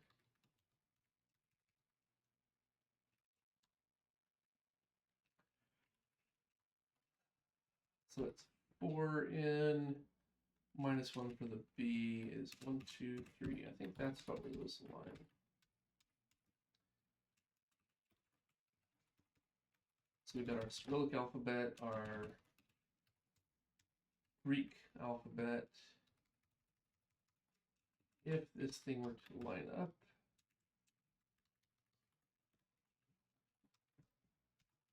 it'd be about there. Okay. All right, let's run it again. So it does a full clean and build of VV, then cranks through all of these different combinations of build options with different file formats and encodings. Still failing. Darn it.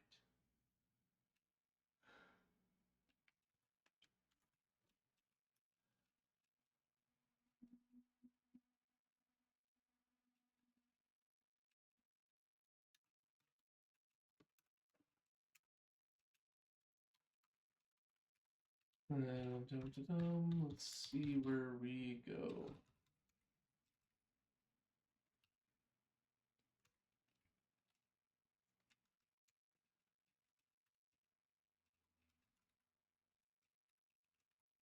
Okay. So it's not just this tokenizer, it's also this thing. The colons need to go away. bvp.vvp Name encoding tokdef. All right. If your project file isn't in the right format, it's not going to work. So we build VV over.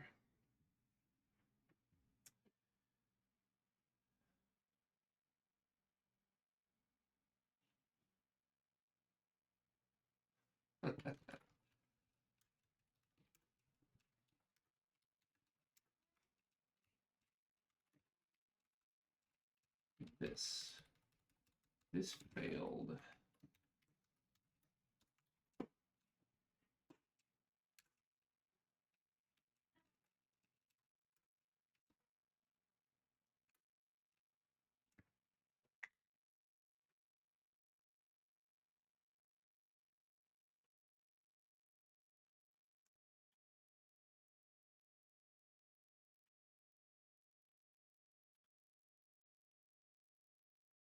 Why did it fail?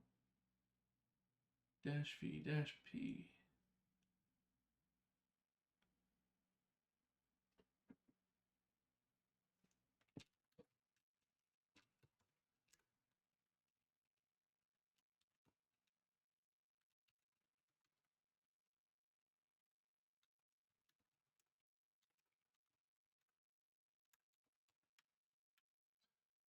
Oh, let's see. Do you see something wrong here visually? Windows size, physical size, width, height, instances, instance position, size, view, projection, matrix. That depends on so many factors. For example, you are doing a 4x4 homogeneous matrix. Depends on what order you specify X, Y, Z in, W, assuming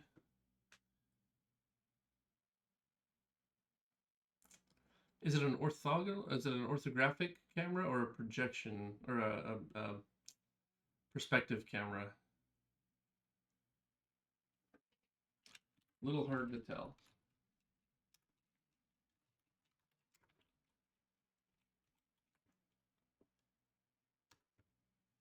Or at least I can't tell very easily.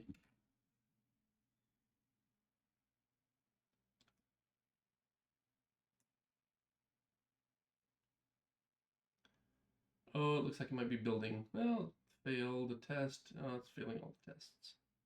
Shoot. Oh, ASCII passed. That's good. Why is ASCII passing and Latin and UTF-8 are failing? These are the go-to builds first. Lazy, lazy, lazy batch is also failing. So it seems to be an encoding problem.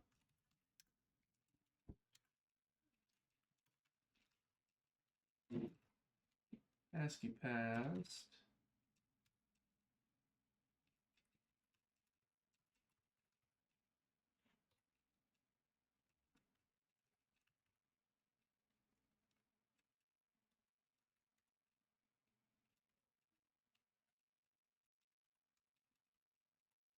Fail, fail, fail, fail,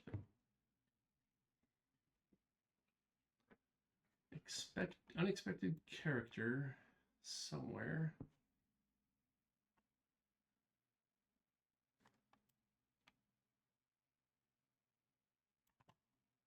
Testing ends with new line. Expected 5 tokens, got 4. Expected 0 errors, got 1. With an unexpected error somewhere.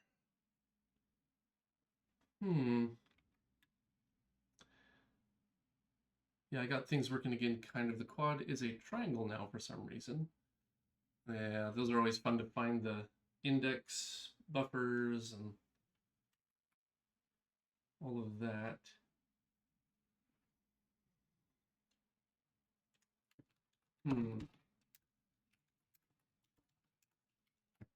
So yeah, UTF-8 and Latin 1 are broken. ASCII is fine. So I think we just cancel. All right. I need some water for yerba mate. I ran out.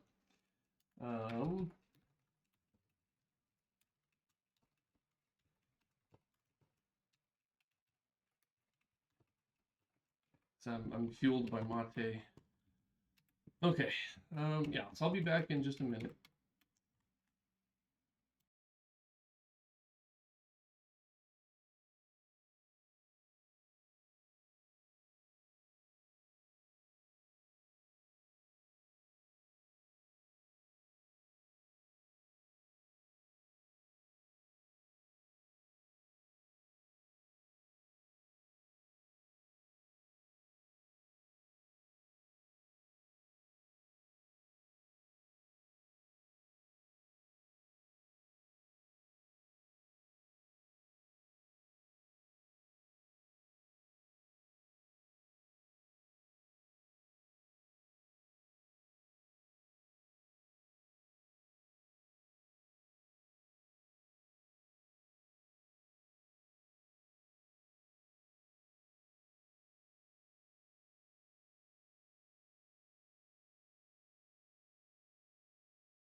Now then, where were we?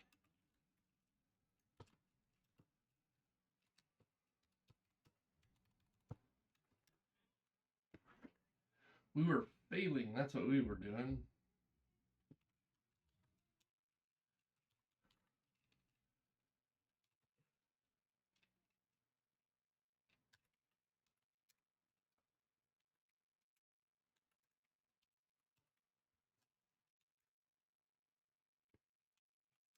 Run this real quick. Let's see if we can get one of the UTF-8 ones. I don't actually like working with Latin 1 unless I have to.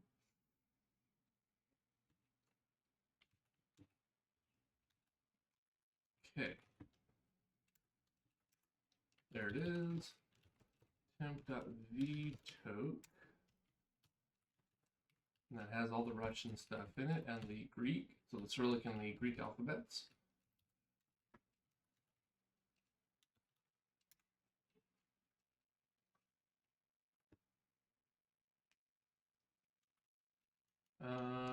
Tensor permutations.log.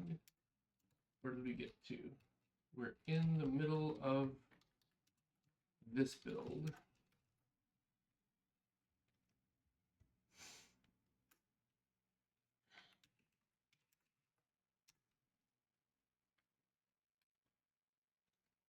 Test.cpp.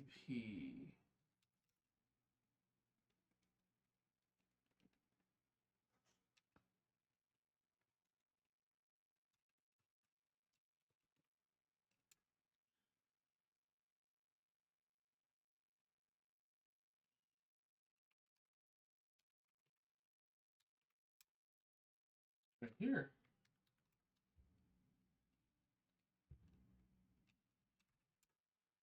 Oh, we're not where I thought I was. Okay, there we go.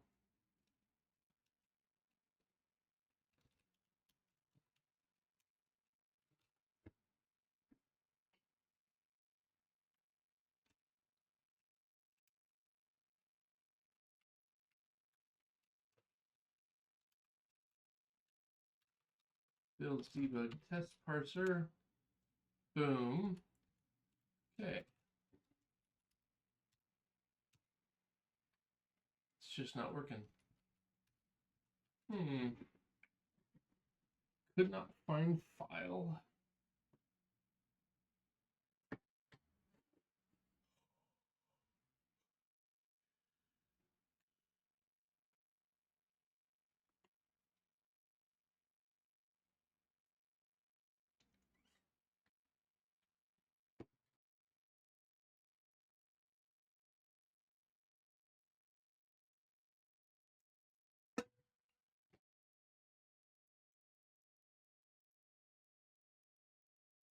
EV test. That's the first test.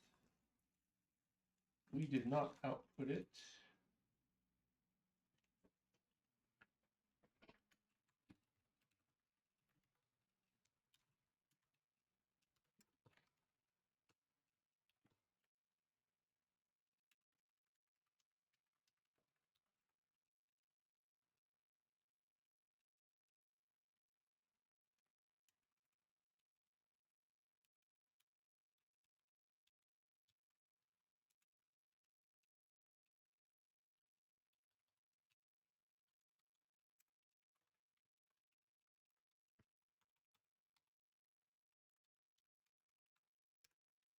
There we go. That's a bit better now.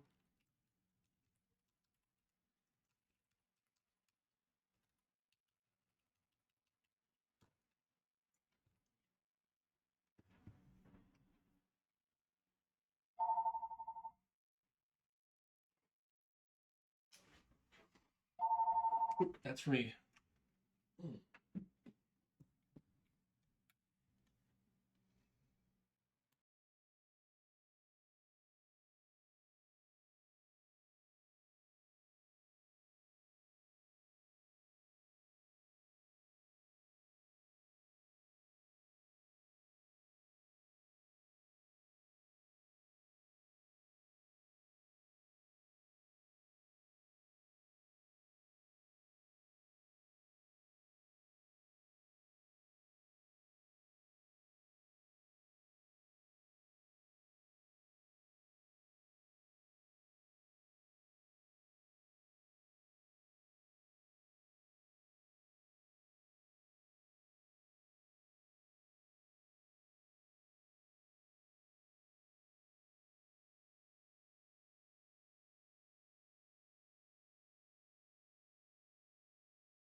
Okay, sounds good. All right, so what is going wrong?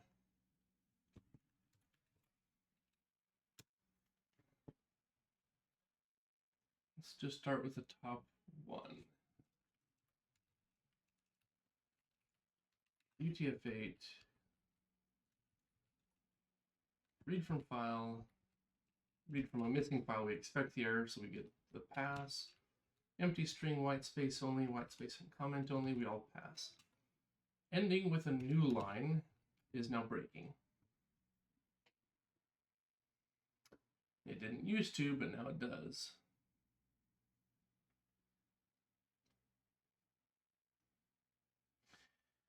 You get unexpected character weird stuff.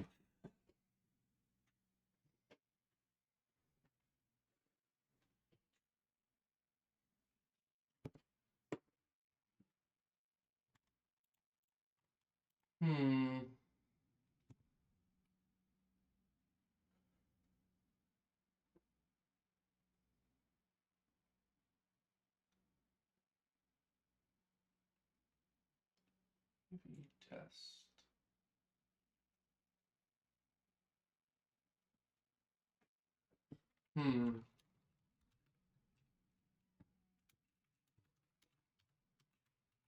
Ends with new line. We're told at line 2, character 9. So 1, 2, 3, 4, 5, 6, 7, 8, 9. How is space not an expected character? Temp.veto.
This was working.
See, this we expect.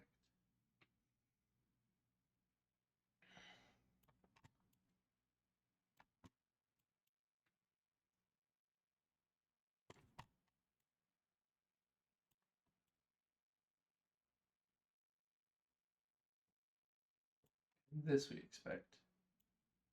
But none of these. What's going on in line 2?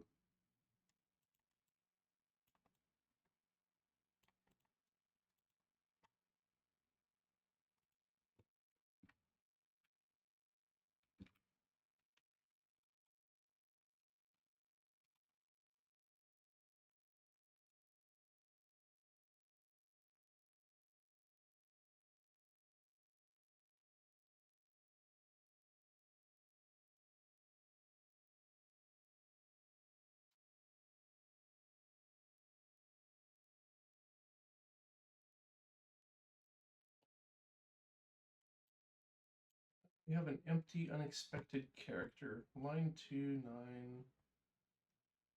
9.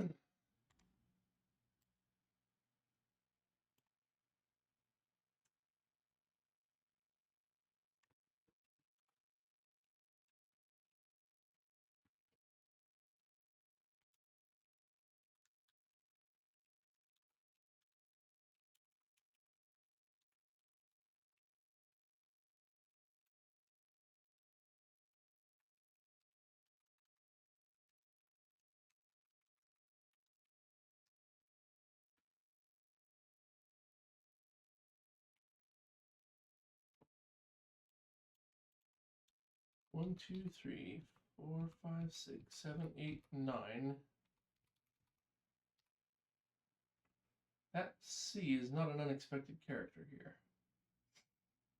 And it's not a C, it's a Cyrillic C. It's actually an S.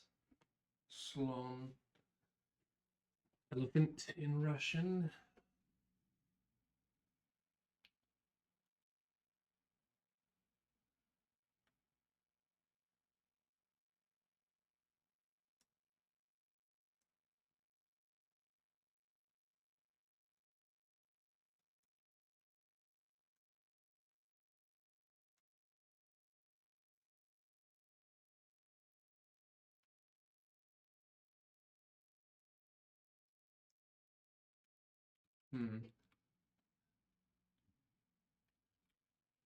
What have I done wrong?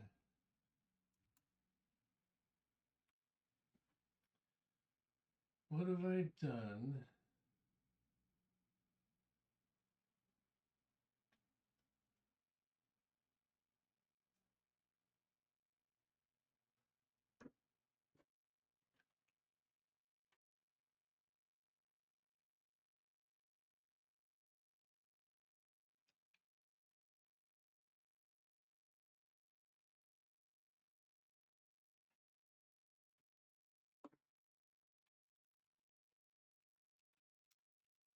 Unless BB test parser. Here's the question.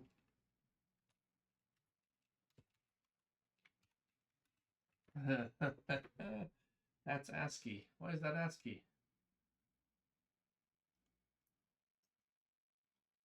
That's why it's not recognizing Slon.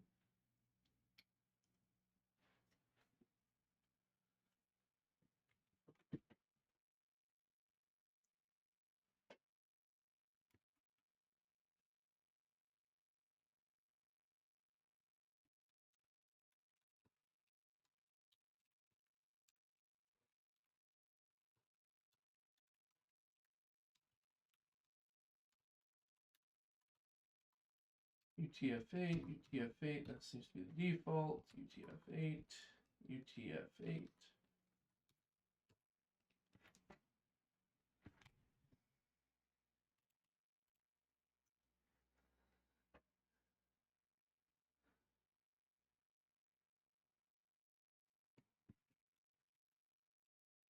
Okay.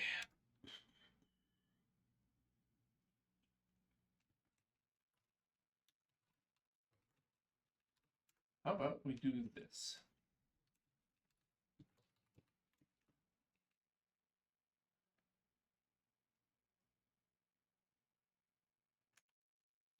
That one's fine.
We put this in the pre-test,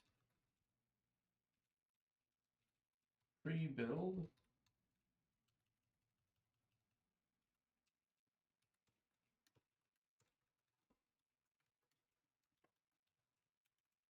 Generating test files, because these are all the same test files really. When you get right down to it, those are fine. This one, basically going to do this.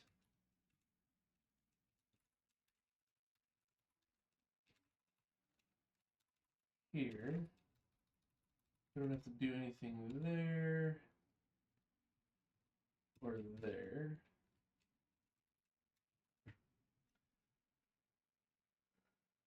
Okay, so we generate test files. So we're going to end up with a bunch of PVP. We could do cleanup. Basically, we want it so our project will run. Compiler for what?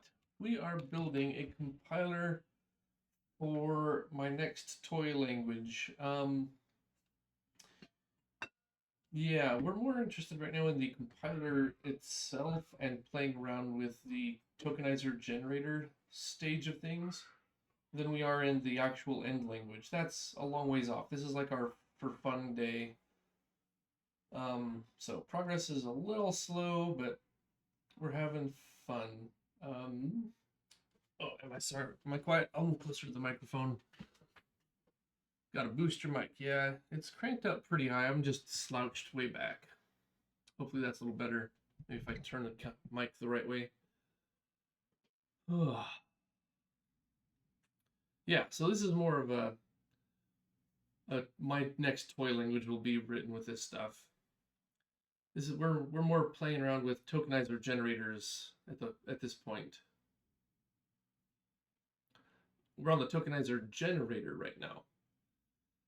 So let's go back to the old Scratch buffer. So you take text in, it goes into a tokenizer or scanner or lexer, and out comes a list of tokens. Then that goes into a parser and it's given structure. The plus adds the 1 and the 2. Then you dump that into semantic analysis. Semantic? Now it looks funny to my head. And it basically analyzes it. It says, well, since 1 is an integer and 2 is an integer, this plus has to return an integer as well. And then, things go on from there. But we are taking in a config file and putting that into a tokenizer generator that we're writing, and it kicks out our tokenizer for us. So if you want to actually build a real language, you don't need this. Like the tokenizer generator is here because I feel like it. If I was actually trying to develop a commercial language, I'd handwrite the tokenizer probably. It's not that hard. But we're playing with, regular expressions, NFAs, DFAs. I've got all kinds of stuff we could talk about there. So this is where we're at. We're in the tokenizer generator stage before we use it to generate our tokenizer for us. So if you know like Flex and Bison or Lex and Yak, we're at kind of the writing Lex or writing Flex stage right now.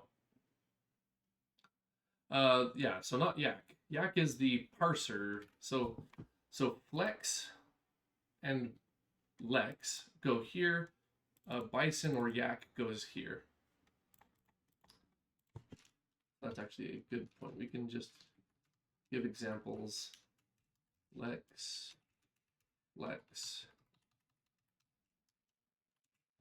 And this one would be Yak or Bison.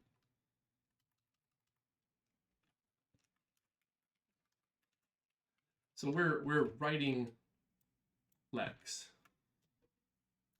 Yak does the token and parse stages for you. So Yak uses Lex. So Yak uses Lex to generate the tokens, then Yak builds the abstract syntax tree for you. So you kind of need both.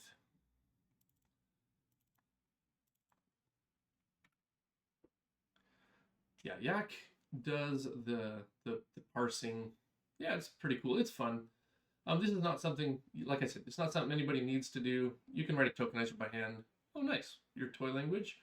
What does that look like? I've never used Lex or Yak. Yep, I actually don't really like Lex or Yak. That's why I'm writing my own. And like I said, I just think it's cool building the NFAs and the DFAs and writing code from a state machine. I think it's pretty fun. Although Lex and Flex don't use DFAs anymore. They all have backtracking algorithms, which is why I want to do this. I don't want to use backtracking algorithms.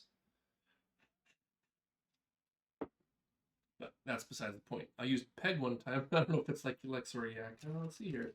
I don't know. I don't know Peg.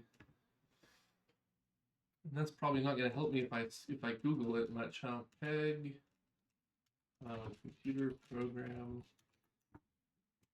language development.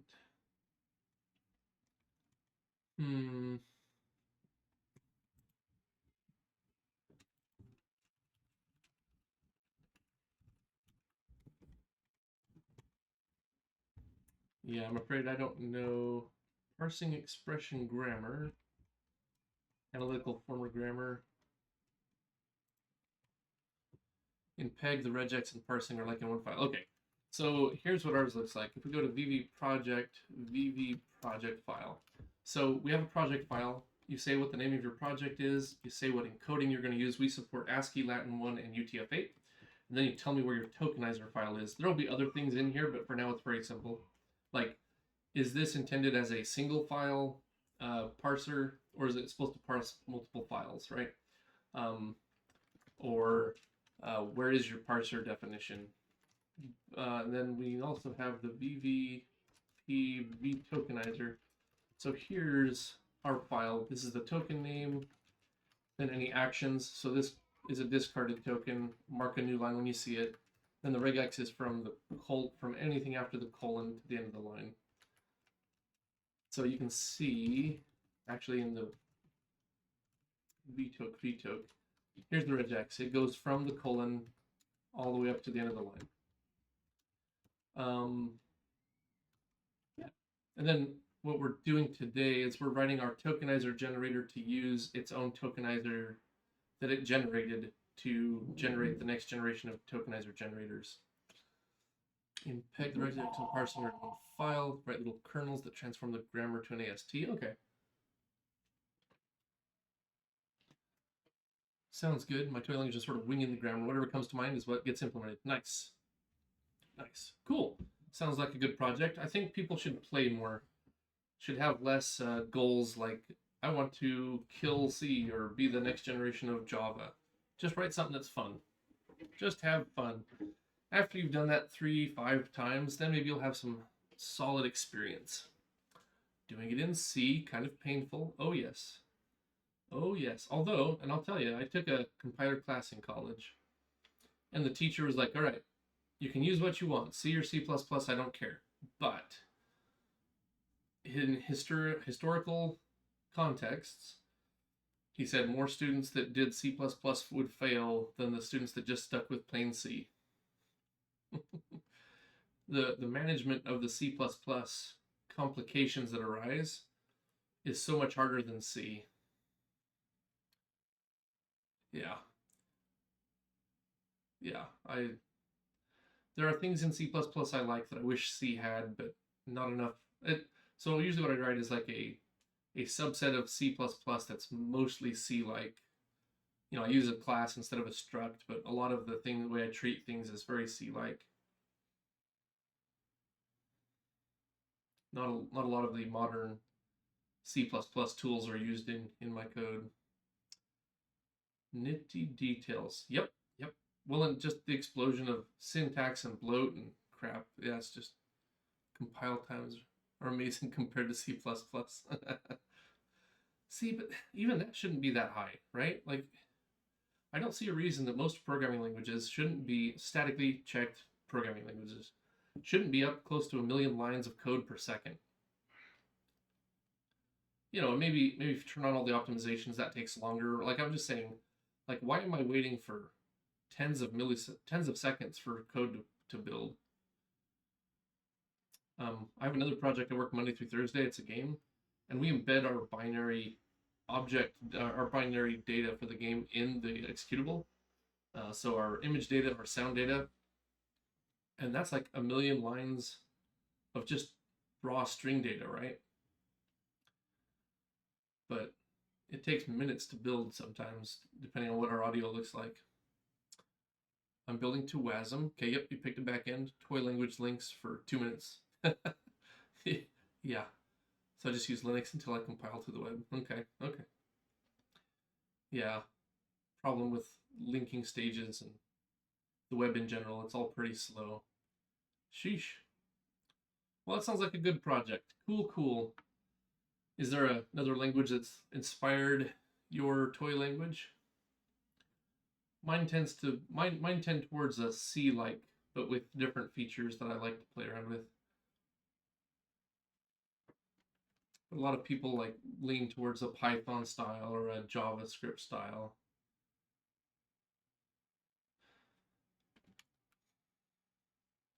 C with Python syntax and Python semantics.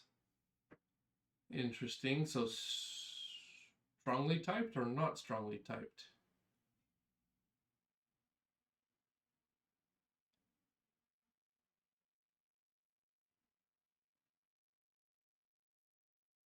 Okay. Yeah. Very good. If you want performance, you should type it.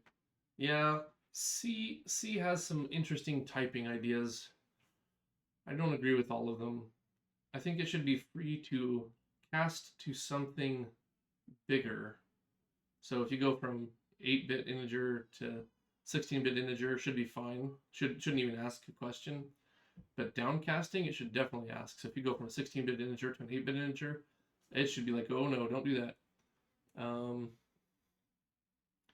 The other thing is signedness, right? So casting from a signed int to an unsigned int, it should give some very strong warnings about that. Very dependent on claim D to give me typing warnings. Yeah. Yep.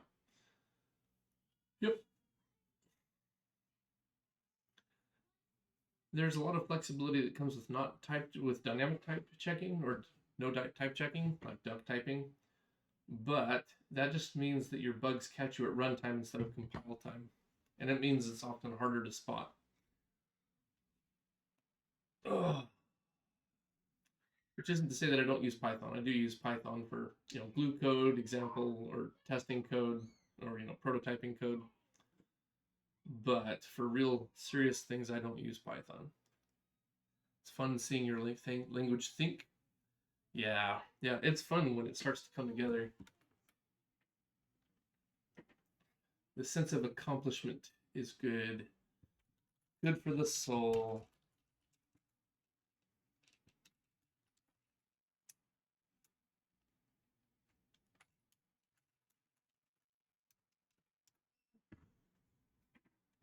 All right, generating test files. We generate 3 sets of project files and 3 sets of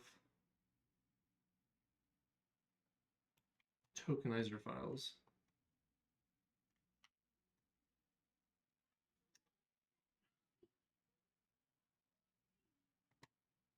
Then in here, oh, did we enter the directory?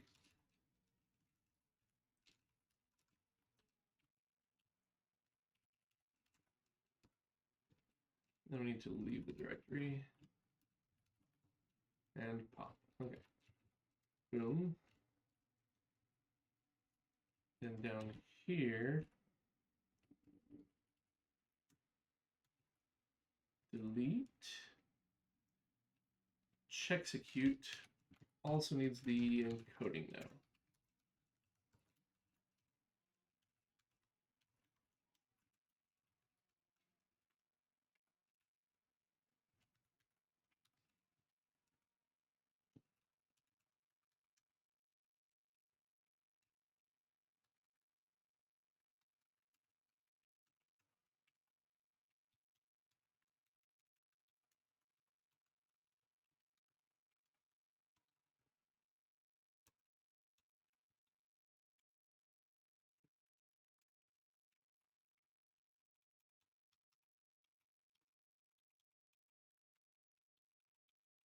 I'm trying to get my automated testing to run again. It's been struggling today, but we just refactored a whole bunch of stuff. So let's see.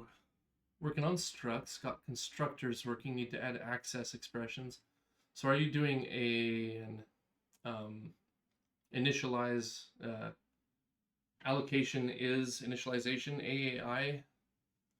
Here's a test program. Okay. Yeah, no, I mean, that's the fun, right? Play, have fun. Int binomial coefficient, NK. Yeah, see, you're just trying to get rid of the brackets and semicolons, but otherwise it's very C-like.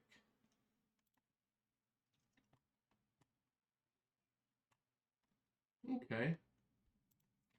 Cool, cool. Not bad, not bad. I've seen some different syntax options that I did not agree with, but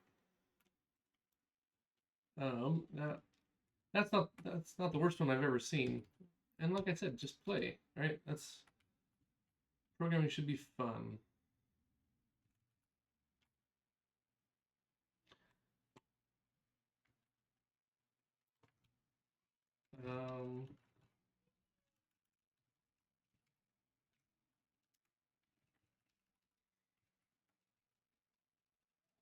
When we're testing,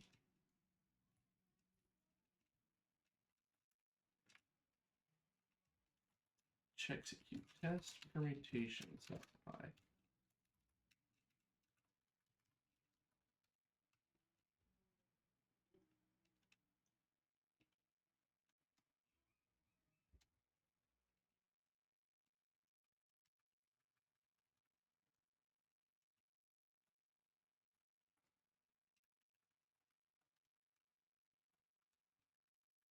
Source debug output is test.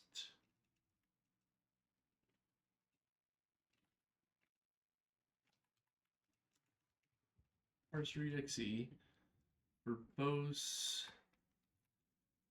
project file. I think this one is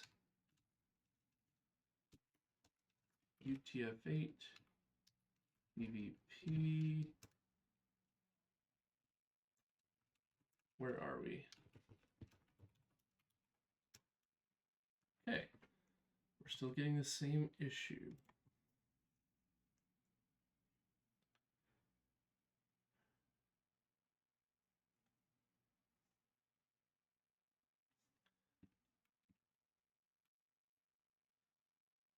Still no strings yet. Yeah, well, there are a lot of choices that you have to make around strings.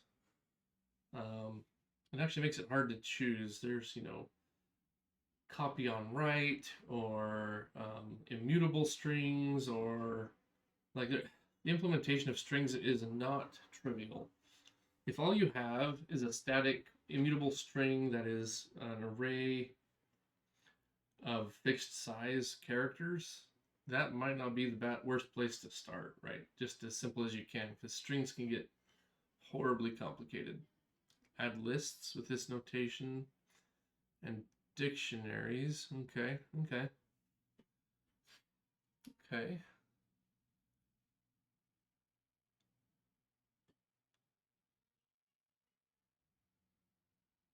Yeah, either of those would probably work fine.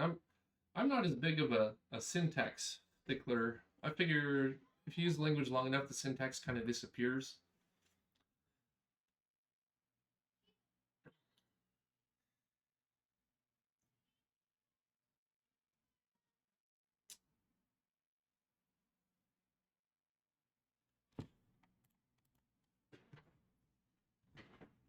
Ends with new line.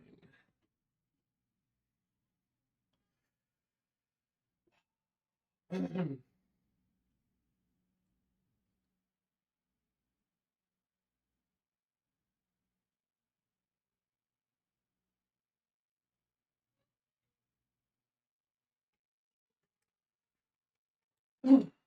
know what these 8 errors are about.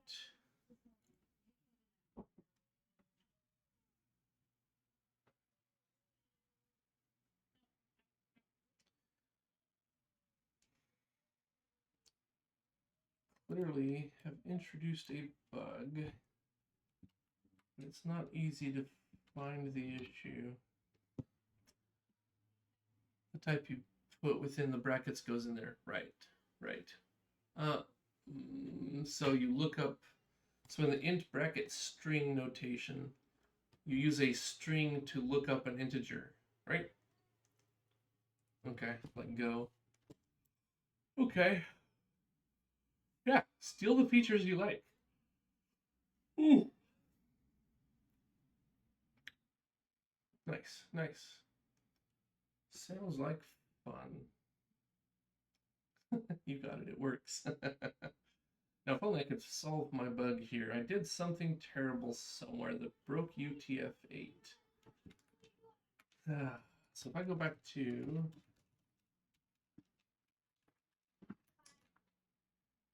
DB source test parser,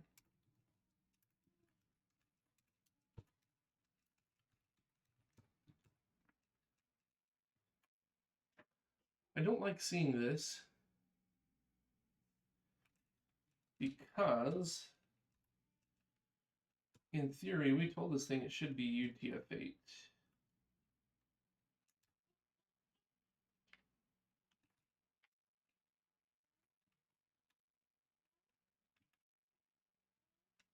Is that our whole problem? Encoding is ASCII.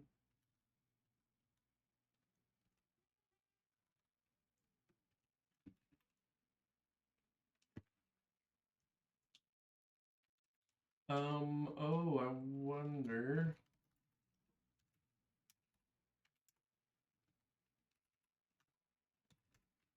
When we output this thing,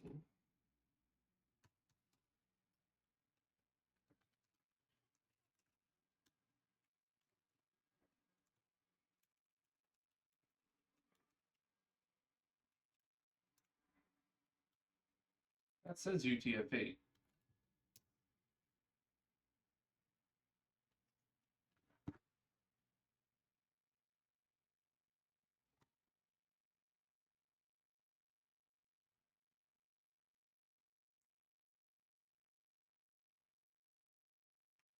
Reach encoding. Enter the directory. Execute. This thing should have this encoding.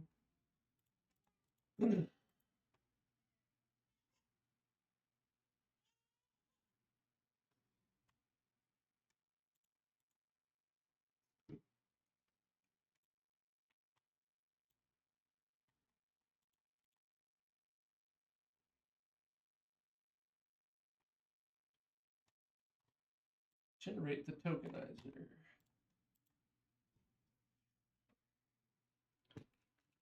Command gen toke.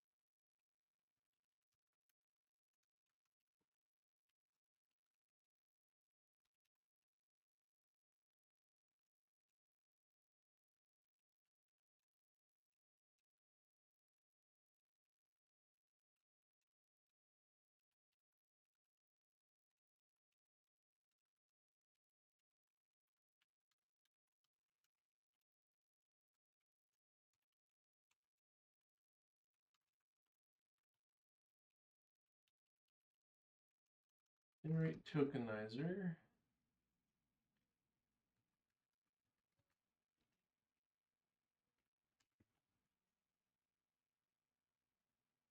Output VV.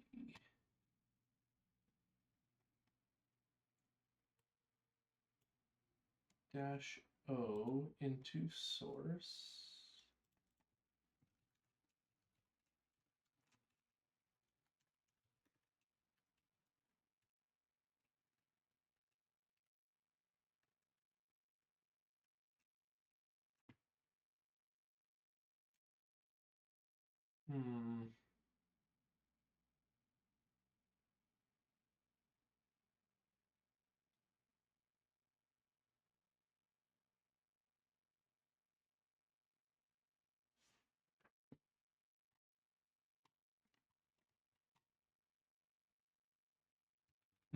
Debugging is painful.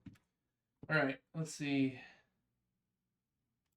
Because it looks to me, actually, let's do this. Let's simplify things. Let's say we only use function pointer lambdas. We only do batch processing. We only do macros. And we only do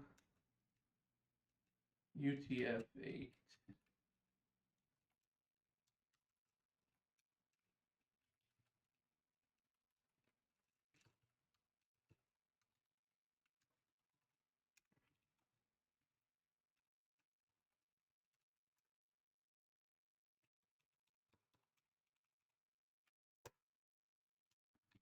All right. So this should shorten up our test run. We don't have to kill it. And it'll all be UTF-8. So the only thing we should ever get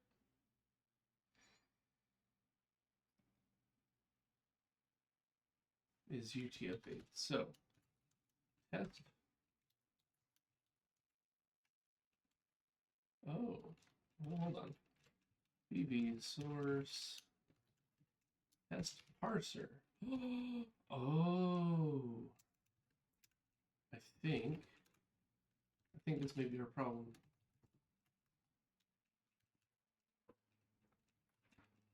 Okay, now I know what's going on.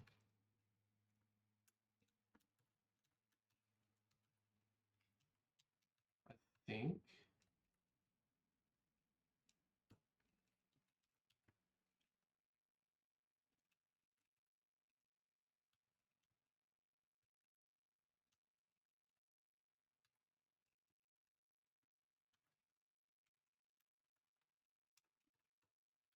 EB test parser. We want just the test parser. And we don't, I think.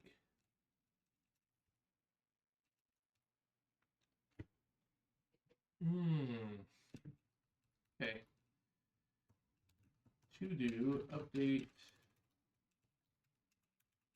test to use new methods in test parser namespace. Don't expose context. Okay, that's a thing we'll have to clean up eventually.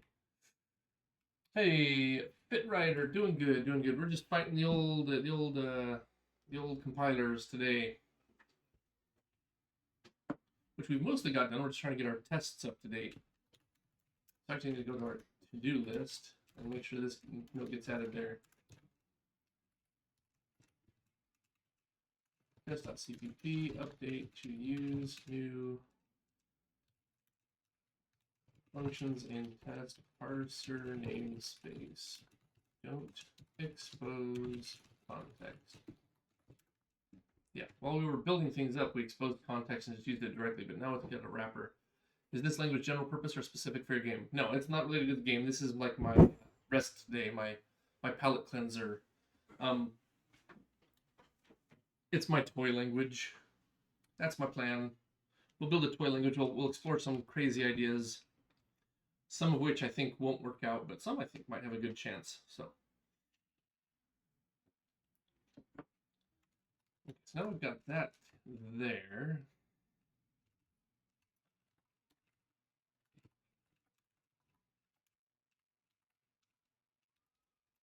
We also should do a cleanup in our testing.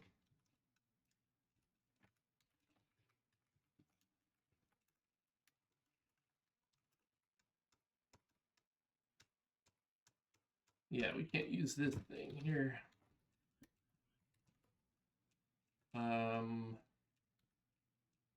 So what this means was we've changed the name of our project just a little bit in this test case, and we were still pointing at the old code files, so they got locked at ASCII and weren't updating.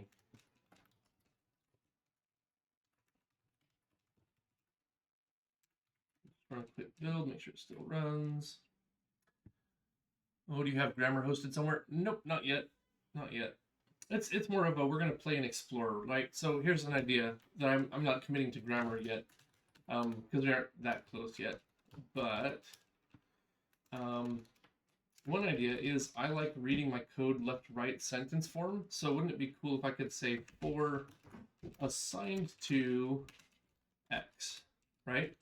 So assignment from left to right. But you would also have the option, because, you know, muscle memory, to assign right to left. So you can have assignment either way depending on how you want to read it or write it. Now, part of the reason I want this is because of other features. So do I really want to support both? Maybe I don't support right to left assignment, but that does get into some weird syntax things. Like, so for example, I want to do multiple assignment. So maybe it's something like x, y equals, so you take 4 assigned to x and 0 assigned to y, but the declaration happens on the right, which looks a little weird. So I'm not sure I actually like it, but, you know, we'll play with it and see how it feels. Why is this useful? Let's see here.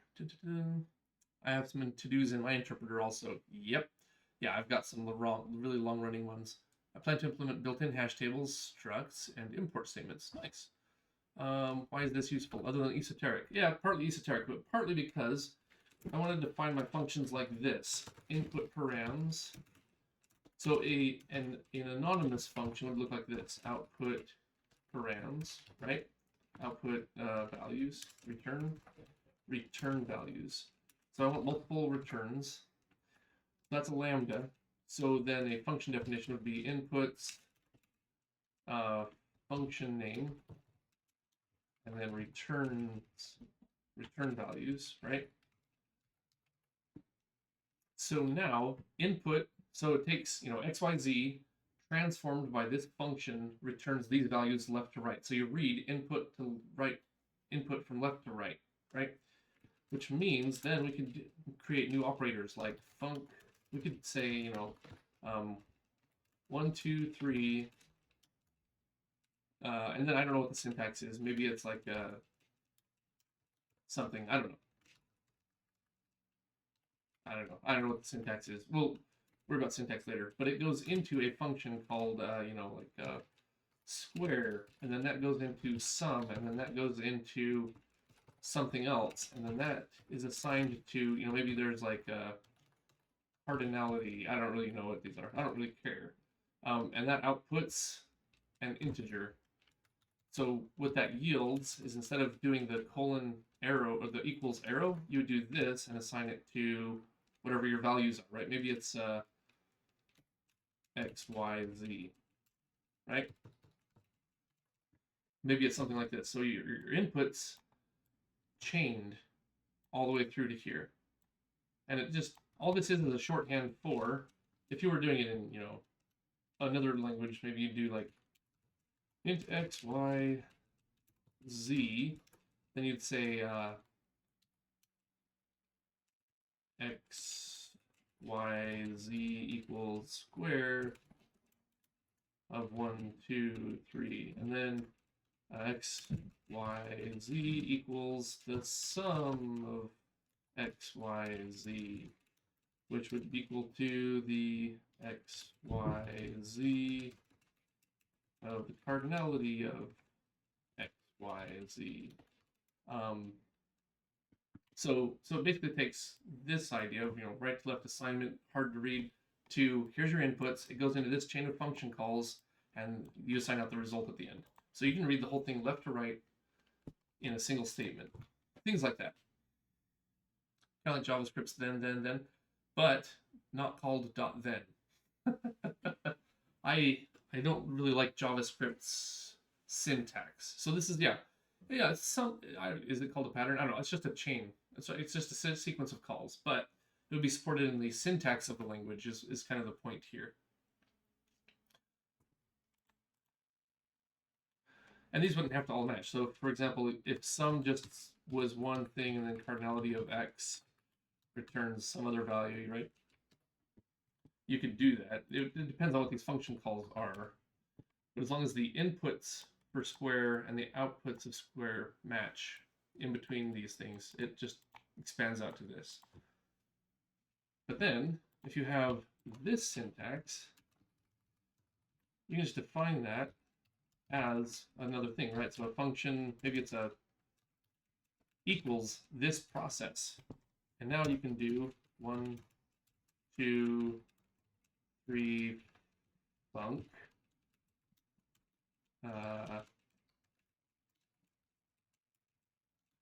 Assigned to result, right? So left to right. Just basically trying to get that left to right idea, because I read, that's how I read books. It's the English language, man.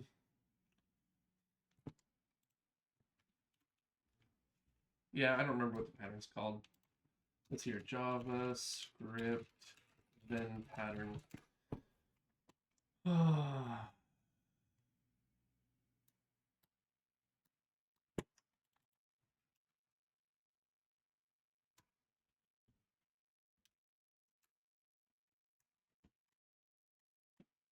Promises, prototypes, then, yeah, I don't know what it's called. Anyways, so like I said, we're just gonna play with it. I'm not really targeting a specific language per se, just whatever I feel like working on. There's no specific grammar. We're just gonna you know, thrash around for a while and see what happens. That's kind of the idea. All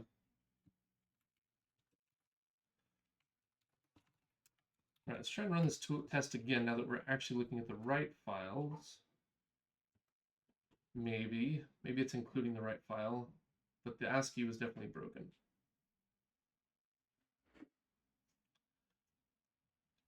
Build the executable. Pass. Okay, I think we're there. Test our permutations.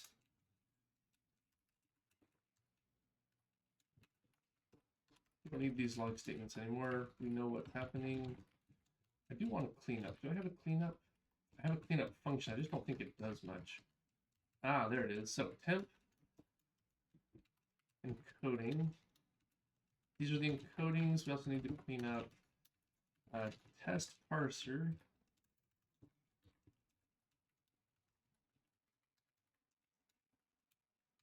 CPP. I think that's mostly it, actually. So these are all generated. These are generated in here.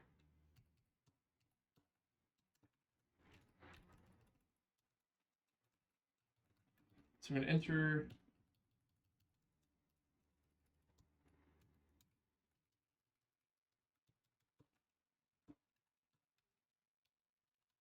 one file we have to clean up. This file we have to clean up. Our test directory and our source directory. Those are the ones we need to go to.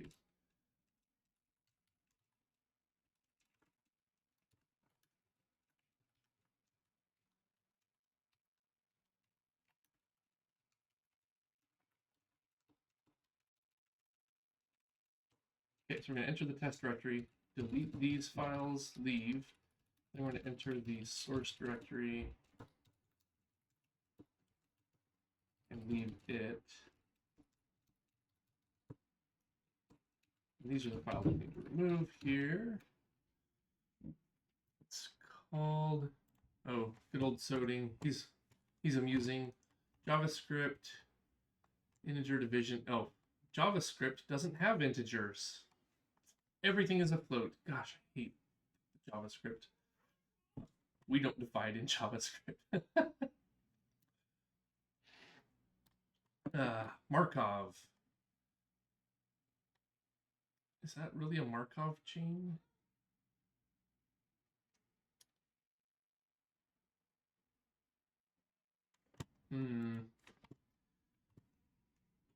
So Markov chain, as I understand, is just a way to make a decision. So like back in the day, that would have been called AI, Markov chains.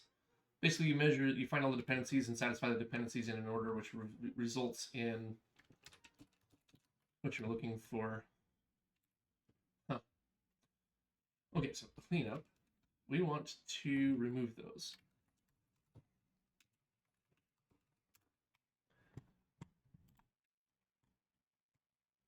os.remove.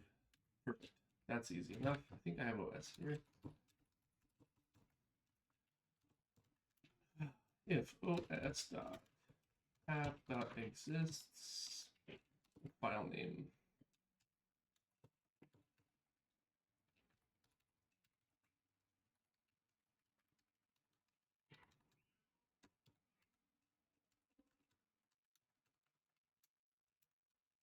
os.remove.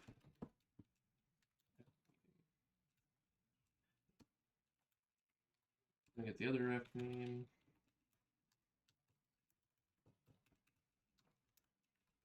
And remove it.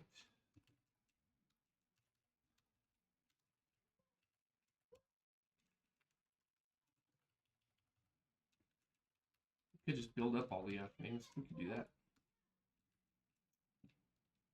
No, let's not overthink this.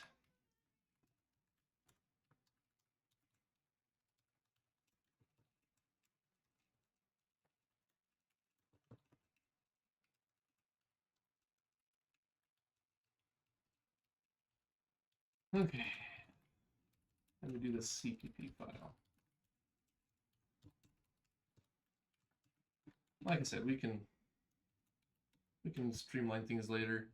I missed the integer division is hilarious. JavaScript. They don't have integers. There's not a real integer. It's all floats, and even then the floats are stored as strings, so just as a language design choices, it just makes me sad.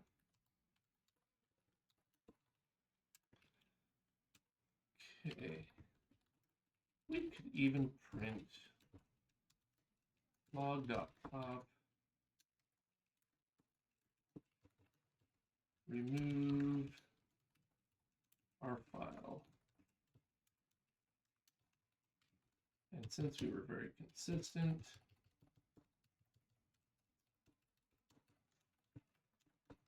all right, let's run that short test again.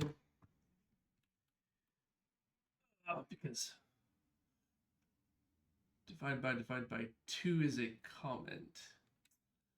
Oh, bait tweet.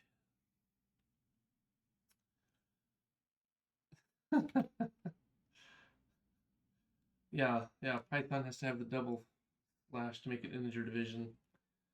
Oh, good heavens. Okay, so let's make all of our stuff available again.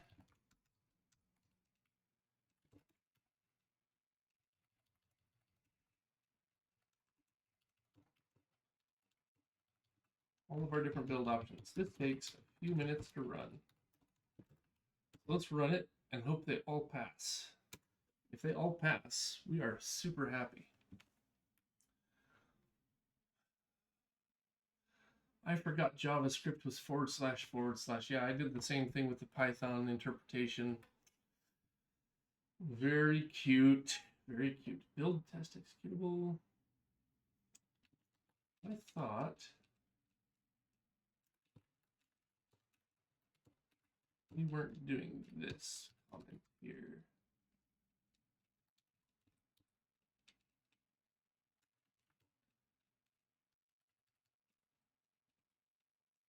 It's fine, I guess. Whatever.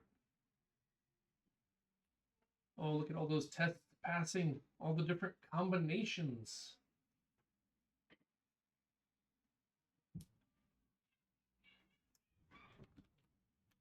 Of possible build operations. Nice. And again, this is a bad way to do it. You don't want to build your code so that you're supporting, 140 different combinations of things. Or something, however many it is. So in test.cpp, we have a test count somewhere. 3, 4, 5, 9, 11. There's 11 tests per one of these passes.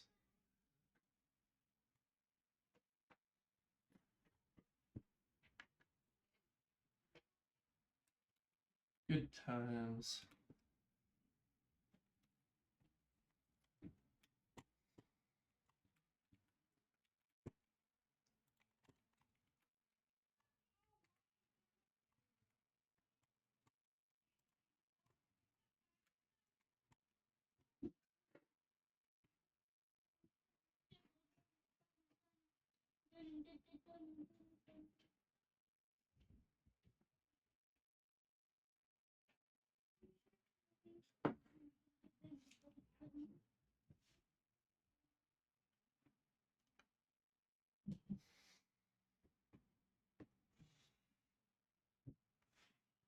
Yeah, I don't actually remember how many combinations there are in this test suite. There are some things we're doing to reduce the number of test loops. So for example, we're not testing every combination of these things with all combinations of file opens, because this is like an orthogonal thing. So we just rotate through these once per test instead of running 3 tests per each of these other combinations.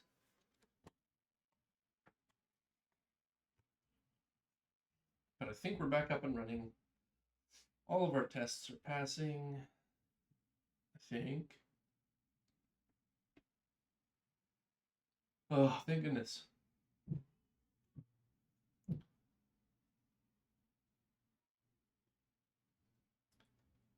And now tests have been updated to keep up with our current development. Which kind of leads me to, what's my next thing? That's important. That would be nice. Oh, VB tokenizer definition could use some semantic analysis. End state, etc. End state, etc. Yeah, that's a bug we could look into. This may be actually just detect that.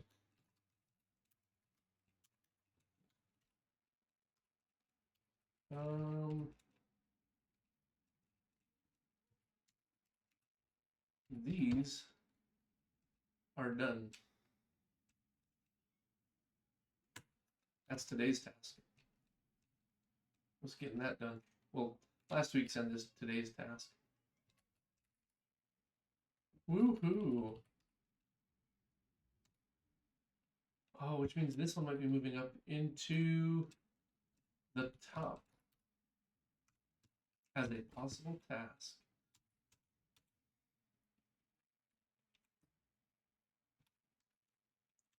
Which is excellent. Oh.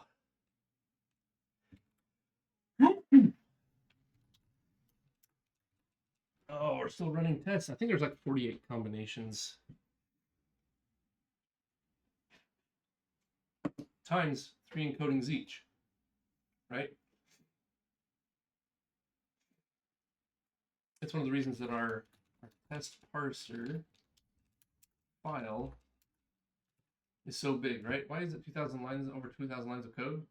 Well, because we're doing all of that code is the same for all 48 of these combinations of builds.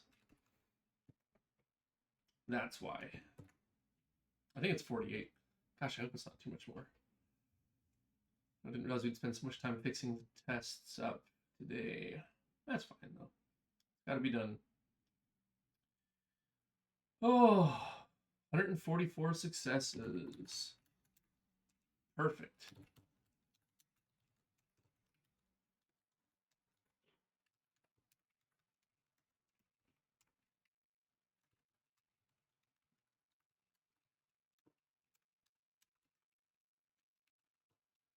We don't need this logging here. We don't need this logging here.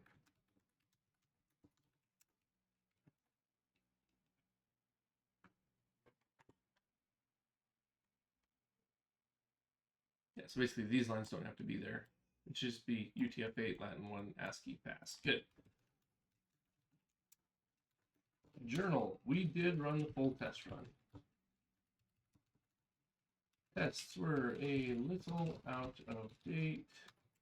Did that clean up? It did clean up, and it cleaned up all 6 combinations. Perfect.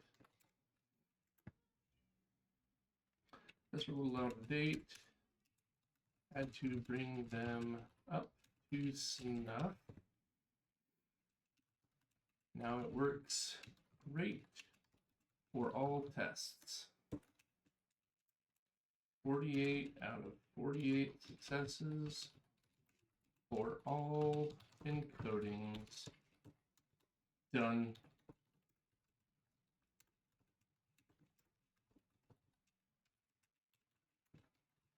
Updated tests. Let's see here. Source. Wait, where am I?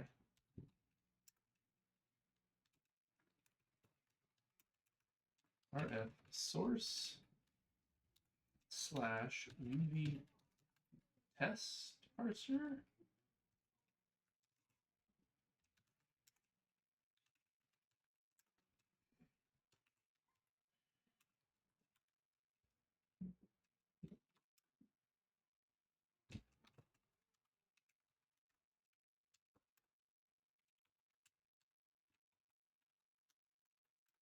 VV test.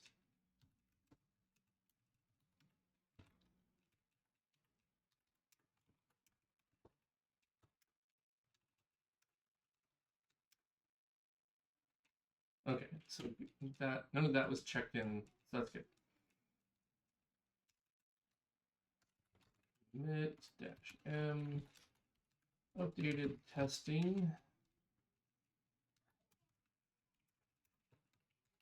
Yeah, 48 out of 48 pass with all encodings.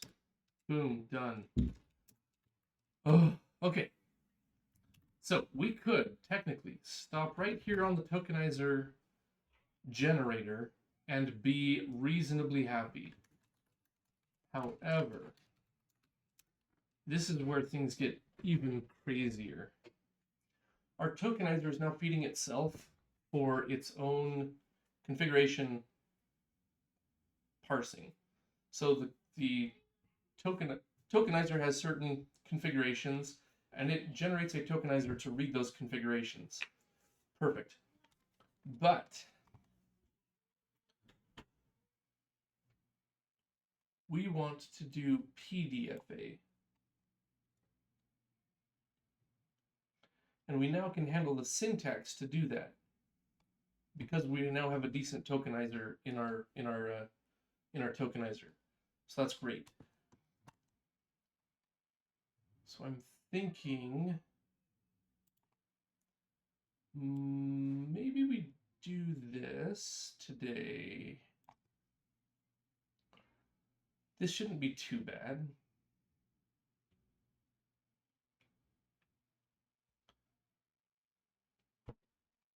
We'll see how far we can get on these today. It's just about 5 o'clock. Yeah, we don't want to start a major task today. I don't feel like dealing with this yet. But this one is going to open a whole can of worms, and we're going to love it.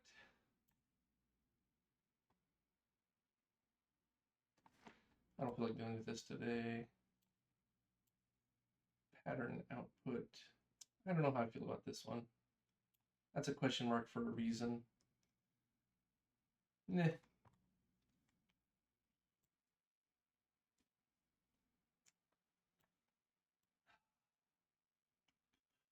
So basically, we can print out the pattern that was used to generate a regular expression, but once we start combining regular expressions, we can then no longer really print out the pattern. The alternative would be to, because you'd have to combine yeah, it's just ugly.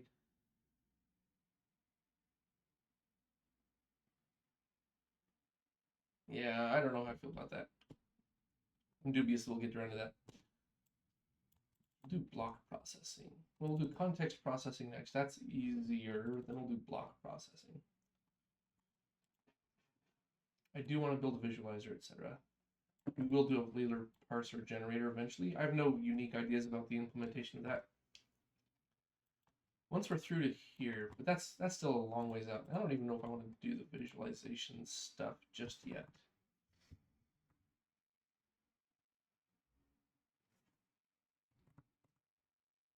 Yeah, this is going to be fun. Let's do this. Let's go update test.cpp.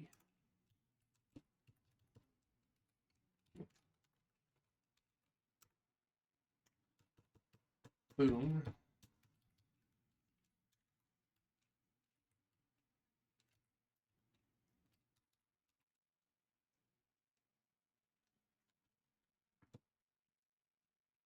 So we don't need a context.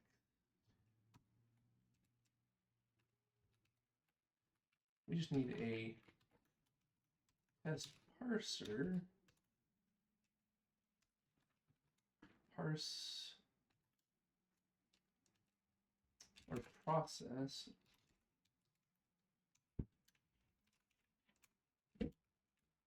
Text reference. That goes away.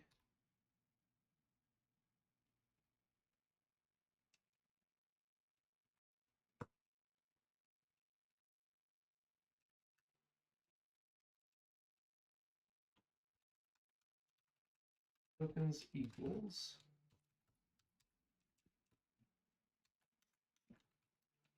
test parser begin text reference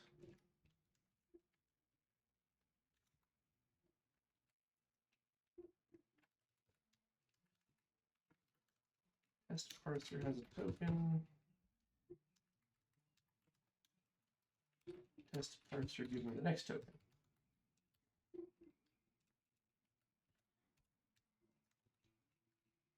And we don't need the context.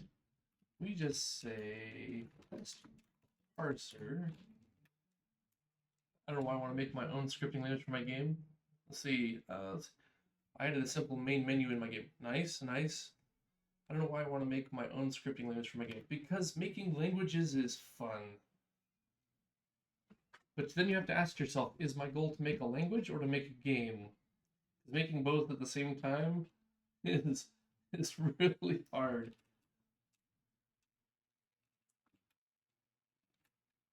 I would say build your game and your engine on, for whatever, and then implement all of the pieces you need to expose, then implement your language. I'd say if your game is technically runnable without it, that's a good place to be. But if you've laid the groundwork, then adding the scripting language to it can be very rewarding. But I think a lot of people start with scripting language and then build their game on top of it. And what that does is you make decisions about your scripting language before your game is done. And so decisions that you would have done differently if you'd known what your game was going to be, it's kind of a chicken and egg problem. But I think you start with the game and then add scripting to it later. That's my philosophy there. I want both. I know we want it all. This is called doing everything else instead of actually working on it to add on the game afterwards. Yeah, no, I have this whole, let's see, not this to do. It's the word sleuth game documentation to do. I have all of this stuff that I've had to put on the back burner and be like, nope, we're not doing that now. Even though like some of this is fun, right? Some of this is actually kind of cool, but I have to put it off.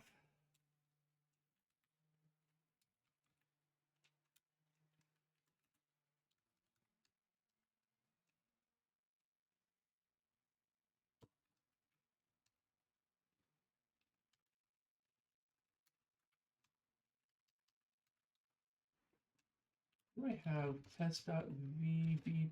I do.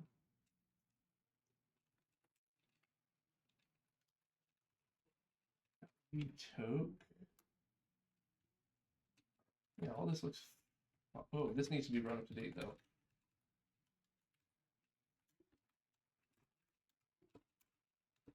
Discard.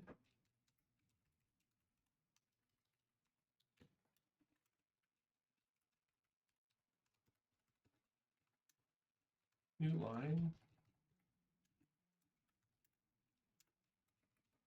Oh, no. Nope.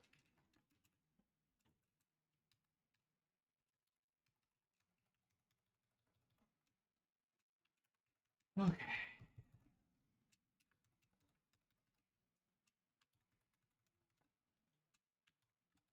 Sorry, just trying to get things up to date with our latest parsing stuff. Okay, F3.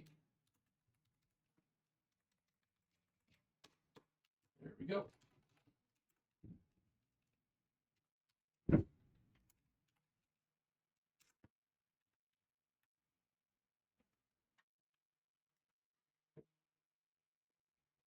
Scripting would do it mainly for GUI elements though, because I only want a very solid GUI library. This is what I've been working on since the beginning. Yep.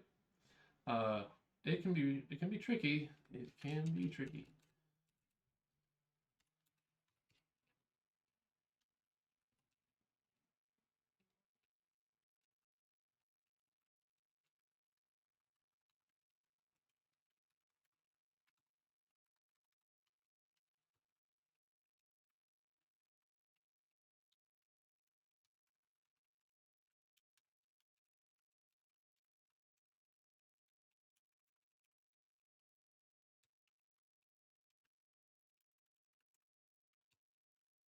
Error count, warning count, log errors.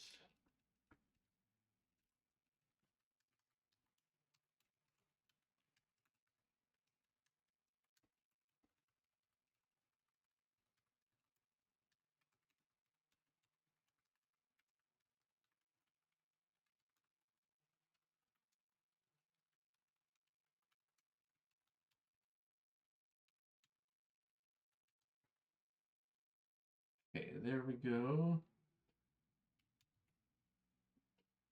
So in theory, compile, make clean, embed, test. I think that's what we need to do. Because I try to do small stuff that when combined, it will do something huge, like a simple on-click event would be very useful. Yep, it is. I agree.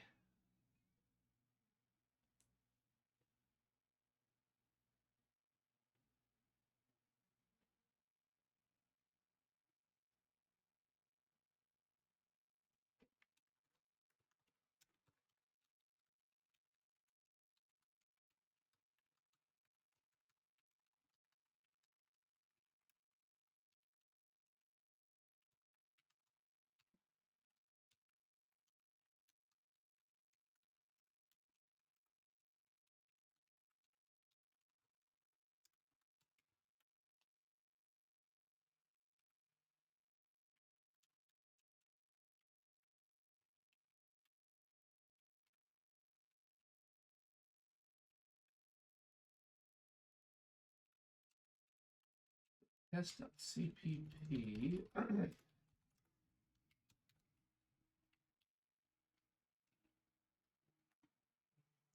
Oh, interesting.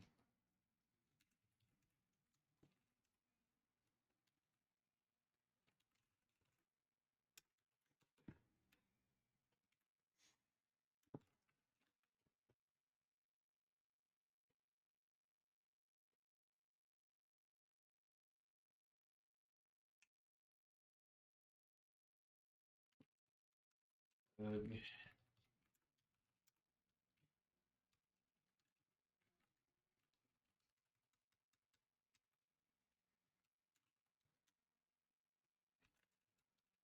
we're going to replace all of these with test parser colon log warnings.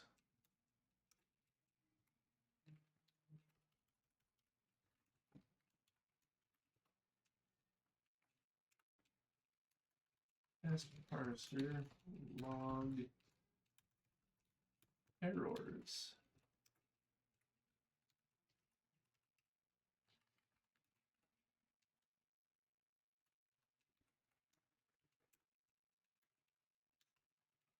Test parser error count.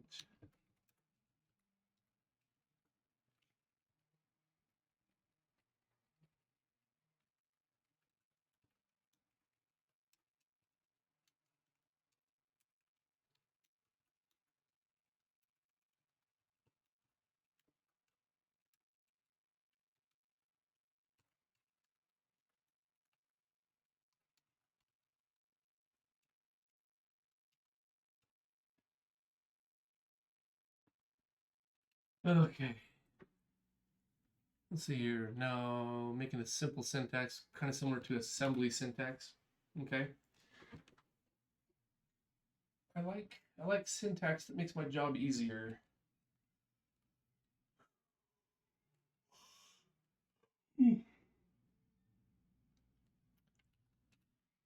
So this is going to fail to build again. I think we're much closer than we were.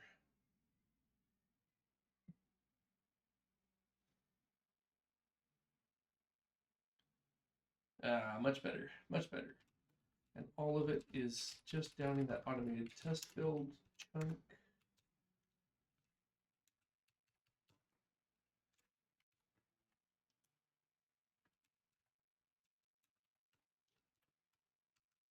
We don't need either of those technically. If lazy, then we do the following. We'd say VB, no, test parser begin text reference, or yeah, or begin file.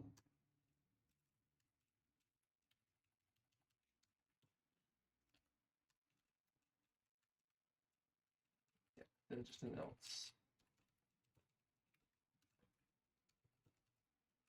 Perfect.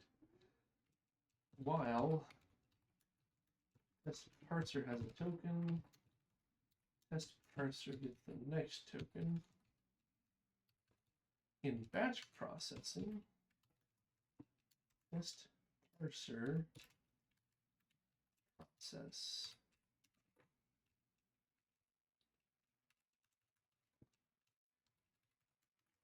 file. Let's process text reference. Config text or okay. Done.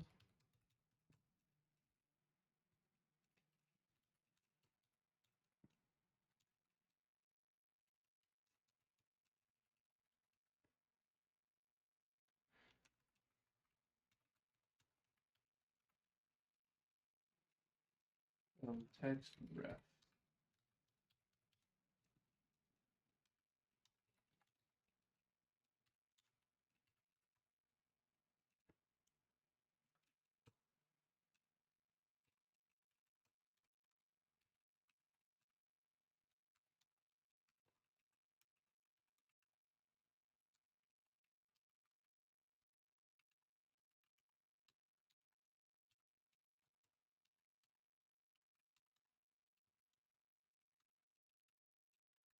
Okay, then up here where we create our tokens.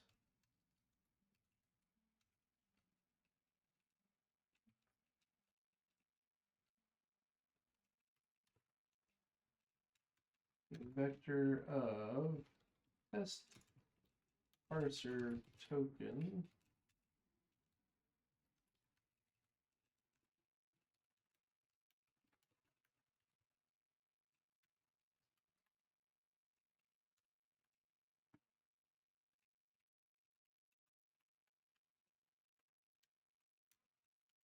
I don't remember how this works now. Parser. Next token, const token ref, const vector and. Why don't we just do this?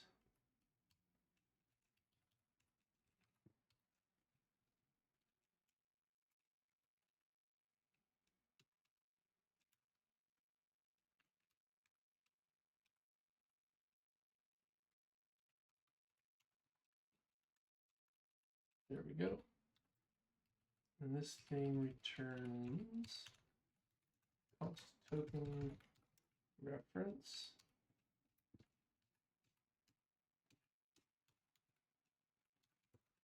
All right, let's see how close we got. Scripting layer could be handy for adding translations. I don't know about that, but I see what you're going for.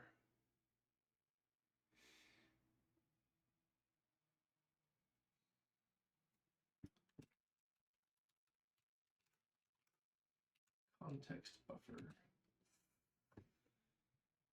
Okay.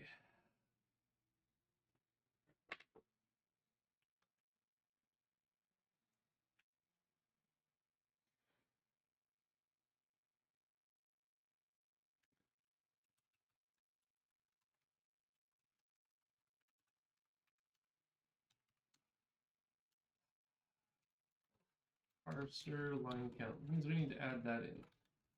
So in VB Hodge parser.h line count.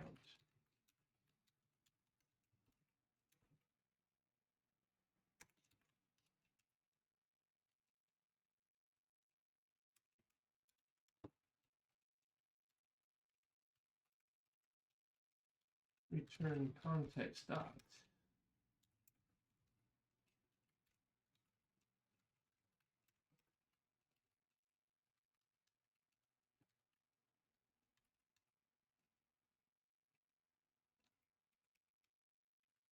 This thing.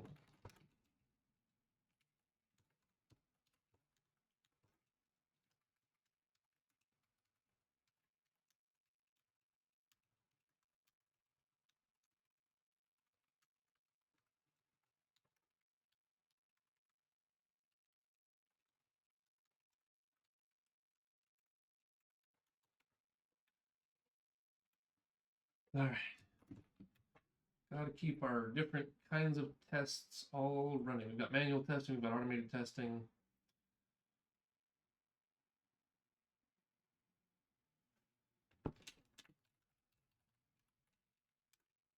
Okay. That is test parser token.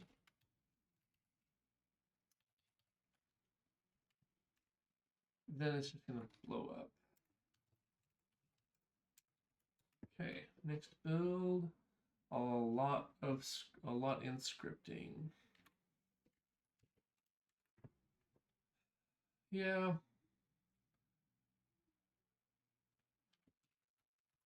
I don't know. Scripting is a complicated.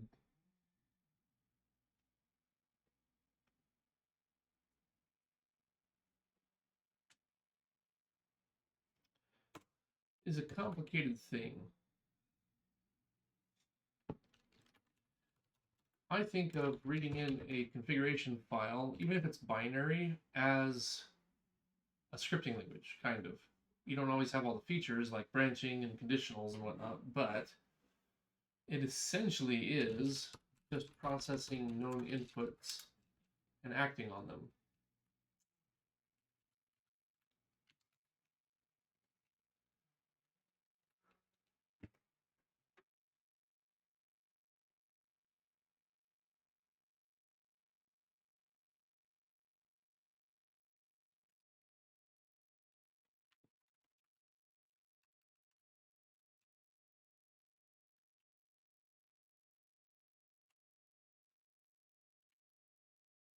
It doesn't like either one of those. Okay.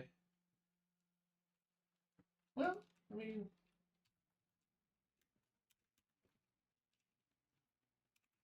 PV parser. We can just request the tokens again, right? Lazy batch process. Process.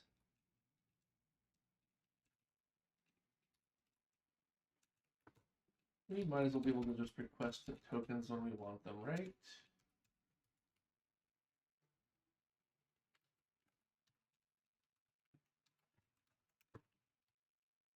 Which looks like this.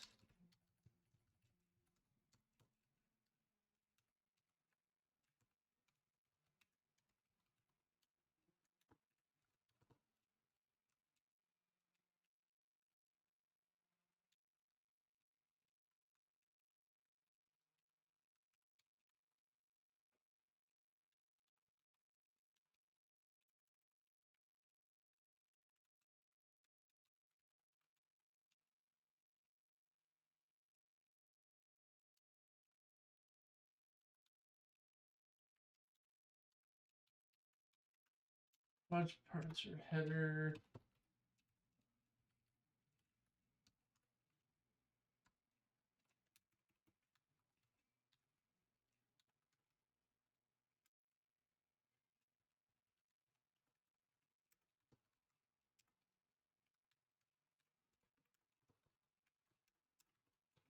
All right. The goal is to allow a development environment without giving too much power to the programmer to avoid security issues. Yeah, but I think an extra scripting language just exposes more security issues. If I was allowing coding to my game, it could lead to issues regarding malware injected in the game disguised as a mod. Yeah, that's true. Security is a concern.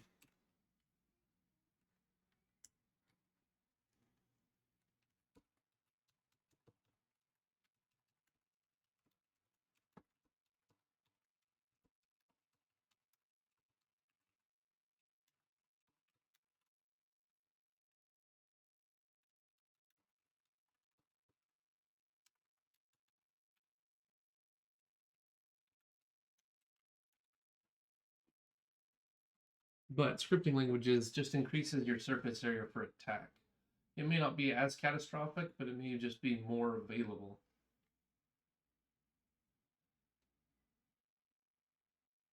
Oh, interesting. Oh. I see what I have to do.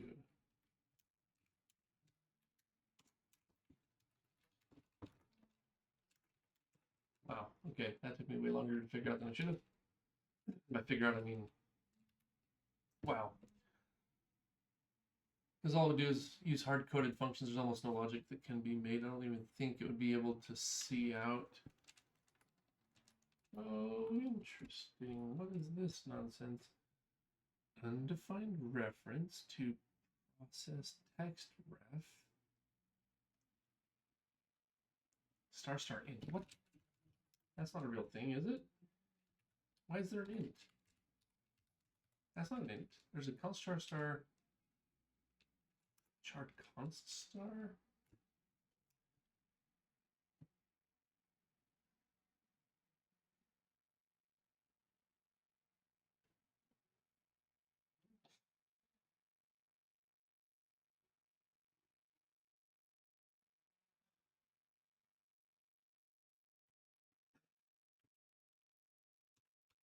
Okay. I have to do that for one.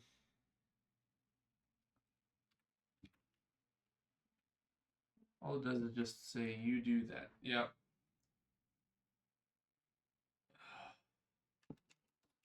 No tokens wasn't declared, was it? Shame. Shame.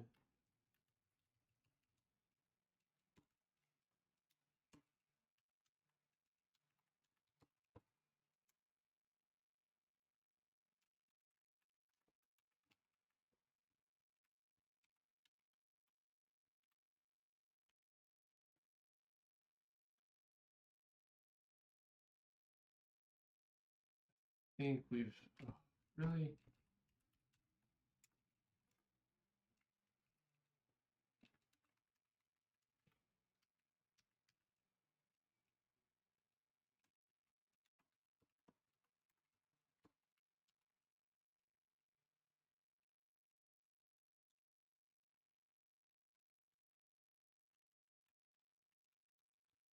No, that should be fine.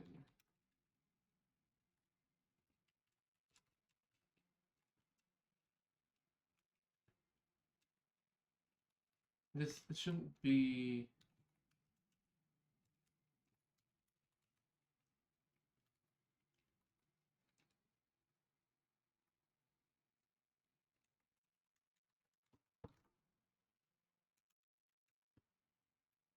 Confused. The only thing it'll be able to do is inject JSON in the game as a GUI element or mesh. Yep.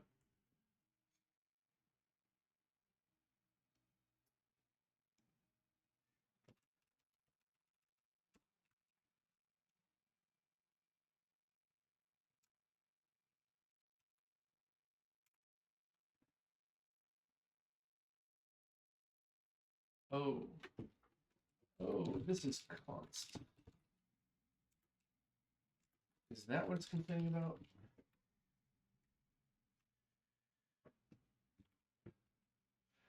Yeah, as long as you're careful about what functionalities you expose and you buffer size check everything.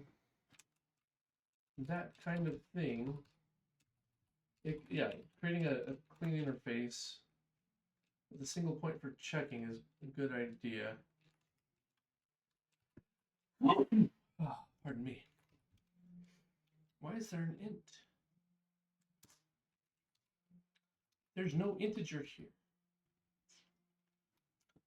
Text and text.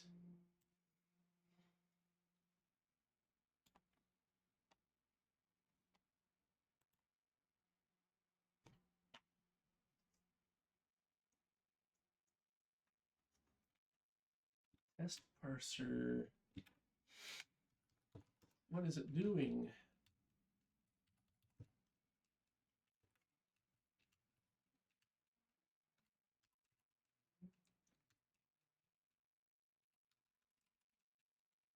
Error count.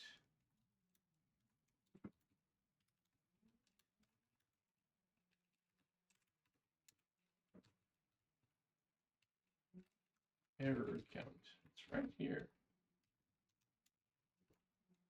Oh. Oh.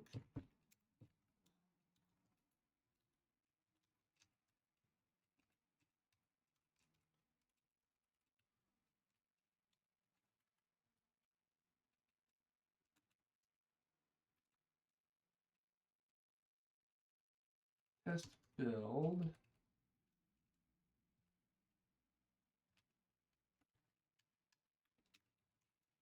Test parser.o. There we go.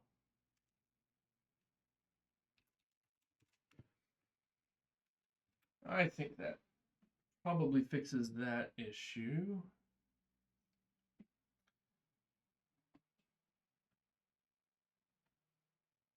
Hey, and now we want to manually test /source.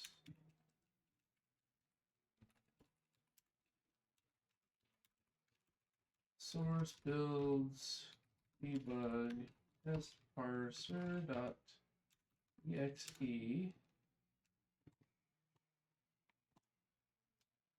Unexpected characters.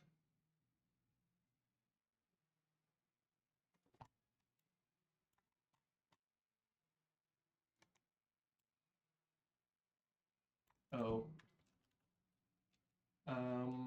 It's possible.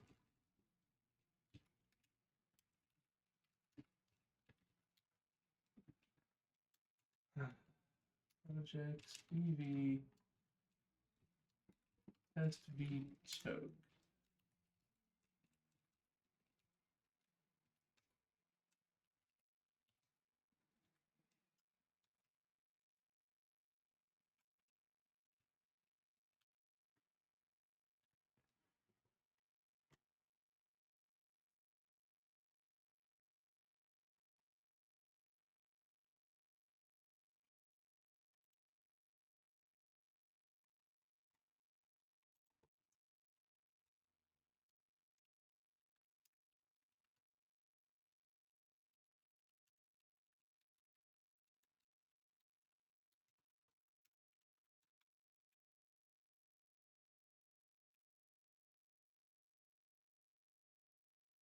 We're getting a little bit of strange behavior here.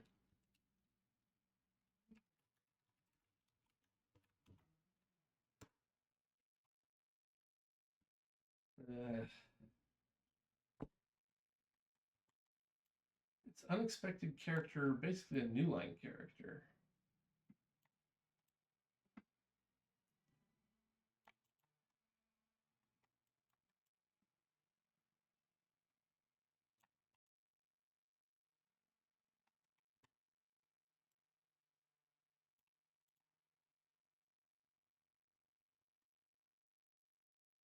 And we're getting the tokens about right.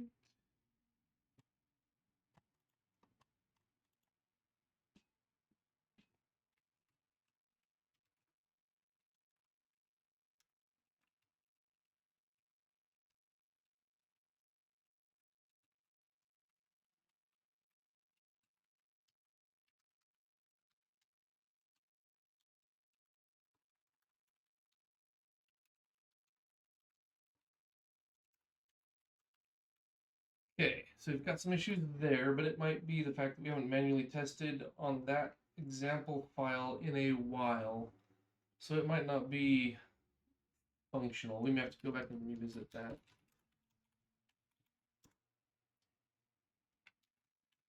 Yeah, apparently it doesn't know what to do. Oh, well, I know what the problem is.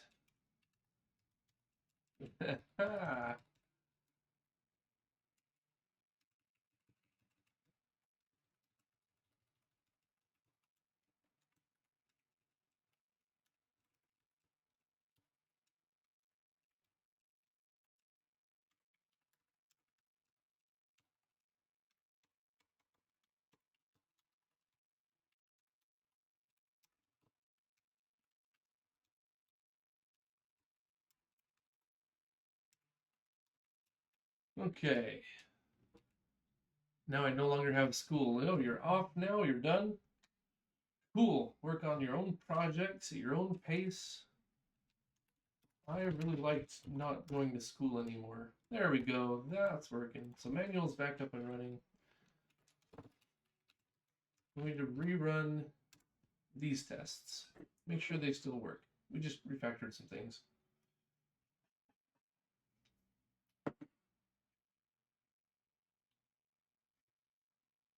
Dang it. Dang it, dang it, dang it.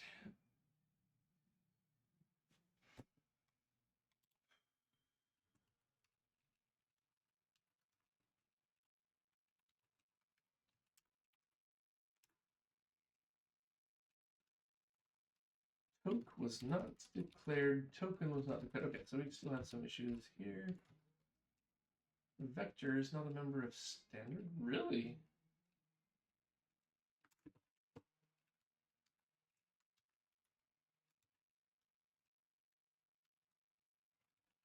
Oh.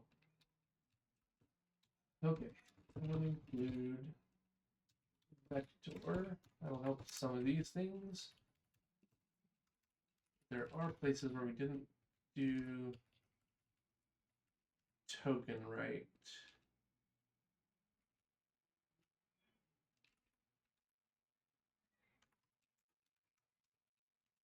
Begin text reference.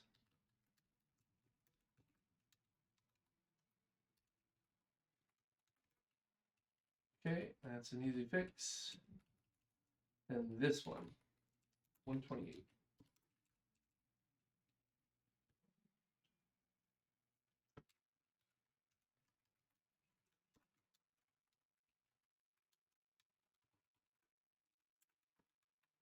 Make sure that builds. All right. Yeah.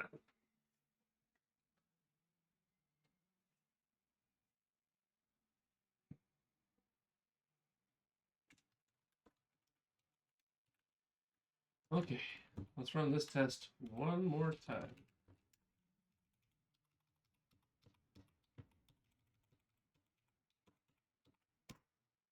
See if we can get this to run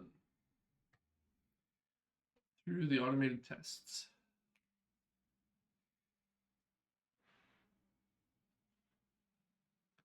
Fail.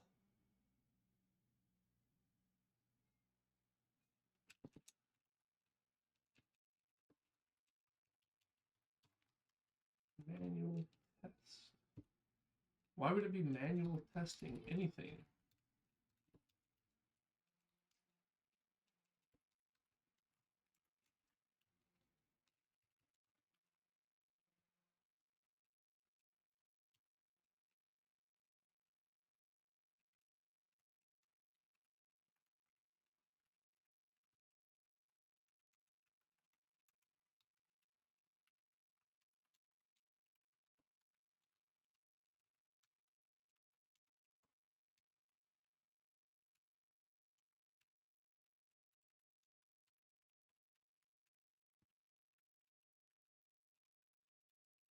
Let's test. We do that.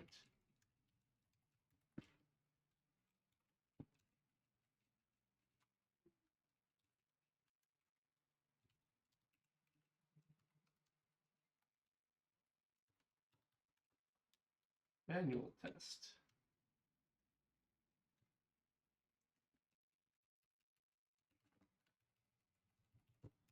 If not defined, if not defined, not defined.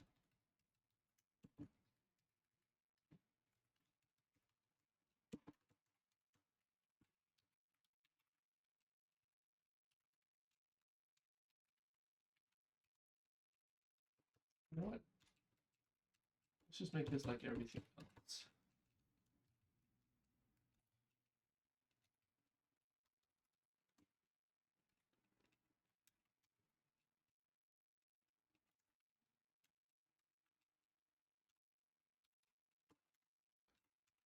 Else manual. There we go. We can build the manual version. I really like that I added a way to put color to my terminal couts. Yep, are using just the ANSI color coding.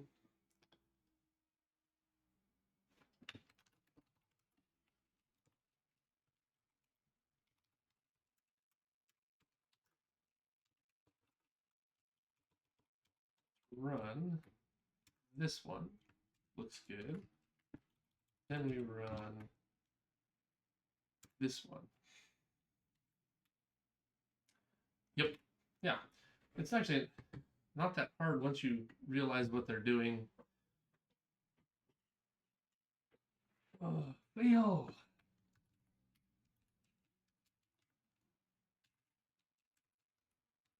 Undefined R. What? What's that even mean?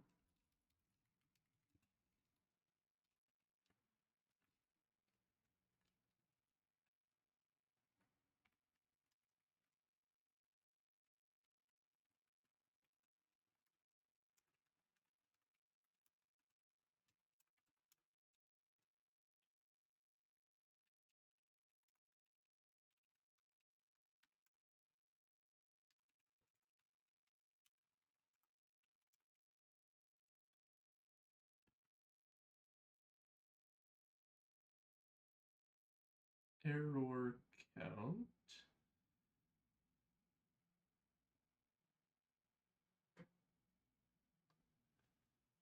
It does not understand certain things.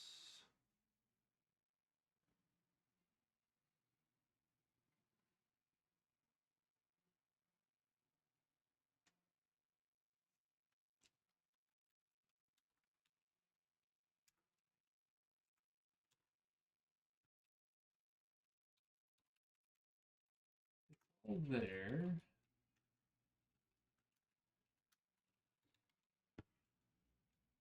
$58.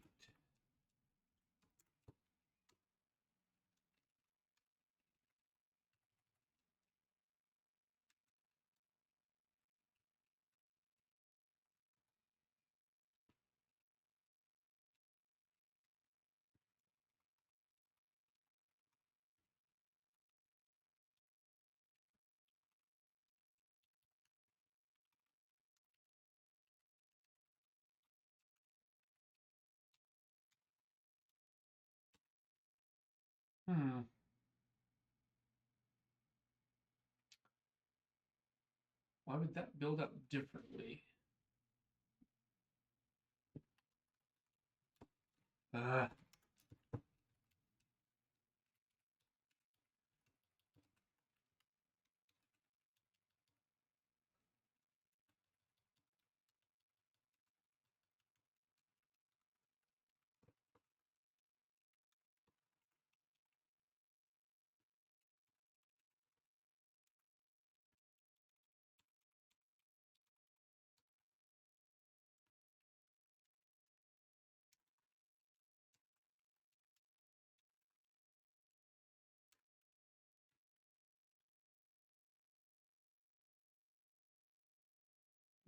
We've unscoped something that we used to have scope into. And it fails to build.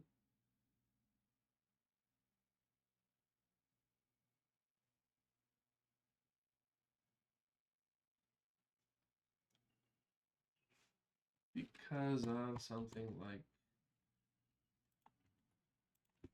reference.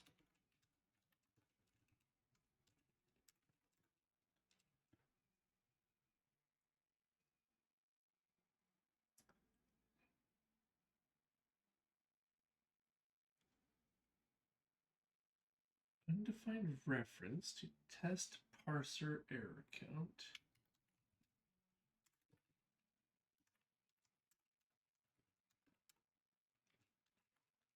Oh, well, maybe this makes sense.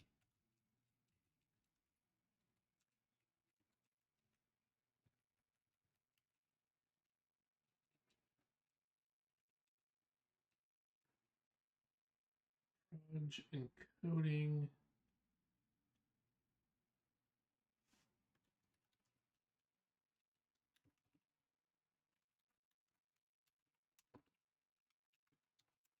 Let's actually look at this output. Well, not the output here. We should have test parser.o there. Okay, so that's our problem. Test permutations.py. Compile our test number 1.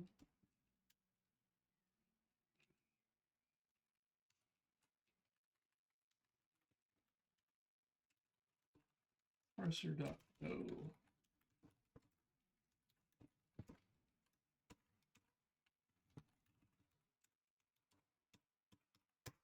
There we go. That ought to fix it.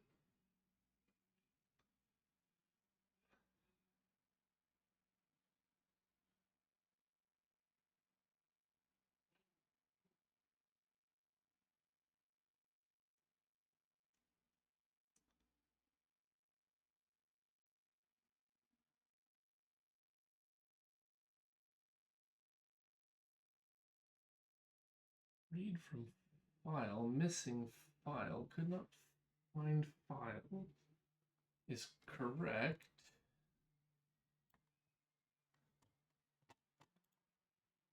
Why are there 3 things here?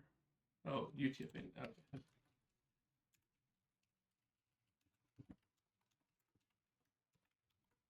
This shouldn't take that long. Okay, but anyways, the point being,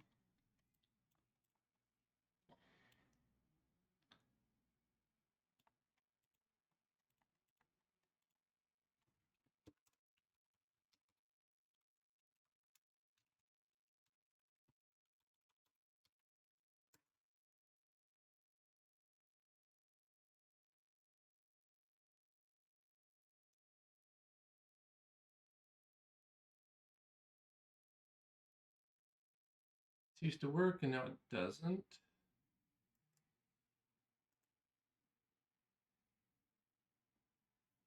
Why not?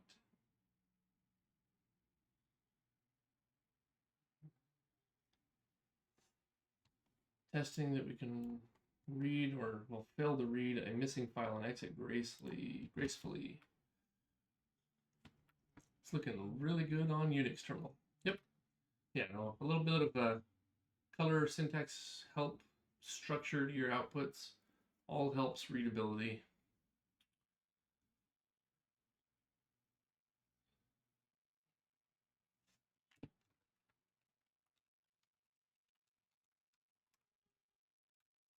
Source builds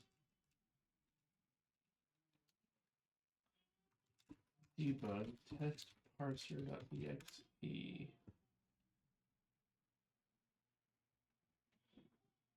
Why is that stack dumping?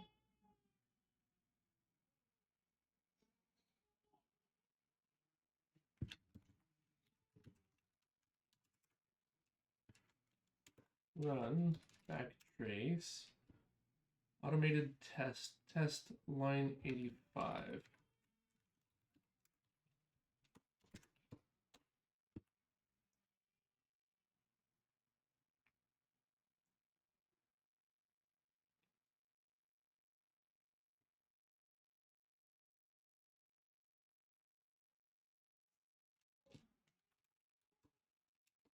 Token count. Oh, need to go up, what, like 3?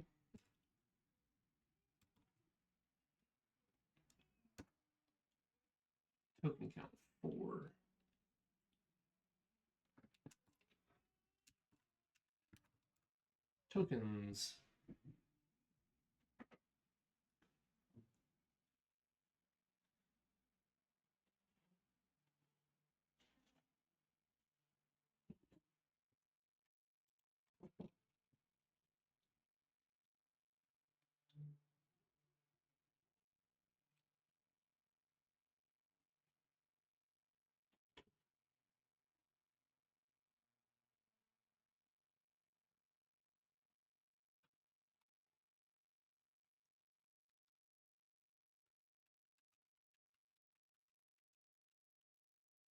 All the buffers are the same. I agree with that.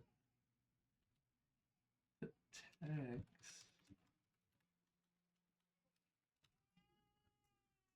is all different. Line, character, ID.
Why is this test not working now?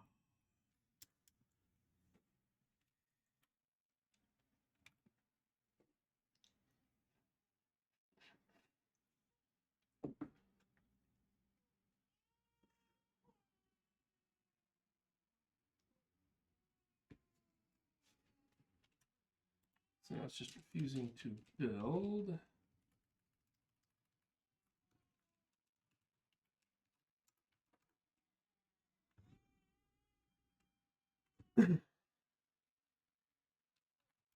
Oh, right.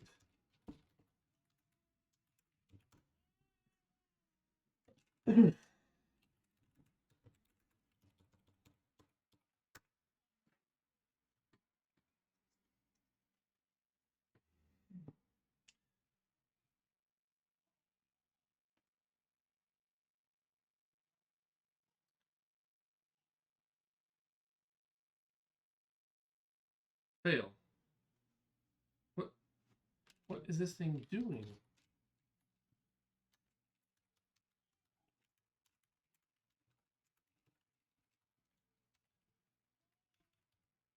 It's just stack dumping. Let me run this command.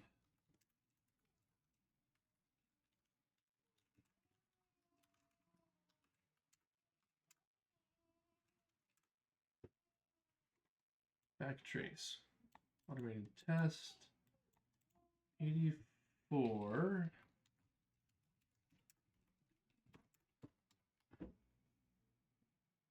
Why? Where's that stack dumping?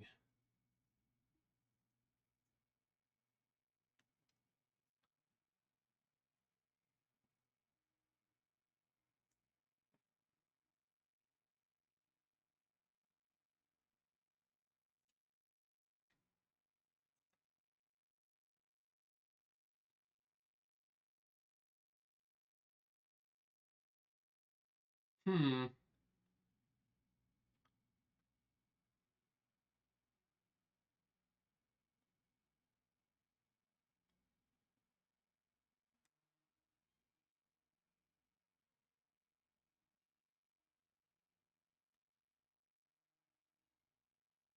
And that C string has long been a thing we've allowed, encouraged even, at the right times.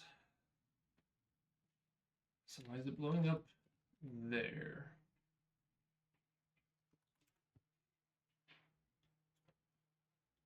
Token C stream system reference. All right.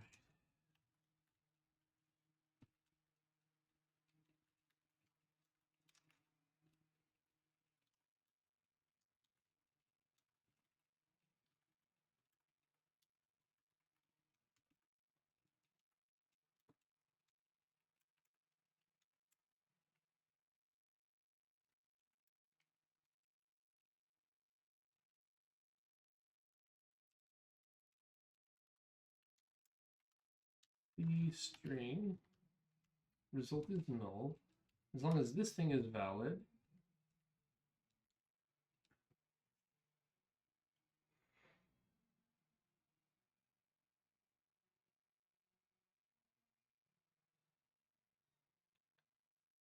if it's a character.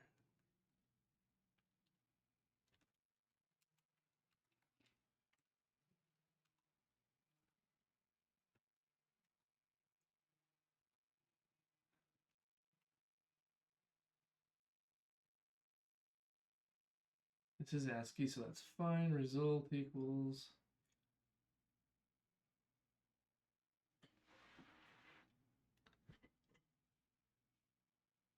buffer contents plus our offset out the number of characters.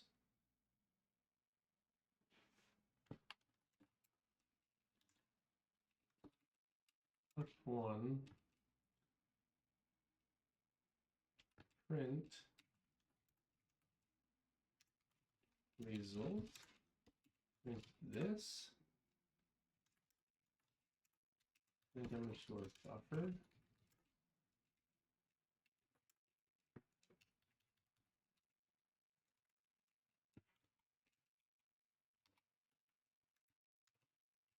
Contents.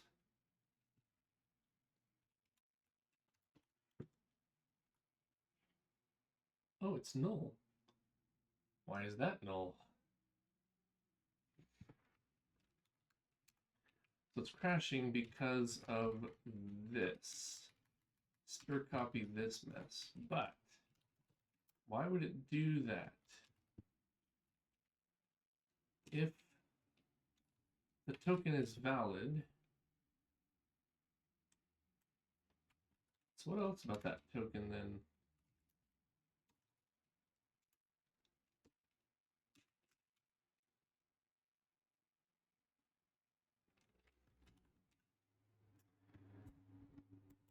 Test 84 token seed string.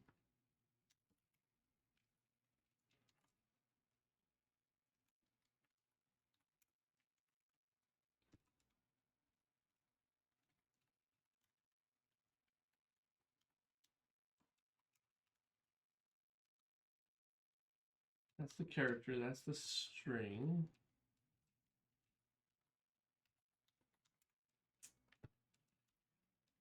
Not the token.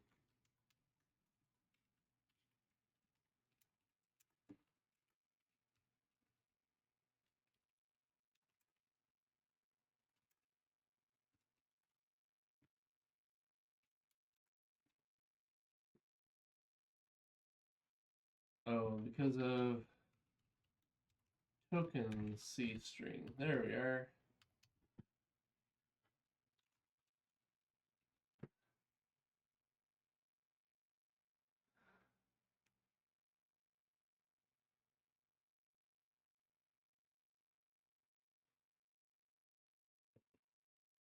Oh, good heavens.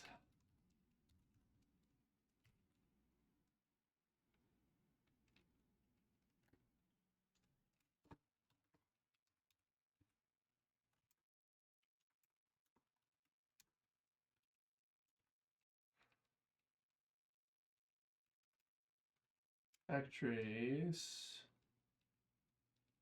up 2 levels. So we're looking at the token.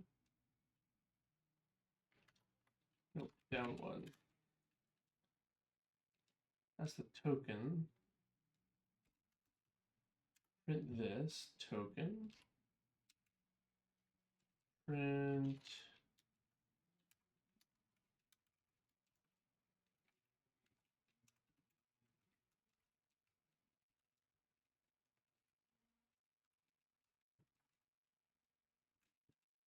m underscore text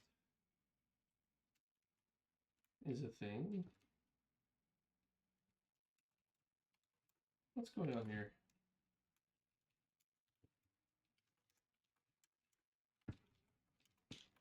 Line index, charting line, that makes sense. ID,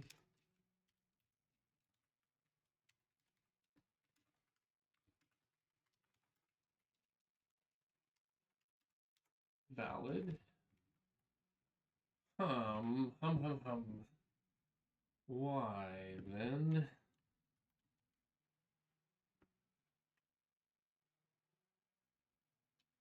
Why is it stack dumping? I really don't like vectors. If this is another one of those issues where like magically the vectors just aren't working and then we do something weird and then the vectors start working, I hate that. That's kind of what it's looking like right now.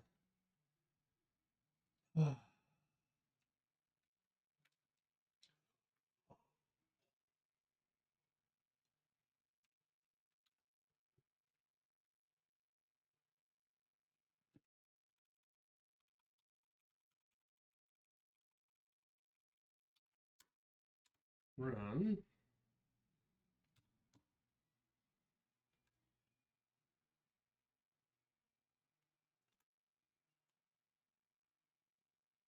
Could not find file. 84.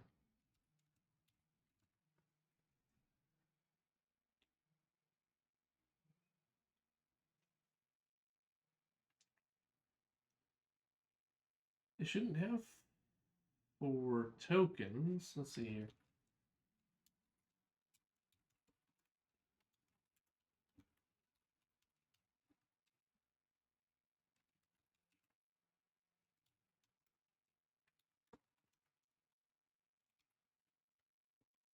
Testing the missing file. I got this error message out. 984, test 160.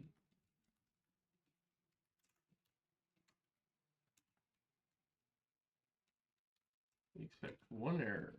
No warnings, no tokens, no length, no number of lines.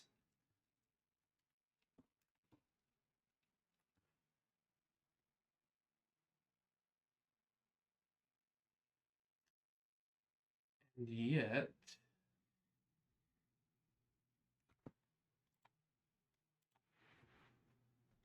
somehow processing a file that doesn't exist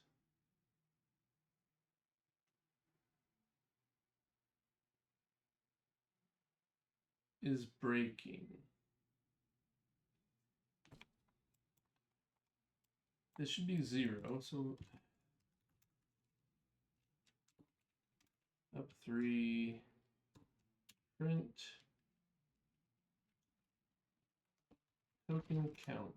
It's 4?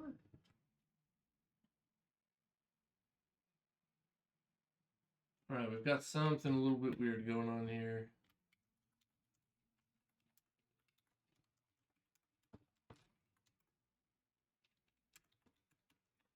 Make sure the manual is still running.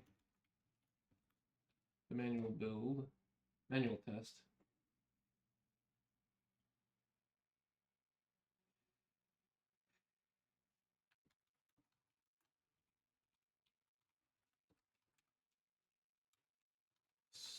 Source, builds, debug, test parser. It's working fine.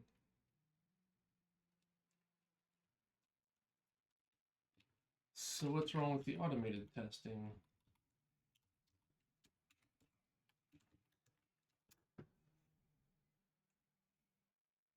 Ugh. This was just working, and I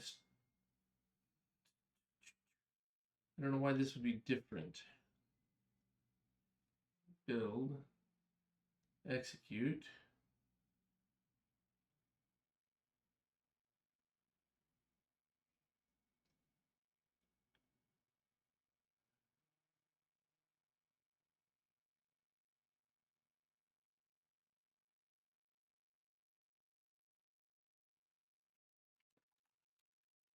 Log.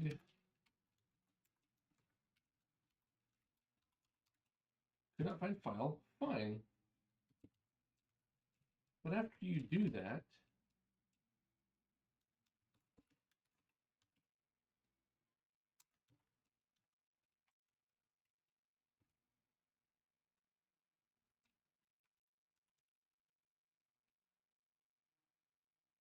process.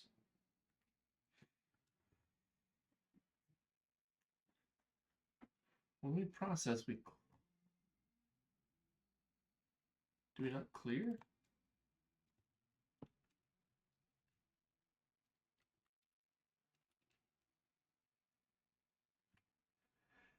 Oh, pardon me.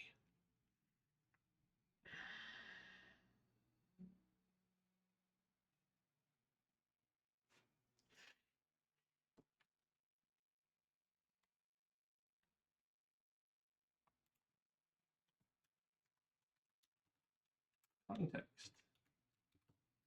Read file.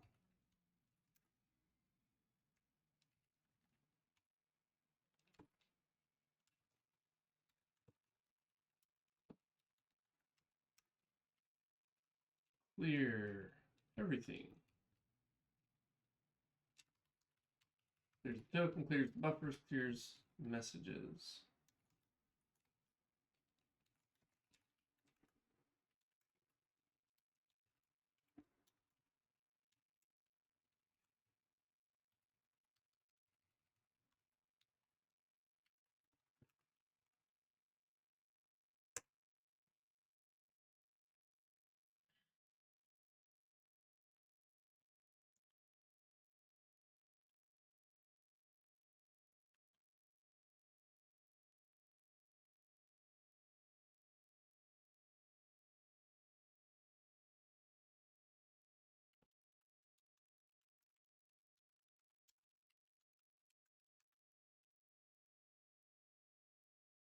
Why is it stack dumping?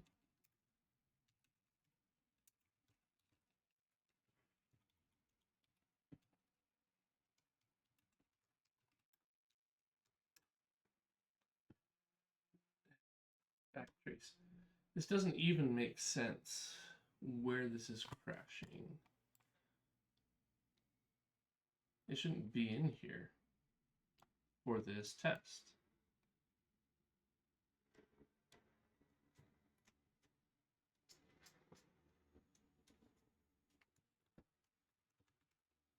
Line 84.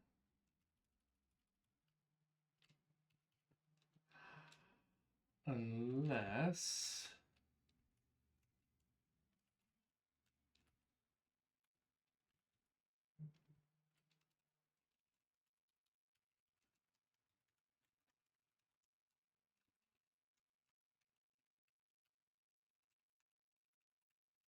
testing thing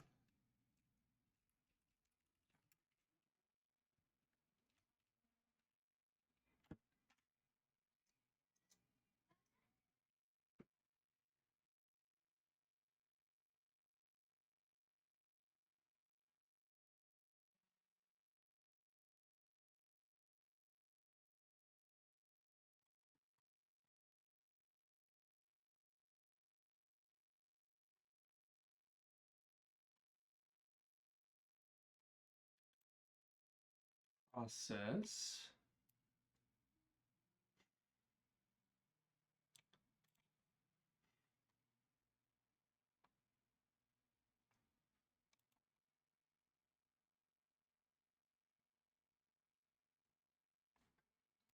it should still be 0.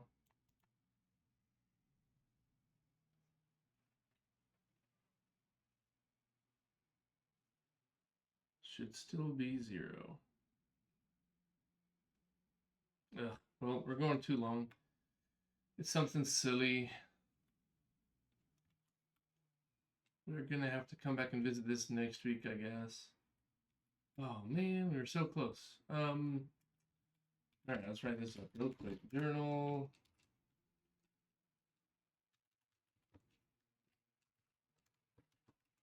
Updated with latest parser interface stuff. Automated tests doing a strange stack dump. Not sure why yet.